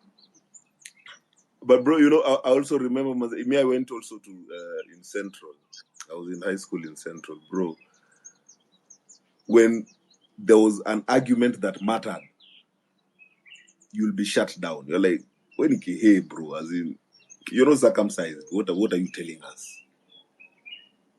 Even some of the fights I'd get into, it was because of that. Is you're not circumcised. There's nothing you can tell me. Literally nothing. And you're there, someone who's telling you that is like a small boy with confidence. You're wondering where that confidence is from. So now looking back at it, it's all peer pressure. We were living our lives based on fear. There's nothing we've ever done that was just us. You know yourself, this is what you want. Because even right now, bro, as in that culture of, maybe previously there was that culture of, the rite of passage. So circumcision was part of the rite of passage to turn you into a man. But right now, that culture is not there. So why should we go on with it? Bro, you're going to get circumcised by the church. What has the church have to do with my dick? They are con artists. And they have placed themselves as a solution to all these gimmicks. And for those who don't remember,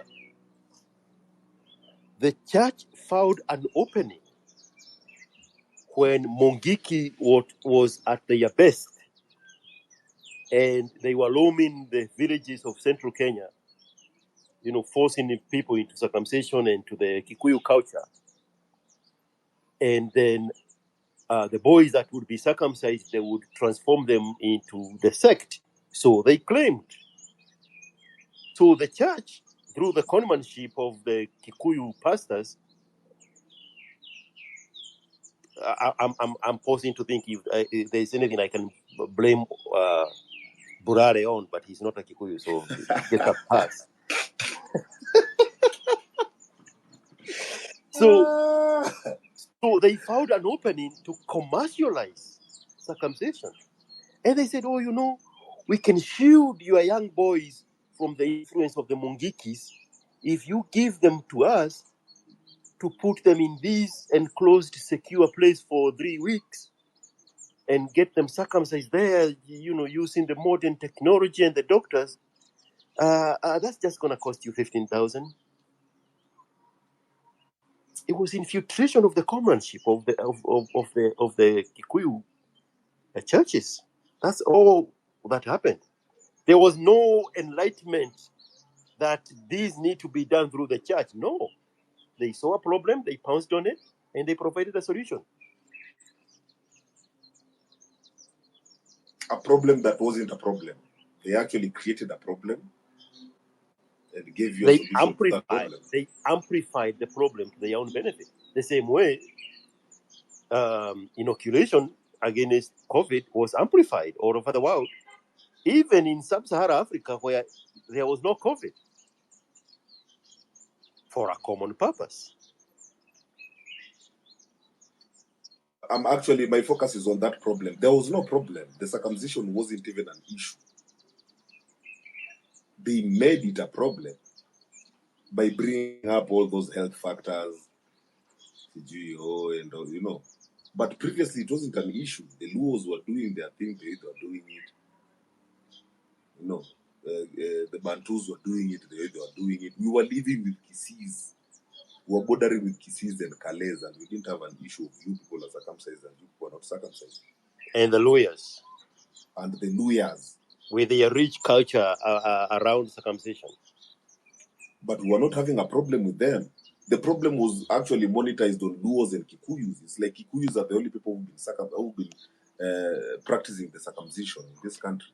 Bro, I'm telling you, the Kikuyus are the puniest group of human beings that are responsible for 99% of all the problems in Kenya. Bro, didn't you hear what Cynthia said here? She threw it somewhere there. She's like, why are you throwing away your culture? The way we Kikuyus know ourselves to be the strongest, the smartest. When Bro, this country needs a leader. the name Agikoyo, the name Mogikoyo literally means smarter, brighter than the rest.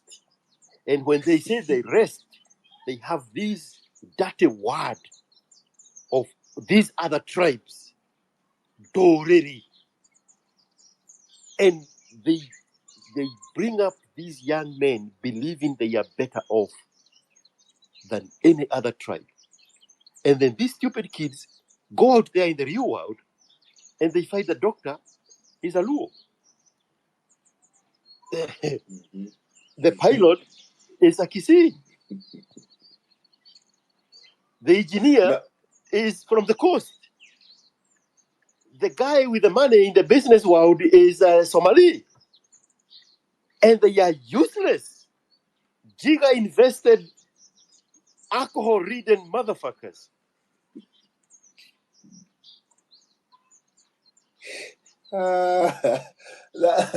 So now, John, so you can see, it's even past that circumcision, bro. It was a problem created between the Luos and Kikuyus, and it is still going on till today, bro. Without a conflict without Luos and Kikuyus, then there's no trigger in that conflict. There has to be a trigger.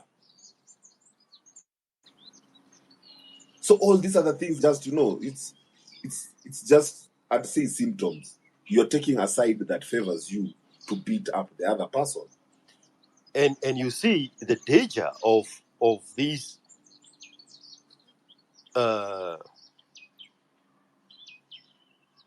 group mentality, hard mentality of the Kikuyus, that this girl here is trying to convince me that I should not desert my culture. She's trying to go into her imagination and imagining what my son will miss in the future when I have not given him all this culture. Bro, the Kikuyus... But she even gave you an example of Obama, bro. The Kikuyus have had the presidency for almost 30 years. I'm not even talking about the Kikuyus, because if we added Moi Kibaki, that makes it 40 years. But look at Katundu, have had the presidency for 28 years, 18 years of Jomo Kenyatta, and 10 years of this ancient nigger son of his. And Katundu is the most backward place in Kenya. Bro, the Kikuyus in Gatundu are the poorest of the Kikuyus of Kenya. The roads, the schools are the poorest in all of central Kenya. But they go on the ballot box and vote Kahega Ito. That nonsense, bro. They keep every election cycle. Kikuyus take us back 100 years through their choices of the long leaders with that hard mentality of theirs. And who is excelling? You go in any universities. Look where the growth of universities took place after they opened them up from the original 3 universities. Look at the people at the top of the leadership in the university colleges.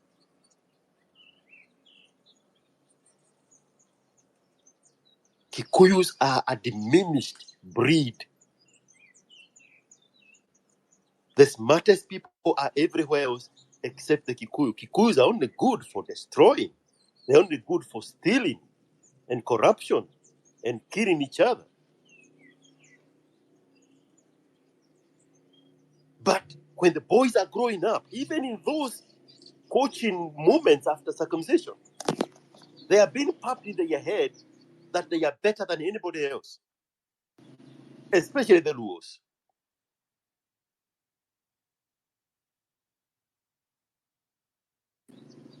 And you know the issue, it's that what you've said, that group mentality, and it's group mentality without questioning. Bro, what I've been told is what I am going with. And when I question it, you are a bad who person, is a bro. woman, she's losing her shit. Imagine the Kikuyus here who have no balls to come and say what I'm saying is wrong. Imagine what they are feeling in their hearts when me and a traditional Kikuyu is speaking shit about the Kikuyus. Imagine what is going on in their mind right now, because everything they have been told by their culture, by their tradition, by their fucking forefathers and grandfathers and bullshit was to pump them with this imaginary importance and superiority over anybody else in Kenya. And yet in the real world, it's not reflecting that. They are behind in every pointers of socio-economic radar. So you are a sellout. That's what you are. Because according to them, you are a sellout. Even the way Cynthia was talking, how you've already lost your son, bro. You've taken your son and taken him out there. How will he track his culture? So you sold out. You sold out to the Kikuyu culture. You've sold out to the Kikuyu community. Just because you're questioning some of the things that are not making sense. As a group mentality, you're not supposed to be questioning anything. My argument is, if this Moge Kori is smarter than the rest, when I was born, my village would have looked like Switzerland, because these people are smarter than anybody else. So they would have electric trains, they would have paved roads, they would have smart cars, they would have buses that makes regular stops. The schools would be world-class level. White people would be flocking into our institutions because we have the best research institutions. We have the best medical schools. We have the best engineering schools. We have the best of everything. If it's true, the Kikuyus were the smartest. But again, I think they are showing it. Maybe us, we are the people who are looking at this smartness from a different angle. Because as much as you're saying, though, most people who are in leadership, it's most Kikuyus who've actually, I'd say, made money outside the system, or rather, taking advantage of the loopholes in the system. And we are seeing that. So maybe this smartness, we need to look at it from another angle. While they were going to, they're finding doctors. These doctors, you'll find them renting their buildings. So for us, maybe we brought in some humanity in it, or again, the word right now we are used to, the carried away word. But in real sense, these people are, us will take advantage of every situation that is on ground. It doesn't matter whether it affects you or not, but for us, we will take every advantage to protect us because we feel we are better. But even in politics, that's how they are playing it. If they are so good at making money, bro, if they are so good at solving problems, why is their coffee and tea being auctioned in an auction center in London instead of in Kanyanyaine and Itaro and Kandara and Irate and all these places where they grow the coffee and they grow the tea? Why haven't they forced the rest of the world to come to their villages to bid for their coffees in their turfs?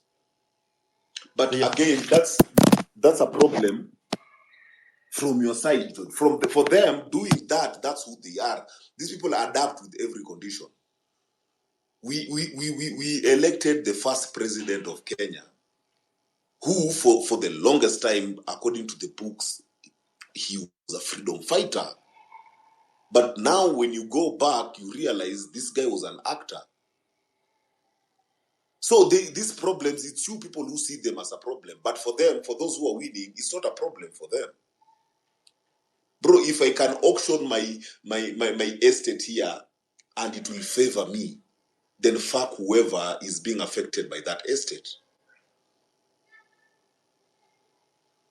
Hell, bro, you people can even decide and start like the Chinese. You can start your another ancestral home even there in States. The time when I was there, I remember we went to church on a Sunday, bro. That church, the entire service was in Kikuyu. The entire service, bro. Even the kids, as much as their their English is American, but the moment they switch to Kikuyu, it's Kikuyu, but they don't know Swahili. So there's a way of you people entering a place and, imprinting who you are. So to some point, it is an advantage. But if you look at it on a broader way of living as a community, then no, Kikuyus don't know how to live as one community. Then they know how to live as Kikuyus, not that now Kikuyus and we are combining all Bantus, no.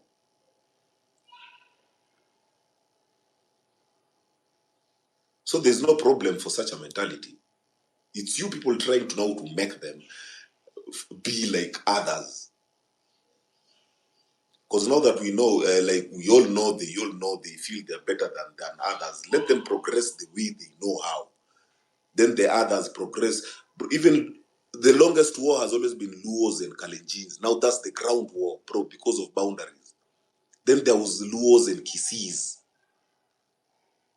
We had no issue with Kikuyus, bro. A Luo and a Kikuyu, I don't know where they would have ever fought if we actually maintained not, combining people. We were not fighting for no land. We don't border each other. But when it came to politics, Kikuyus took and Luos entered this war like we've been having this war over land, over everything. Everyone decided, this is a beef between people who are circumcised and people who are not circumcised.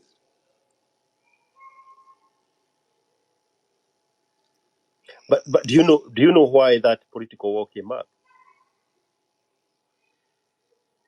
It's because Power. It's because on the national level, Johnston Kamau Gengi, aka Jomo Kenyatta, could not hold that act of being a freedom fighter, of being the smartest guy in the country. Because the smartest people were the likes of Tom Mboya and Ochieng Oneko. So for him to continue with his conmanship, he could no longer sell that myth of being smart simply because of being a Kikuyu. And because he could not compete on the national level with the smartest guy in the room, he had to eliminate them, one after the other, including fellow Kikuyus. But George, let me ask you, how is that him failing to compete on the national level? Maybe that part, that killing, as we are seeing right now, is part of that competition. Bro, we are seeing Raila being defeated every time, and these people will keep on taking advantage because, he doesn't have that, it hasn't come out like him eliminating his enemies. Bro, you mess with me, I eliminate you. But it's just as simple as that. Isn't that exactly what has happened, continue to happen, even with Johnson Kamau's son? Is what I'm saying. The Twice, competition. Twice he conned Raila his presidency. And once Mwai Kibaki conned Raila his presidency. And so how is that now is making them stupid? These people are understanding the assignment as it is on ground. We are competing here for the national seat, bro. The only way I can be in charge is if I eliminate someone who might threaten my seat. It's the rules of the jungle. That just say they are smarter conmen, not that they are smart in the head. Okay, conmen are based on, because the conmanship again, that's a standard you're bringing, George. The entire system is conmanship. So they cannot win on merits. The system doesn't rely on merit. If the system relied on merit, then they wouldn't have been winning from the word go. Bro, the justice system would have been working. But the system doesn't rely on merit. This merit thing is our own individual standards we are coming up with. But out there, bro, the system is on conmanship. Whoever is conned, then you take your L. You snooze, you lose, bro.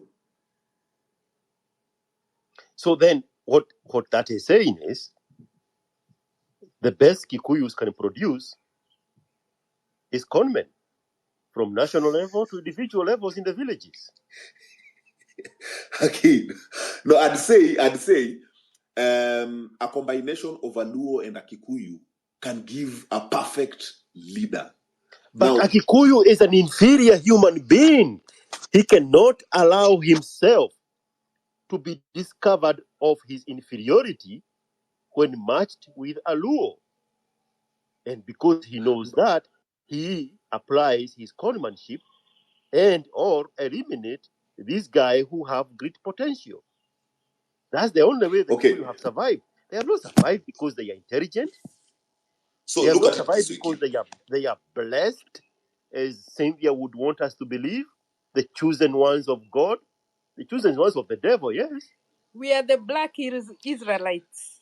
There is nothing Israelites. There is no Israelite individual We going are the- around dumping their shoulders, calling themselves Israelites.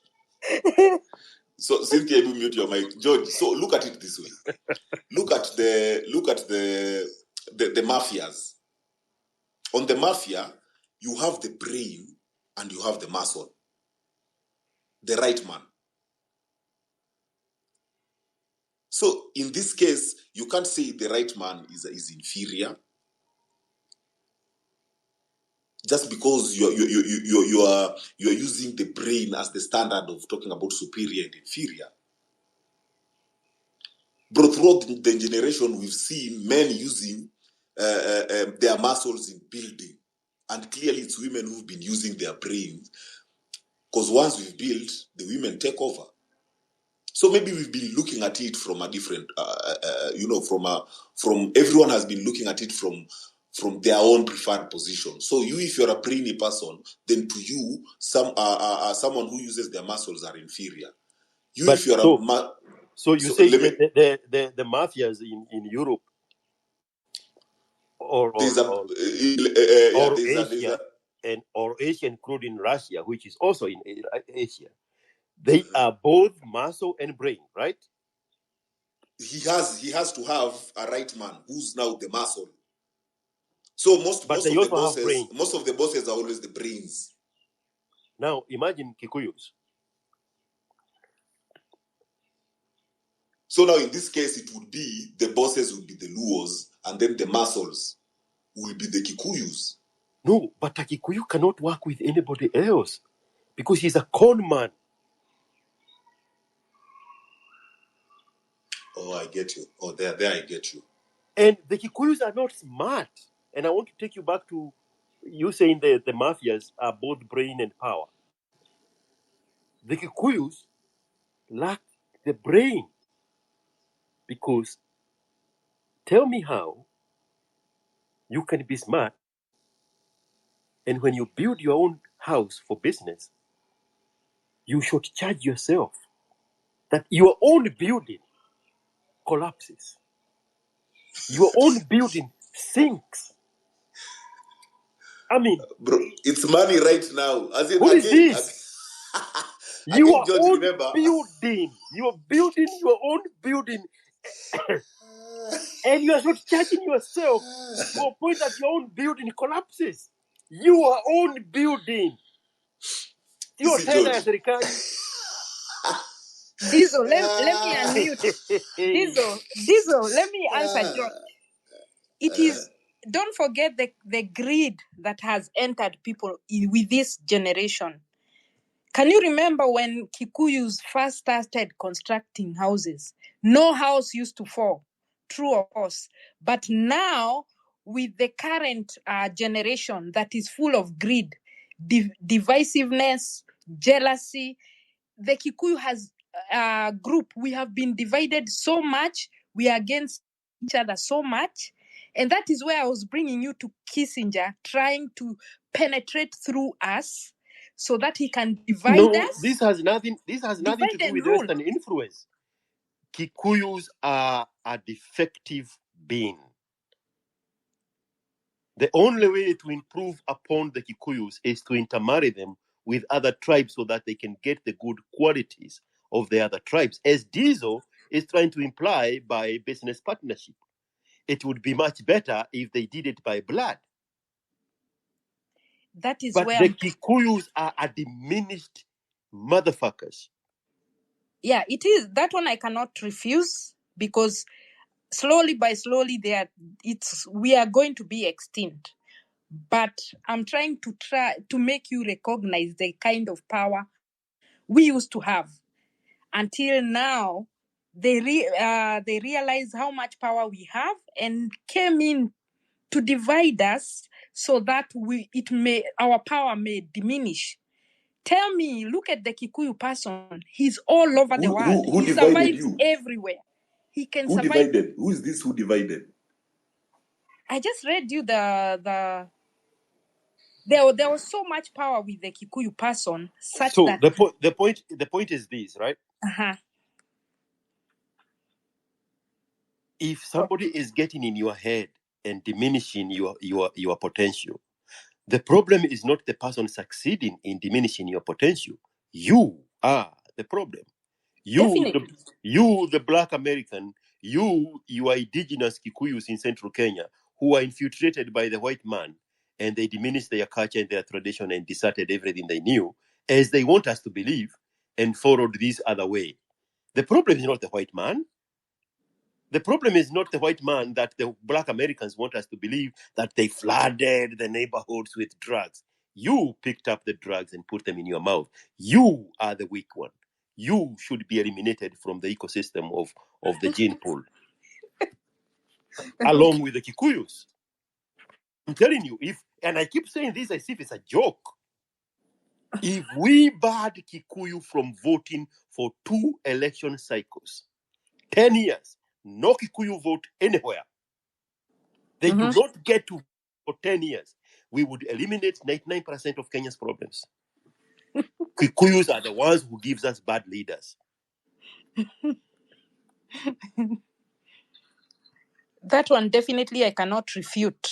Kikuyus are a diminished seed. And you see that where hope has been taken away from them.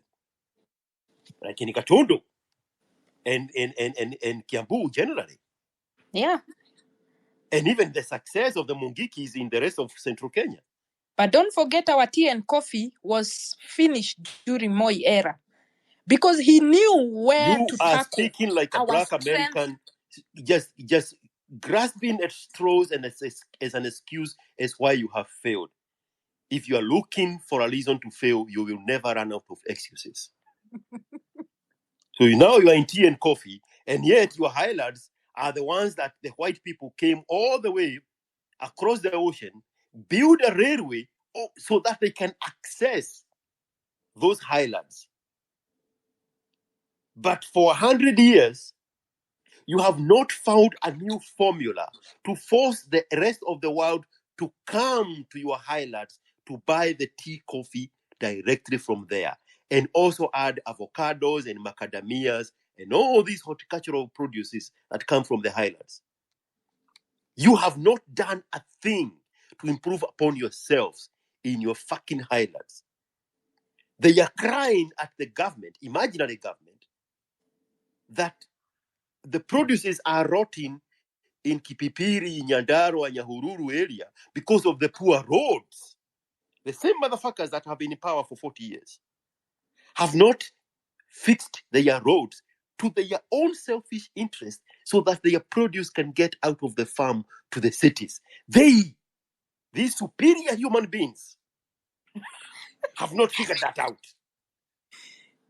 We have been failed by our leaders. If we had the good roads, That's why I'm saying they should stop them from vying for positions of power and from voting for 10 years to eliminate all this nonsense. Because a Luo would see a problem for what it is, and a civil engineer would fix the road in 6 months. Kikuyu is sitting there saying it's a Ricard's idea. They are waiting for one of the politicians' wife or grandmother to die so that the president can go to that village and use speeches to beg for the president to have the road fixed. 40 years in power. 100-something years have integrated with the white man. These are a diminished seed. If you are a woman here, do not give babies with a Kikuyu man. If you are a Kikuyu, do not marry a Kikuyu guy. You are diminishing the value of the quality of the Kikuyu gene. Intermarry with a Luo and give birth to an engineer and a scientist. But the one thing Those are the facts. Yeah. Because Kikuyus in their existence have not created the fundamentals to prop their diminished genes. And I'm going to say that the next of the sentence very carefully. Okay. The Jews marry Jews. So there is danger there for diminishing the quality of their genes. But they have created fundamentals to prop the quality of their lives so that what they are not getting in genome improvement, they are getting in environmental influence. Mm-hmm. But what are you bringing a child to be in anywhere central Kenya? Illicit brew, which now the vice president and his wife have taken as a course to hunt down. Come on. Instead of saying, we are the producers of coffee and tea, and we are going to force the world market to come to Kanyanyaine, to come to Irate, to come to Wanyerere, to come to Kandara, and bid for the prices of our quality tea and coffee from our villages. The vice president and his wife are fostering the fight against illicit breed. Poor quality seed. But don't you think the divisiveness is what has caused all this? Our bad leaders who are greedy, divisiveness amongst ourselves is what has caused the predicament that we are in right now. Otherwise, because we are poor quality people as Kikuyus. End of story. If you are influenced, if you are that affected by external forces, then you are better people. Which shows that there was a breakdown somewhere, because before that, everything was. I remember a time where Kiambu used to feed the whole of Kenya, the whole of East Africa. So right now, it's a shame that they should stand and beg for bread. That one, I felt so sorry for them. That's a shame. Imagine, So imagine if they stopped Kikuyus from having babies 20 years ago. That problem would have naturally solved itself. no, Now, imagine we have an opportunity to do that now. no. I still believe there is hope. There is hope. If we could get a leader who would unite us, who would lead us the right way, who would open up our roads, encourage farming, stop people from, If you need illicit. a government, to tell you what you need to do, then right there you are the problem and you need to be eliminated. That's the point you are not getting. I understand it starts with me. Definitely it starts with me. But you need a leader But I'm to the tell only you how one. to farm No, and how to do this and how to do that. No, you need to be unitized out of the equation. I understand that it starts with an individual. But then not everyone thinks like you, George. Not everyone thinks like Kibe or Dizo or anyone else here. Not many people know that self-educating yourself and knowing that you are the one who's supposed to make or create the change you want in your life. Not everyone thinks like that. So in the meantime is when we need a leader who will unite us, who will talk about the advantages of farming and everything else, not selling ancestral land, because that is what they are doing, creating curses upon ourselves. So much has been caused by ourselves.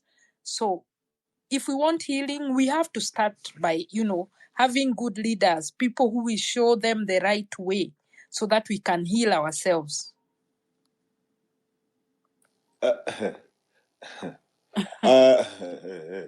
Cynthia, I Yeah. think you're not getting George. The fact that you are seeking leadership outside, that's the problem. Even if, okay, not many people are practicing the self-realization and all that, then Yeah. that's the first step. Who is this you want to go help and yet you haven't helped yourself? Now we've seen the actual problem that is on ground, not the problem about. It's the actual problem that is on ground. Yes. Yeah. So why don't we, if you've started working on yourself, then focus on that. If anyone still wants a leader, then this conmanship system is going to take advantage of that, because that's what religion is taking advantage of. You people need hope. Definitely. You're talking about a good leader. If I ask you to give me one example of a good leader, one.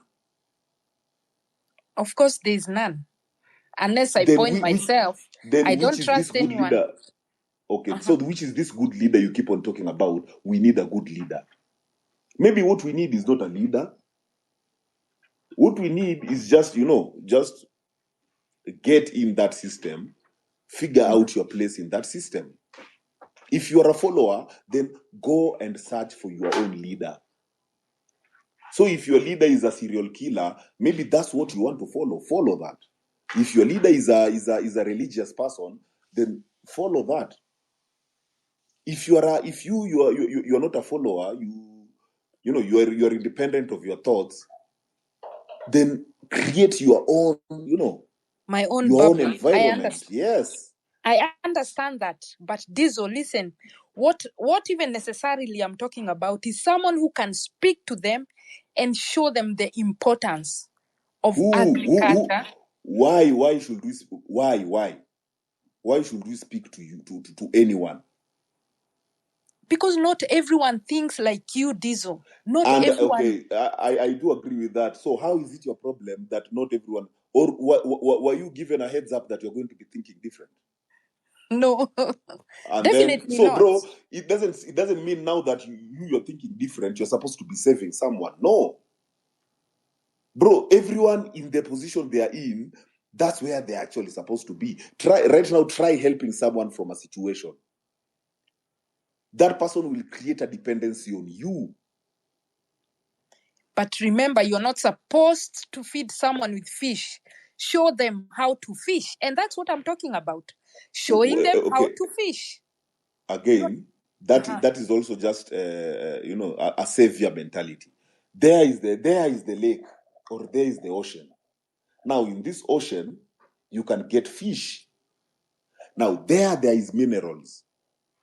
From those minerals, you can get opportunities, especially economic opportunities.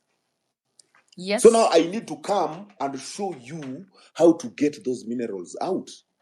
Then I show you how to sell these minerals. Bro, if you haven't figured out, then let me come and take advantage of your ignorance. That's just the ugliness of the world. But you people want to be unnatural with it and be like, hey, that is not fair, when life itself is not fair. Definitely. Yeah. So there's no savior mentality here. If you're stuck where you're stuck with leadership, then pick your leader. A leader that if they can fuck you up, you're okay with them fucking you up because they're fucking you up in your environment. You have lube in that environment. These people are not letting you sleep hungry. If you are not a follower, create your own bubble. So once you create the bubble will become bigger depending on the followers following you. So it's not you going to tell people. It's you creating your environment. Now, anyone entering that environment, they understand the assignment. Anyone who enters that environment with a different opinion, and it's not, and I mean a different opinion, the one that we are not going to have a discussion. It's basically me coming to, counter you. Yani, we don't want to have a discussion. Everyone is stuck on their side. You eliminate that person. Here you want to, create an environment whereby this is a discussion. Okay. Yeah. So there's no one leading here. If you've done something stupid, there's consequences to that. Accountability. Then you as a follower, I'll be accountable for you pioneers. So when I'm accountable for you, how the fuck are you calling me unfair or calling me what George has used on Kikuyus? Conman. Why are you calling me? Why are you calling me a conman? And this shit was here, even you were here. You didn't take advantage of the situation. So let me help you. Let me help you take advantage of that shit. You take your position. If Luos were really those were good leaders, as we say, if Luos would have made smart, good leaders, Luos would have been leaders. Definitely. Bro, you're coming with a book on ground. Books don't work on ground. These people are coming with ground here and here, bro. We are dealing with this shit here and here. Definitely. So you just pick your side. So there's no savior mentality. I'm not coming here to talk to fish, to teach you people how to fish. I'm coming here to have a conversation with like-minded people. And that light-mindedness is what we are doing right here. Like 2,300 of us. How to fish. We are not teaching each other how to fish. No, but you know what you're saying and what I'm saying. Someone is getting the hang of it, and they'll go act on it. Yeah, someone will understand what I'm trying to say, and they'll come to a realization that and that can be of importance to me. You know what I mean? So no, I do understand that. So by that, it's not, you are not accountable for what someone takes from this space, right? Of course, you're not 100%. So meaning you are not a leader. There's no leadership here. It's just us having a conversation. You take what you can take. What you can't take, don't take. Exactly. There's no savior mentality. There's no we need a leader. We don't need a leader. We just need to play by the rules. If you can find a way to manipulate the rules, then bro, go hard on that shit. That's true. So that's why I was telling you, that's where George was, for you to feel like you need a leader, then you are the problem. You should be eliminated. With his sniper gun. I'm sure right now he's ordered for one. But for sure, I know that, like light-minded people, when they come together, of course, it's going to make an effect. And it's going to be a triple effect that will create some change, even though not big, but slowly by slowly, one at a time, is gonna change. But it starts with accepting yourself, accepting the problem, and then trying to find a solution for it. And I believe there's still hope. I always say, if you're a follower, just know if you're a follower. If you're a follower, choose yourself a good leader. Most of us are followers. So instead of us hating on these leaders who are there, just pick yours nicely. Pick the one with a dick you can take. Mm-hmm. So you stop being an asshole in the system. If you're not a leader, then do something about it. People are doing something about it. We are having here people like Kina Elon, who, if Elon steps in this country right now, even all our leaders will be, starting with our president, kissing his ass. Sure. Yeah. So maybe he decided, hey, I'm not a follower. So what am I going to do? I'm going to create my environment. He's doing it. And that is where we say, creating people who can teach people to be light-minded. That's also of importance. It's like the way you take your kid to school. As they grow, there's something that they are taught that can help them. Instead of again, that's just a default of life. This thing, you can't train someone to be anything. I can assure you that. The kids grow up based on the environment they grow up in, not what they are told. Yeah, it's based on the environment they are in. True. I remember back in campus, we had this notion of most ratchet girls in campus were coming from religious background, especially the daughters of bishops. Mm-hmm. Those were the easiest to get. Like as in you want a threesome, just go get kids from a bishop or from those ones were they were ready to go all the way. And yet if you go to their homes, what they are being taught by their parents is totally different by what they're displaying. And they knew how to act. The moment their parents were around, or even teachers, they would be the holy ones. But when we go out, bro, that was just the woman you'd go for. That time when you feel you have kutu bin kutu, you want a ratchet, you can go rarua mtashona badai. It was someone from the church. So this thing about talking about teaching these kids to have like-minded, that's bullshit. We're not teaching kids shit. We need to create an environment that is suitable for our kids, because that's where the kids are learning from. Now, if that's the case, you be like you. You don't need a leader. You just need to be you. Okay, I have a question for you, Diesel. Do you see like what Kibe does? The age group that follows Kibe mostly is between 25 and maybe 30 or something, or 35 or 30. The younger generation, that is not 25, actually like 18 or something. Do you know that generation is going to be totally different from our generation, because they have so much information.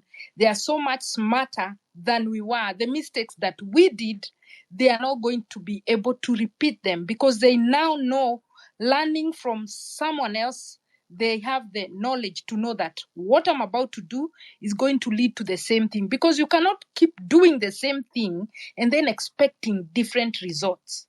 So that generation will be a different generation of young men, right? And that is what I'm talking about, like saving the Kikuyu people. So let me ask you. Leadership, which generation has been the same? Every generation has been getting a new information than the previous generation.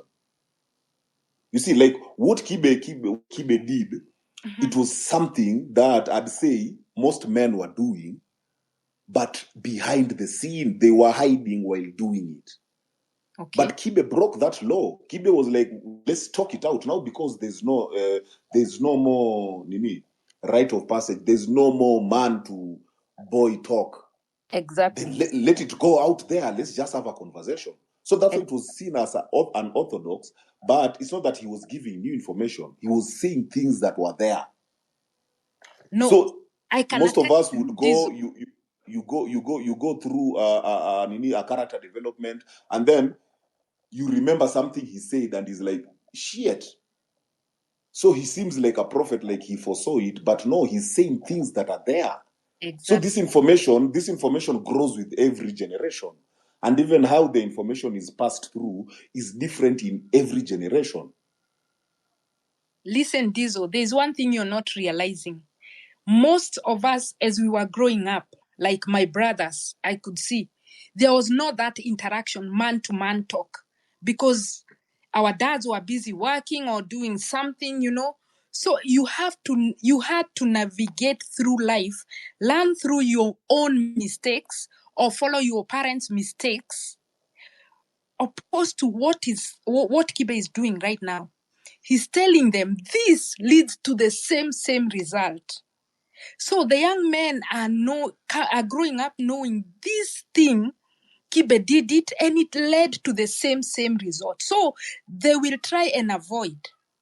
Like here, it's very hard for the men who are here right now. For a woman to penetrate through these men is gonna be difficult. They already know the tricks the woman wants to play. So he's already looking at you like, so he's forming his defense already because he knows where it's going to lead. But opposed to someone who never listens to Kibe, so he's easy to trap. Let me give you an example of what you're saying. Yeah. Not even an example. Let me challenge what you're saying. Okay. So the people who are listening to Kibe and following what Kibe is saying have a problem. Those people are a problem. Why? Because the interaction between a man and a woman should just be natural, right? Yes. So if you decide to interact with a woman, you need to ask, why do you need to interact with a woman? But now when you've already come out defensive mode, the interaction between you and a woman, you've made it defensive because you're listening to what Kibe said, then clearly you're not internalizing the information. You're taking the information as a weapon. But then you forget. Uh-huh. Wait, I take you. Okay. So the information has always been there. The information has always been there. It's the environment that dictates how someone internalizes that information. You'll be told, hey, you can't deal with these women, you can't deal with these women. But when you go out there, it is these women you're dealing with. And we can even see it here on Twitter. Most of people here we talk with, even on this show, you go out of here and you can see their status on Twitter, how they are all over these chicks.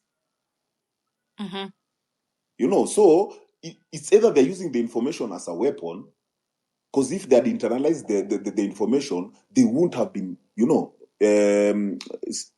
still pursuing these women. But they have learned the rules of the game. They have learned how the game is being played. And so they can detect when danger is found.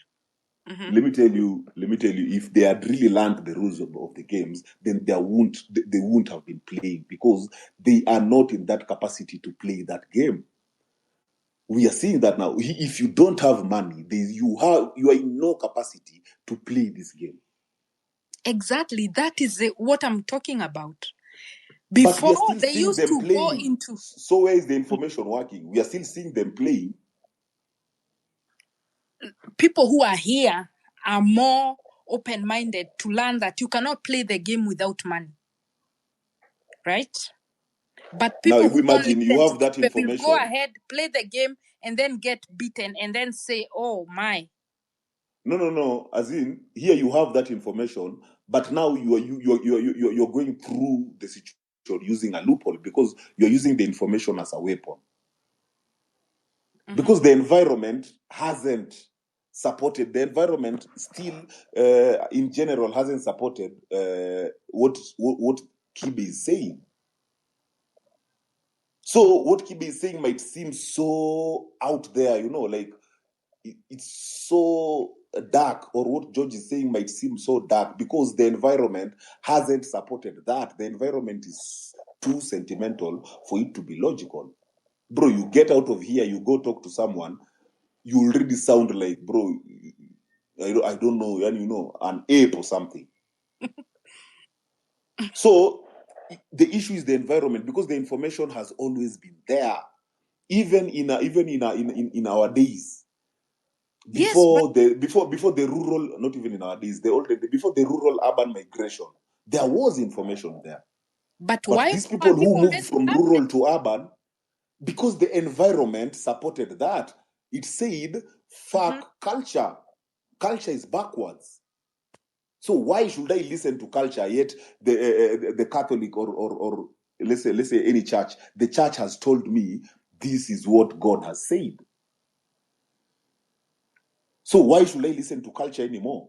But not that the information wasn't there. The information was there, but I couldn't internalize the information because the environment wasn't supporting that information. I disagree with you, because if the information was there couldn't be so many mess ups that we are dealing with. So many. Look at the rate of single dads or single moms. They are so much. So I disagree with you, because once you know you are not capable of handling a family, you don't have the finances, you shouldn't entangle yourself. You just need to overcome your desires, because you can't afford the mess. That's what I'm talking about. So if you're saying the information hasn't been there, what was the information that was being passed during the rite of passage? Now that on circumcision days, what was the information that was being passed if the information hasn't been there? It wasn't there, because I don't think as much as it was there, maybe it wasn't, people did not insist on it. No, it's not about insisting. Again, that's what I'm telling you. The information has been there. It's the environment that doesn't support that information. Let me give you a small example. Now, I had a buddy from Meru.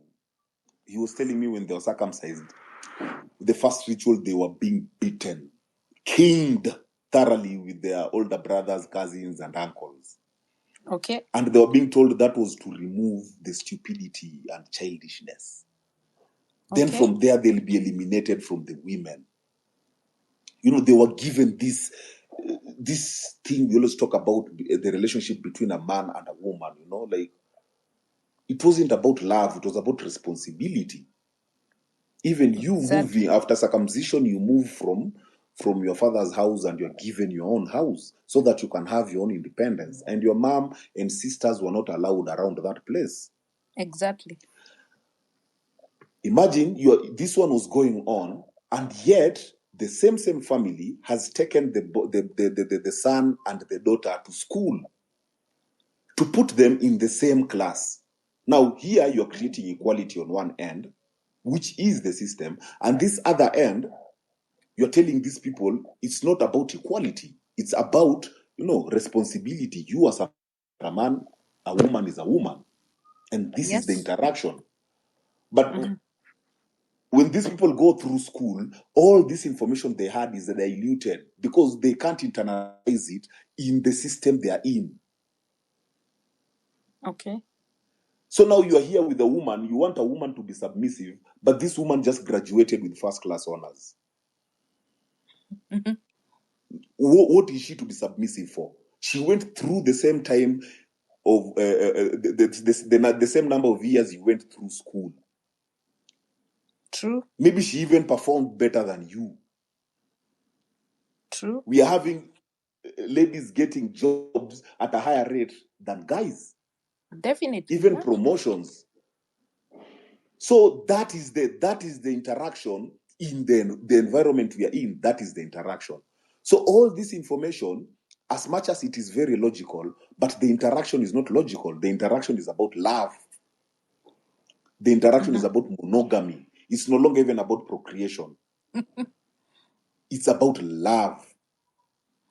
So now you want to combine these two, you find friction, and then now it's a divide and conquer kind of thing. You are all divided, but one person is winning. Mm-hmm. So the information, I repeat, you can't internalize. It's not the information has always been there. It's the environment that we keep on assuming. We keep on, we are here defending how shit is supposed to be, but yet people are in CBC. If we really want to internalize this information, then let's change our environment, like the way the Muslims are doing. True. The environment around Muslims supports how they are bringing up their children. Yeah, true. So yeah. Okay. I rest my case. The superior one. Today I've had that one. Now it's even making me. I think I'm loading a lot of things, bro. Superior back in high school, complex. Back in high school, it was tough for me, man. It was tough, and at that time, it's not that I wasn't circumcised. I was, but again, in my head, I don't want to say I am circumcised because I'd be like, I agree with Kikuyus.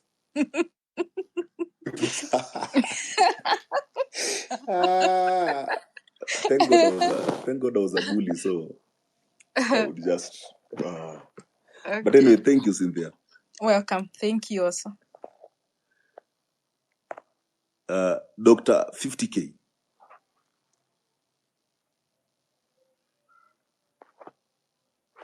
Dr. 50K, are you there? Hey, hello. What's up, bro? Hey, what's up, man? We've been listening a conversation, man.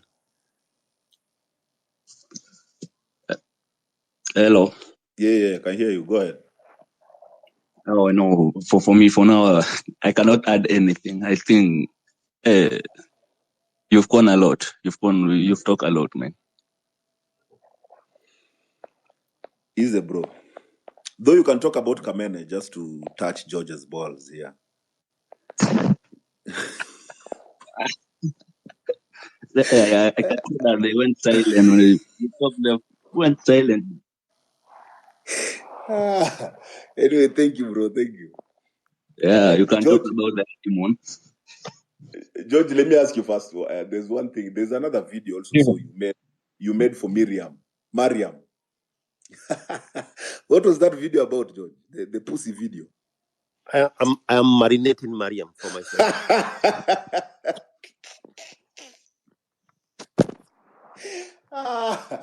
Bro, and Mariam has really been getting warm with you for a minute. You people have had a love-hate relationship. I think that was making sense. Anyway, I'll be following, bro. I'm a very good. Well, I answered the question the way you wanted it. I'll be following closely. So I was listening to Cynthia and how deep-rooted she is in the useless Kikuyu culture. And it's no difference from the Black Americans and what they perceive to have been their history. And what they use that information to shape the choices they make that lead them to failure in life as a community. And Cynthia here is having all the excuses why his tribe have failed as a people. Poor leadership, bad choices, white people came and influenced this and that. They are all victims in one bundle of victimhood. And there is nothing more disgusting than victimhood. Bro, victimhood ends the thought process. That's it. Victimhood ends the thought process. You can't think past being victimized, bro. You're already weak. You're already on back foot. So anything that will be said will be an attack.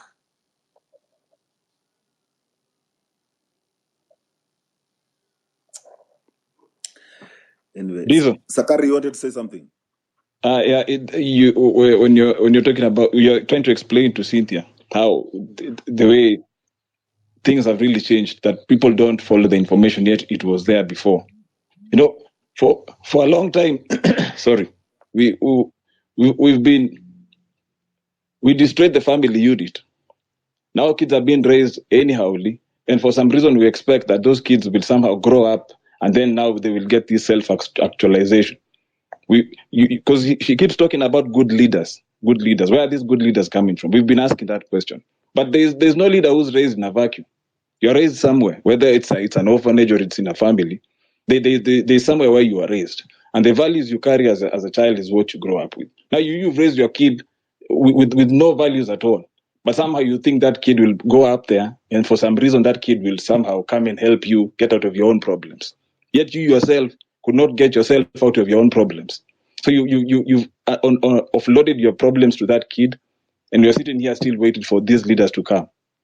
So the only way for good leaders to come is for this generation to be wiped out completely.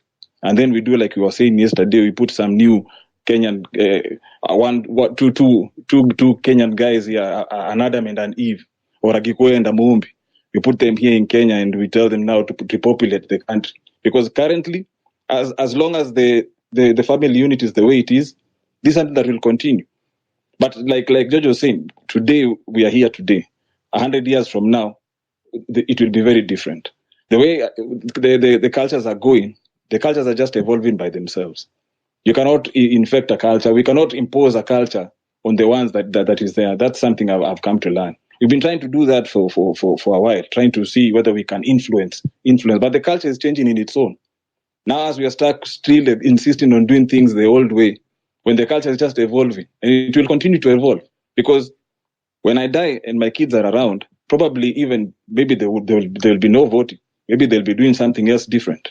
Maybe nobody will be talking about democracy anymore. But right now we are fixated so much on that idea of we have to fix. And that is what Cynthia is trying to do, to fix. Yeah, we have to fix this. There's a problem. Nobody needs fixing, Cynthia. If you die, you die. If you live, you live. Because at the end of the day, you come to realize very quickly when you're on your own corner, nobody gives a shit. So you either make it, and if you don't know how to make it, stop telling us that you're the most brilliant person out there and trying to still hang on to those old ideologies. Yeah? Because just a small example, but my mom told me when she was young, all the villagers back then in her village, all the parents, none of them thought of taking their kids to school. It wasn't a priority to them. That's how they viewed it. But my grandfather, because that time he was working for the white man, he saw value in that. So he decided to take the kids to school. Now, if you look at my mom and she's 70 and a 70-year-old from back then, they're very different. But these other ones, it's like they've accepted that that's their life.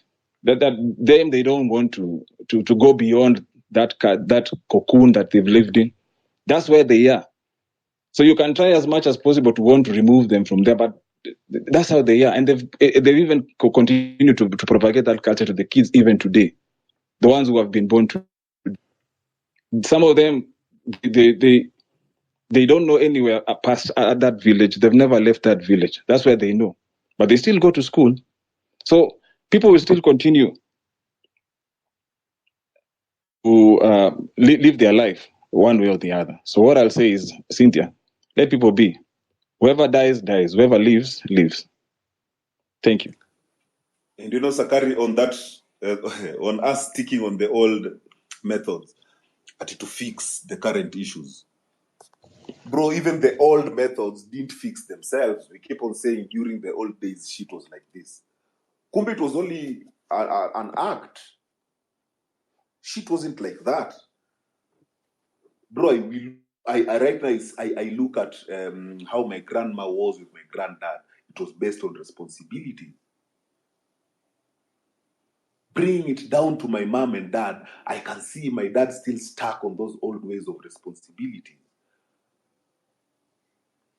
In the sense of my dad was doing everything for my mom, despite my mom also having her own job. So my mom's money was her money. But for my dad, hey, as a man, you're supposed to be a provider. So if I'm a provider, why the fuck are you going to work? But no, you can't say that because I also went to school with you. They met in campus. So I also went to school with you. So there's no old method that we keep on saying that worked, bro. This method that we have right now is just an evolution of a method that was there. So if we can't find the solutions for current right now for this evolution, if there's no solutions for this evolution, then there's no problem. It's just people don't want to accept the change. Because if there was a problem, we would have gone for a solution. That's the natural way. If there's an issue in nature, then nature will take its course. If there's no issue, it is you people who will now pretend that, hey, we are protecting these animals because they are going extinct. Are you God? Are you nature? So if something is supposed to be going extinct, something is supposed to be going extinct. That's just nature cleaning itself. So for us right now, if we get a solution to the problem we have, then true, it is a problem. But if we keep on complaining, then we need to reconsider maybe this is a product. Now they want us to complain because there's a product being sold. There's no problem. We don't have any problem. Diesel, let me just ask you one question. I want to ask a question. Because you're saying there's no fixing anything or there's no problem being solved, does it mean that on Kibe's side, so he's doing nothing, owing to the fact that he's almost at 500,000 subscribers? Does it mean there's nothing that he's fixing that is worth enough for people to subscribe and realize that they need that service? Okay, Kibe hasn't come out here and said he's saving the boy child. Kibe has, I'd say it as a talent, let me use a talent, a skill to communicate, even when it's against the system. He has that skill. He's been doing that. Even when he was in church, he had a Christian show that he was the devil's advocate. I mean, how many people would want to listen to that if you're in church? Because in church, you fear saying some things, but you really like it when someone says it. That's why we used to love even the stand-up comedians. So for Kibe, it's a skill. He's practicing his skill. He's not here to save anyone. You, if you're seeing that he's saving anyone, then now it is up to you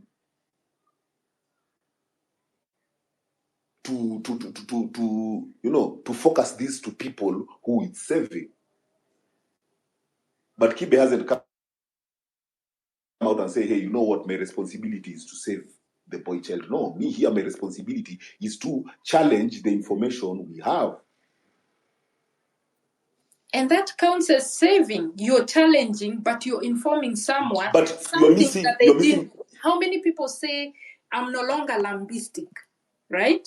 Wait. Because I no longer do the old things expecting different results. And that is fixing.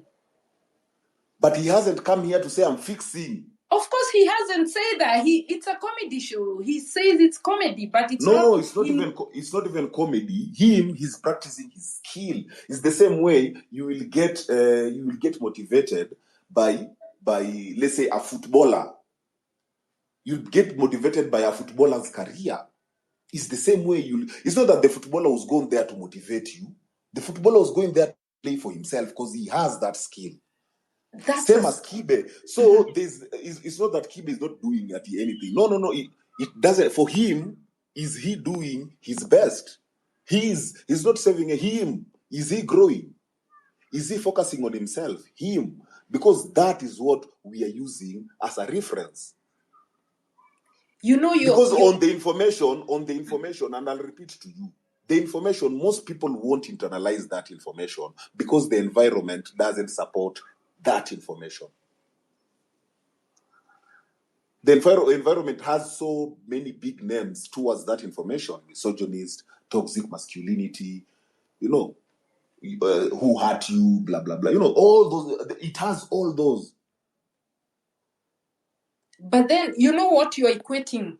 A footballer is there playing soccer for you to be entertained, to have fun, drink a beer and have fun. But for Kibe, there is some value that will change your life. Because you no longer be lambistic. There is a certain way now you're going to start dealing with your own life, realizing maybe there's no one coming to save me as a boy child, so I have to wake up and hustle for myself. You understand? He's giving value. But the footballer, the value is on his. Wait, Sakariata, I take her back to that footballer. The footballer, how many footballers? Do you know someone called Drogba? Of course, I know Drogba. Drogba is an icon. Not only is he, appreciated on pitch, even off pitch, he's being looked as a leader, as if this guy came out of here and went out there and won. This Sadio Mane, this Salah, these people are looking at them past their careers. So these people are not coming in there just to entertain you. It's just that they have the skill to do that. Now, since I have a skill, how is he helping me? Who? Let's say I'm watching soccer and drinking a beer. So what's my take? What's the value in that? Apart from me enjoying myself. Okay. How does it change my life? Mm-hmm. I can give you an example of Ronaldo. Ronaldo came from a poor background. He's given his story. Now, through his hard work, it has put him where he is. Messi, at some point, he had to be given the growth something, because he was too small to participate. Messi. Okay. So when you look at those people winning, then it motivates you that you can also do something in your own way. The way when you come here to listen to Kibe, sometimes when Kibe is just, like let's say his YouTube show, there is pure entertainment. It's not that you are learning anything from that entertainment. It's just pure entertainment. It's not. No, it's not. The fact that people will write or send a message there saying, I'm no longer lambistic. I was occurred this way and that way, and this happened and that happened. I no longer do this. I don't know. We are not getting each other. There is value that can change your life. You know what I mean? Wait, Sakari takes it from here, because clearly we are not getting. You're not seeing. You're looking at soccer based on it being played. Same way you can find Kibe here based on him talking. But anyway, Sakari, go ahead. I'm saying, Cynthia, you have a product and a byproduct. You want to make a byproduct to be the product. If I listen to Kibe and I get helped, that is a byproduct. Nobody gives a shit about the byproduct. Kibe has said what his product is. You are insisting to make the byproduct the product. It cannot be. Anyway, everyone has their own opinion. It is not an opinion. That's just how it is. Because Kibe has already told you what he does. Why are you insisting it to be something else? He already said, this is what I do. You've already called him a savior. Yes. You want to give him a now you're insisting he must be, because somebody else was saved there. It's the same way Christians insist. You have to believe in Jesus because he saved you. You don't even know the God. He's my savior. He's my savior. No. I mean, he has already said what the product is. If you have a byproduct of your own, deal with it. You consume the byproduct. Me, I want the cane. I don't want the molasses. Okay? Now, don't force me to take the molasses with the cane also. Eh? You take what you're taking and go. And that's exactly what we've been. Cynthia, you're not alone. There are so many people who come here and they keep saying that people are being taught on these places. People are being taught. Nobody's been taught anything here. Nobody has ever been taught. There are times we can start with one topic and end up discussing 10 on the same show. We don't know what we are doing here. We just come and we flow, Cynthia. So whatever it is you're saying, that's just one. There's a guy who has gotten investment advice from this place. It's not just about relationship. Personally, I've also gotten stuff for my own career. So those are byproducts of the main product. So this is just a space. Don't make it be more than what it is. and make Andrew to a savior here. And he's said so many times, he doesn't want to be like Yesu Watongaren. You want to now put him there to be crucified. You've labeled him a savior. Now he needs to get across. You're almost making him going to look for a cross. Cynthia, yeah. enjoy whatever it is that you're getting and put a full stop there. Leave the other guy. Okay. Even those guys, let me tell you, see those guys, even who say they're not lambistic. There are guys who have said that. And then after a while, they come here and they start saying, I was dating this chick and I was a Then he learned nothing. Some come here to get tips on how to continue playing, with those ladies. So everybody has something that they just come here to do. So many things. So it is not up to what Andrew is doing. Whatever you take, you take. And remember, also coming here is voluntary. Nobody's pushed here. Nobody's pulled here. You come here because like people say, we're all broken. We're just looking for something to fix ourselves. Definitely. Have you gotten now? But what I'm equating to is what Dizo is trying to make out the footballer is of value to my life. Definitely, the footballer is doing it for himself. Yeah, right? But for me, you're a lady. Now where are you coming in even with football? That was even a poor analogy for Dizo to give you, because me you won't understand. Me, I'm a football fan, so it makes sense to me. Now you're not a football fan. That's why you're saying that. If you're a football fan, you would understand. We have understood Dizo completely. Now you can't understand. Now, if you just start telling me about Chamas, now for me it won't make sense. But for you it would make sense, right? Yeah, if you talk to me about Chamas and handbags and all that, for you it will make sense. But for me it won't. So the football analogy, it will make sense to me. Definitely. Yes. Okay, I rest my case.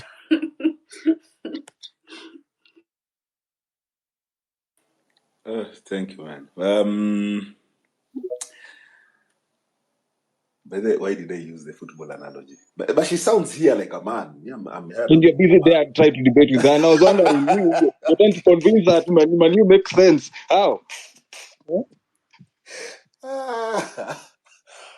Shit. Anyway, I think now we can close it up. I'm seeing Alex. Alex, go ahead. Dizo, bana, you left early, and the circumcision topic was on your list, or you started it. No. I could actually hear you guys, but now you listened. Yeah, the problem is okay. My request it could be seen. You guys have been raining on Cynthia's parade. She's trying to tell you she has a crush on Kibe na nyinyi amsikii. Bro, Cynthia anataka kusikia hizo. She needs to come out forward. She's insisting he's a savior. Anataka kumpatia malaving is unbeatable. And George is here saying Kikuyu women should not get kids from Kikuyu men. Busting Cynthia's bubble more, bro. She's like, how? Kibe is Kikuyu here. I want that day. Kikuyu, they create now a malfunctioning robot completely. Anyway, mine is a parting shot. Mine is a parting shot. I appreciate the space, and especially that topic on circumcision.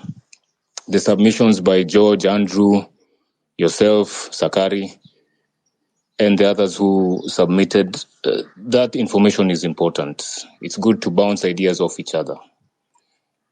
Secondly is, Dizo, your show is called what? The 420 show. Today. 420. Yeah. Kushungpeng 420 or? That was part of the original idea on it. But yeah, basically it's just a... Say less. Niko ndani. So yeah. What time? From 8. 8. Yeah, 8. Where? Just here on Twitter Spaces. YouTube or Twitter Spaces? And Rock Radio, yeah. All right, sawa. Easy. Cheers. Haya, Mzee Ratili. Give us your final submission as we move. Yeah. I've had a lot and I've enjoyed the show, but I don't have much to say. Everybody have a really nice weekend ahead. Enjoy yourself and don't beat yourself too much. It's just a show. Get whatever you're getting from the discussions. If you're hard-headed, maintain your cultures. That's your problem. It's not an us problem. Yeah, cheers. That's your problem. It's not an ass problem. Bro, that ass is the problem. That ass. Oh, we need leaders. We need good leaders. Oh, who gives a shit? You need a leader. Deal with your person, Hugo. Cynthia, finish it for us. You can finish it with a prayer as we move on. For me, all I can say is for everyone to take what you think suits you, and what you think doesn't suit you, you leave it, because it's just a discussion of like-minded people together. So we can say it has been a good show. I enjoyed it. Thank you for the opportunity. That's pretty much it. Cynthia, are you married by the way? Yeah. To a Kikuyu or To a Kikuyu. Remember, so you've dominated that big ass fuck. Superior. To a superior Kikuyu. That guy must be somewhere washing clothes in the backyard. That's why you have all the confidence of. Oh my God. Anyway, it was nice in there. Thank you. Yeah, it was nice. I really enjoyed it. Sakari. No, I'm good, Diesel. At least today we have not been fiat like last week. So today we've dropped a little bit. So there's nothing to add. Today it has just been open mic. Otherwise, I'm good. Yeah, true. Even me personally, I think I'm liking how the show is growing, basically on the content. Man, sometimes I always just listen and I'm like, I wouldn't have thought of it like that. As in, I would have been with the masses on that shit, yani. Isn't that the value I'm talking about? Wewe Cynthia, tulimaliza hiyo. Yeah, Cynthia, go help your nigga behind there. So yeah, bro, here it's every day new chapter. Every day new chapter. You take something as it comes. Develop a rule on it. It's either you follow a rule or develop a rule on it. Now, if you're not in a capacity to develop a rule, bro, follow the rules. Like you can look at George here, bro, or even Kibe, the things he's posting. These people will never show you the shit these people are dealing with or they are dealing with. They'll never show that. You'll always just see the muscle. Like in the gym, always, after let's say biceps, the pump always stays with you for like 2-3 hours. You're like, if only. And that's the best time to take a photo, when the pump can be seen. Fuck when you couldn't see the pump. So we focus on right now. How are you maneuvering right now? How are you a beast right now? Stay on that character. Who gives a shit about a weak character? Stay on that beast character. That character is what we want. Anyway, George. Oh, and guys, as I said earlier, 420 show in the evening. My people, man, let's meet there. We go deep and dark. You always know we embrace darkness in that area. George, are you awake? Or you've caught feelings now that Cynthia has come out and chosen Kibe. George must be asleep. Kibe.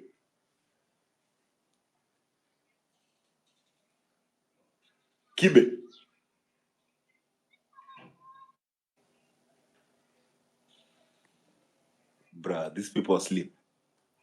Kibe's head is on the keyboard. and with the hand. The tumbler of the hand, the head is on the keyboard. Thursday, it's heading to Friday, bro. These people must be they must be in the zone right now. Yo, Kibe. When you need to ring it on him now, he hears the buzz over there. Him I'd went even to thought I'd even thought George would wake him up, man.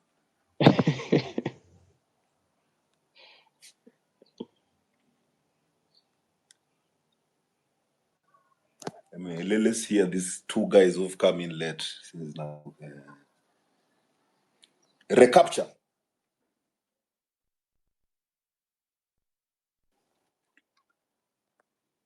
Or is it recapture? Mr. Kapchanga. Kapchanga. Mr. Kapchanga.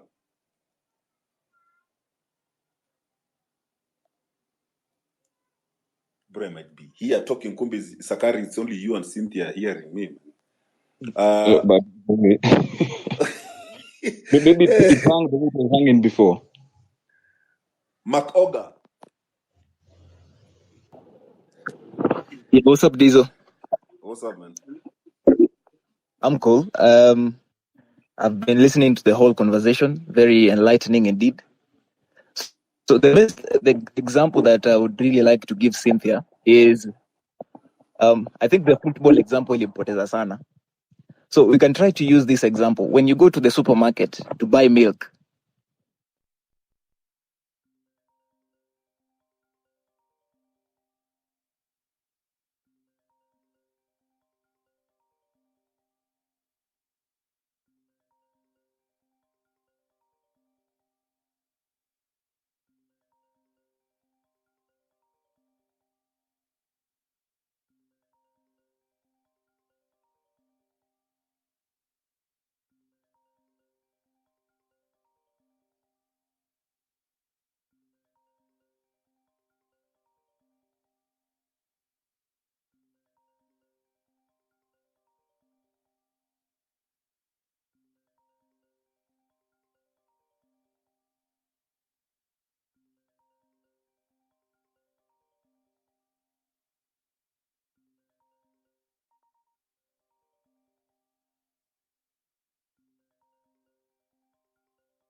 you should be doing the... Where the fuck was I going with that football example? You know, right now I even feel bit. Makoga, tafadhali come back with that that example. Kenya. On Wednesday, what was wrong with you on Wednesday? From Kenya comes in. There was something wrong with you on Wednesday. Bro, I was from a night shift. Bro, I was beat. I was beat you as know, fuck. you know when you're talking to Lisa, and then you reach a point. Yeah, Diesel, can you hear me? I feel like I'm talking to an AI. I was like,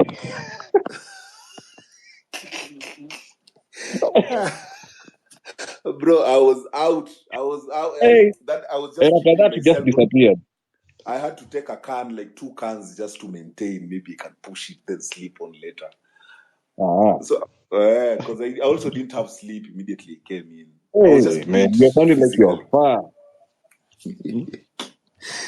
Anyway, I'm saying, Makoga, have you gotten your mic back? Yes, I have. And you are not hearing me? Yeah. Hey, bro, we didn't hear you for a minute. Aye. And the way I was spitting some facts here and some... bro, we're invested. You can just go back and take us slowly again. I was here that when you decide, for instance, to walk into a supermarket and buy milk is the product. I, as Oga, can go and buy milk. Cynthia can go buy the same milk, and we will do whatever we want to do with the milk. Now, I can go to my house and prepare tea. Cynthia on the side can decide to bake cakes with the same milk.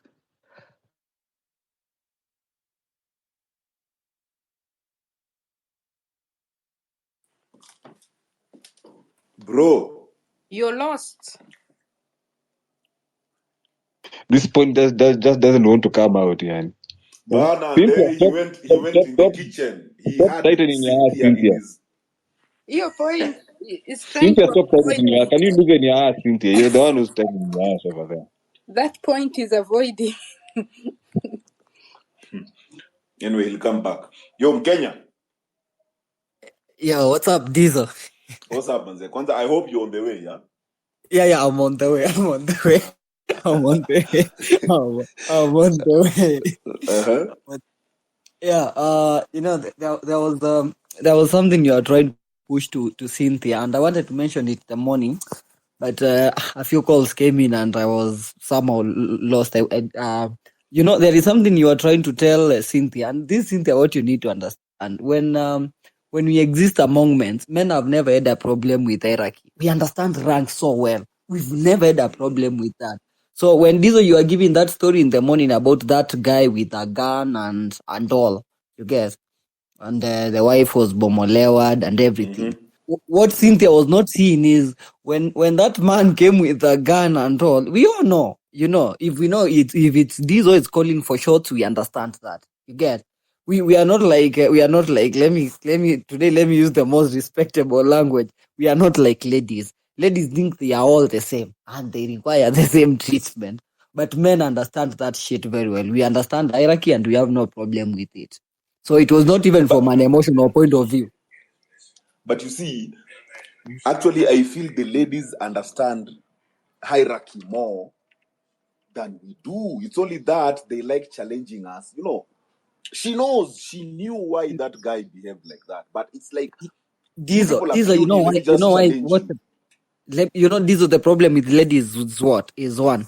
Ladies do not understand what we call boundaries. And boundaries are put by the hierarchy. You get, when you take all the ladies, they are going to think they all deserve the same treatment. You get all the ladies. You get, but men have no problem with that, Diesel. Like, it has never been really a problem for men. That's why men understand boundaries. You get, if I mess up with Diesel and Diesel is more muscular than me, I know Diesel is going to punch my ass. So that's really I have no problem with understanding that. You get, but women have a problem with understanding that. That's why you will see a very small babe trying even to muscle you to all the crazy stuff, because ladies don't understand boundaries, Diesel, and that is more because they do not understand that concept of hierarchy. Do they understand polygamy? Yes, they understand polygamy in terms of how to take advantage of the system, but they do not really understand like the consequences that come with when you don't respect boundaries. Ladies don't understand. Isn't that what I was trying to say about men being territorial? Is that not the same thing?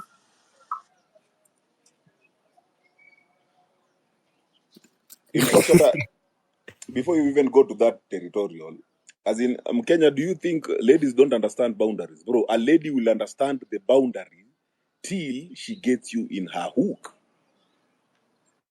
Once she's gotten you in a hook now, to her, you belong to her. So she can challenge you. You've exposed your vulnerability to her, so she has that power. She feels I'm the person. I'm his weak link.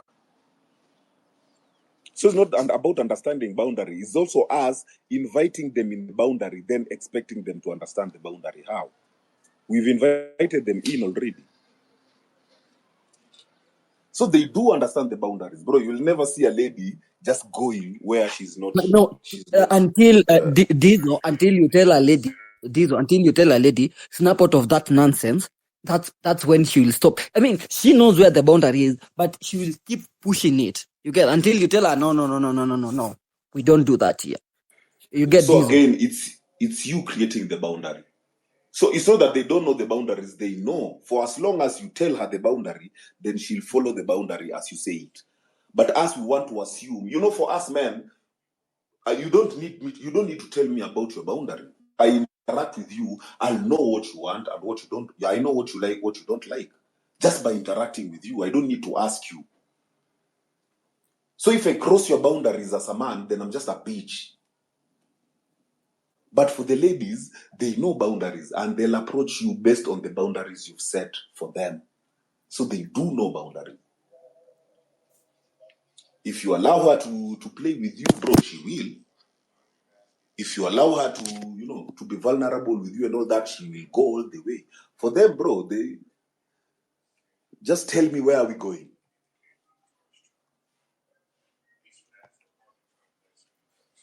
Makes So sense. I think that's the difference. That's the difference between the that's the only thing I wanted just to highlight. And now, is the 420 show only for stoners? Just asking for the other 2,000 people. Bro, who said?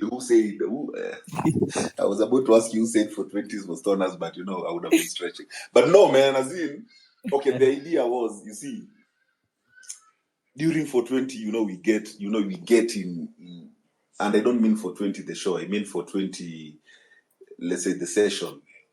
Even the stories, we get deep in them stories. As in, there's no boundary to the story. Take the story and go dark with it. Bro, you can say anything. That was the idea behind the 420. If in fact you caught our first episodes, that was me, Kibe, and Jav. That was the dirtiest, ugliest show that was there, bro. Even people would be like, yeah, you people are not scared of what you're saying. So the idea was just go dark. Don't put any boundary to it. Just go dark, as in no textbook, no nothing. Just have a conversation based on you. So that was the 420. But you're a stoner. Why are you acting like you're not a stoner? No. Me, I'm a whiskey guy. I'm a whiskey guy. Yo, hey, whatever weed does to me. Okay. And I can see you out there. I think Jambi has really friend zoned you. I'm not letting you go. What? Buddy.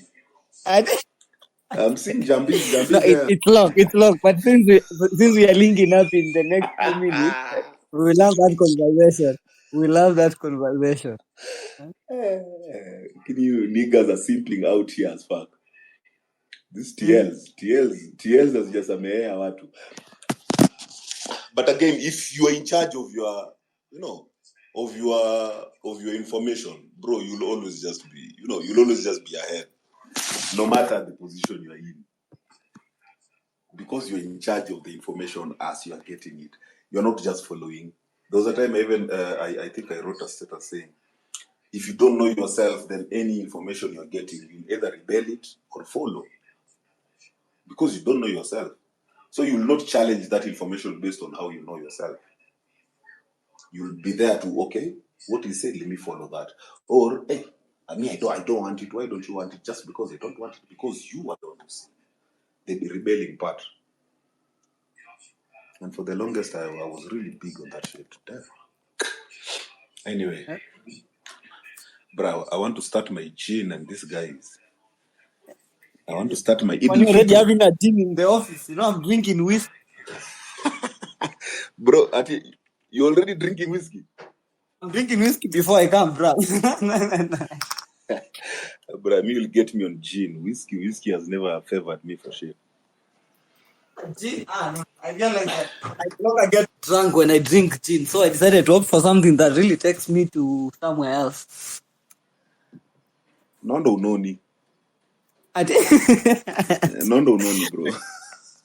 Yo, you must be taking a lot of alcohol.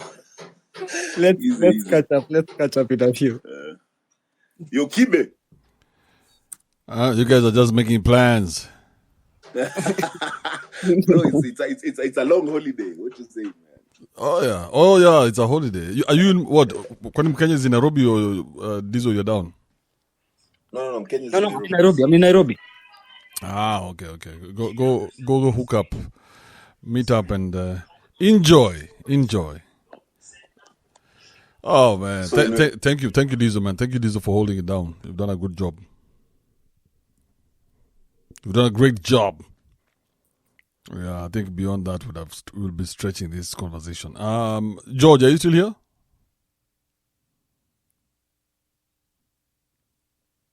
George is not. Dizo, are you done? Yeah, I'm done. All right. It was you were waiting on us. We were catching up here with Kenya. Thank you, man. Thank you. All right, thank you, Dizo and George, and everybody else who's been here today. I appreciate your presence. Man, that was... Hey, that was a week and a half. Today we finished the week in style in the evening at the 10 p.m. show. I will see you guys then. Remember to join my patreon.com/KibeAndrew. That's where all these shows go to live. All these nice discussions that we have are on Patreon. Patreon. patreon.com/KibeAndrew. That's where all this shit goes to happen. I appreciate your presence here. I will see you on Monday. Do enjoy. Is it Monday or Tuesday? We'll see. Is there Mandamano Mondays? We shall see. But do enjoy your weekend. There's Mandamano Monday, bro. There's no way. Mandamano Monday. Hey, what are you saying? See, here Ramadan is over. It was after Ramadan. Oh, please. Long weekend, bro. Oh, please. Chairman. All right, we'll see that. Thank you very much. I will see you on Monday. Do enjoy yourself. Have a good weekend.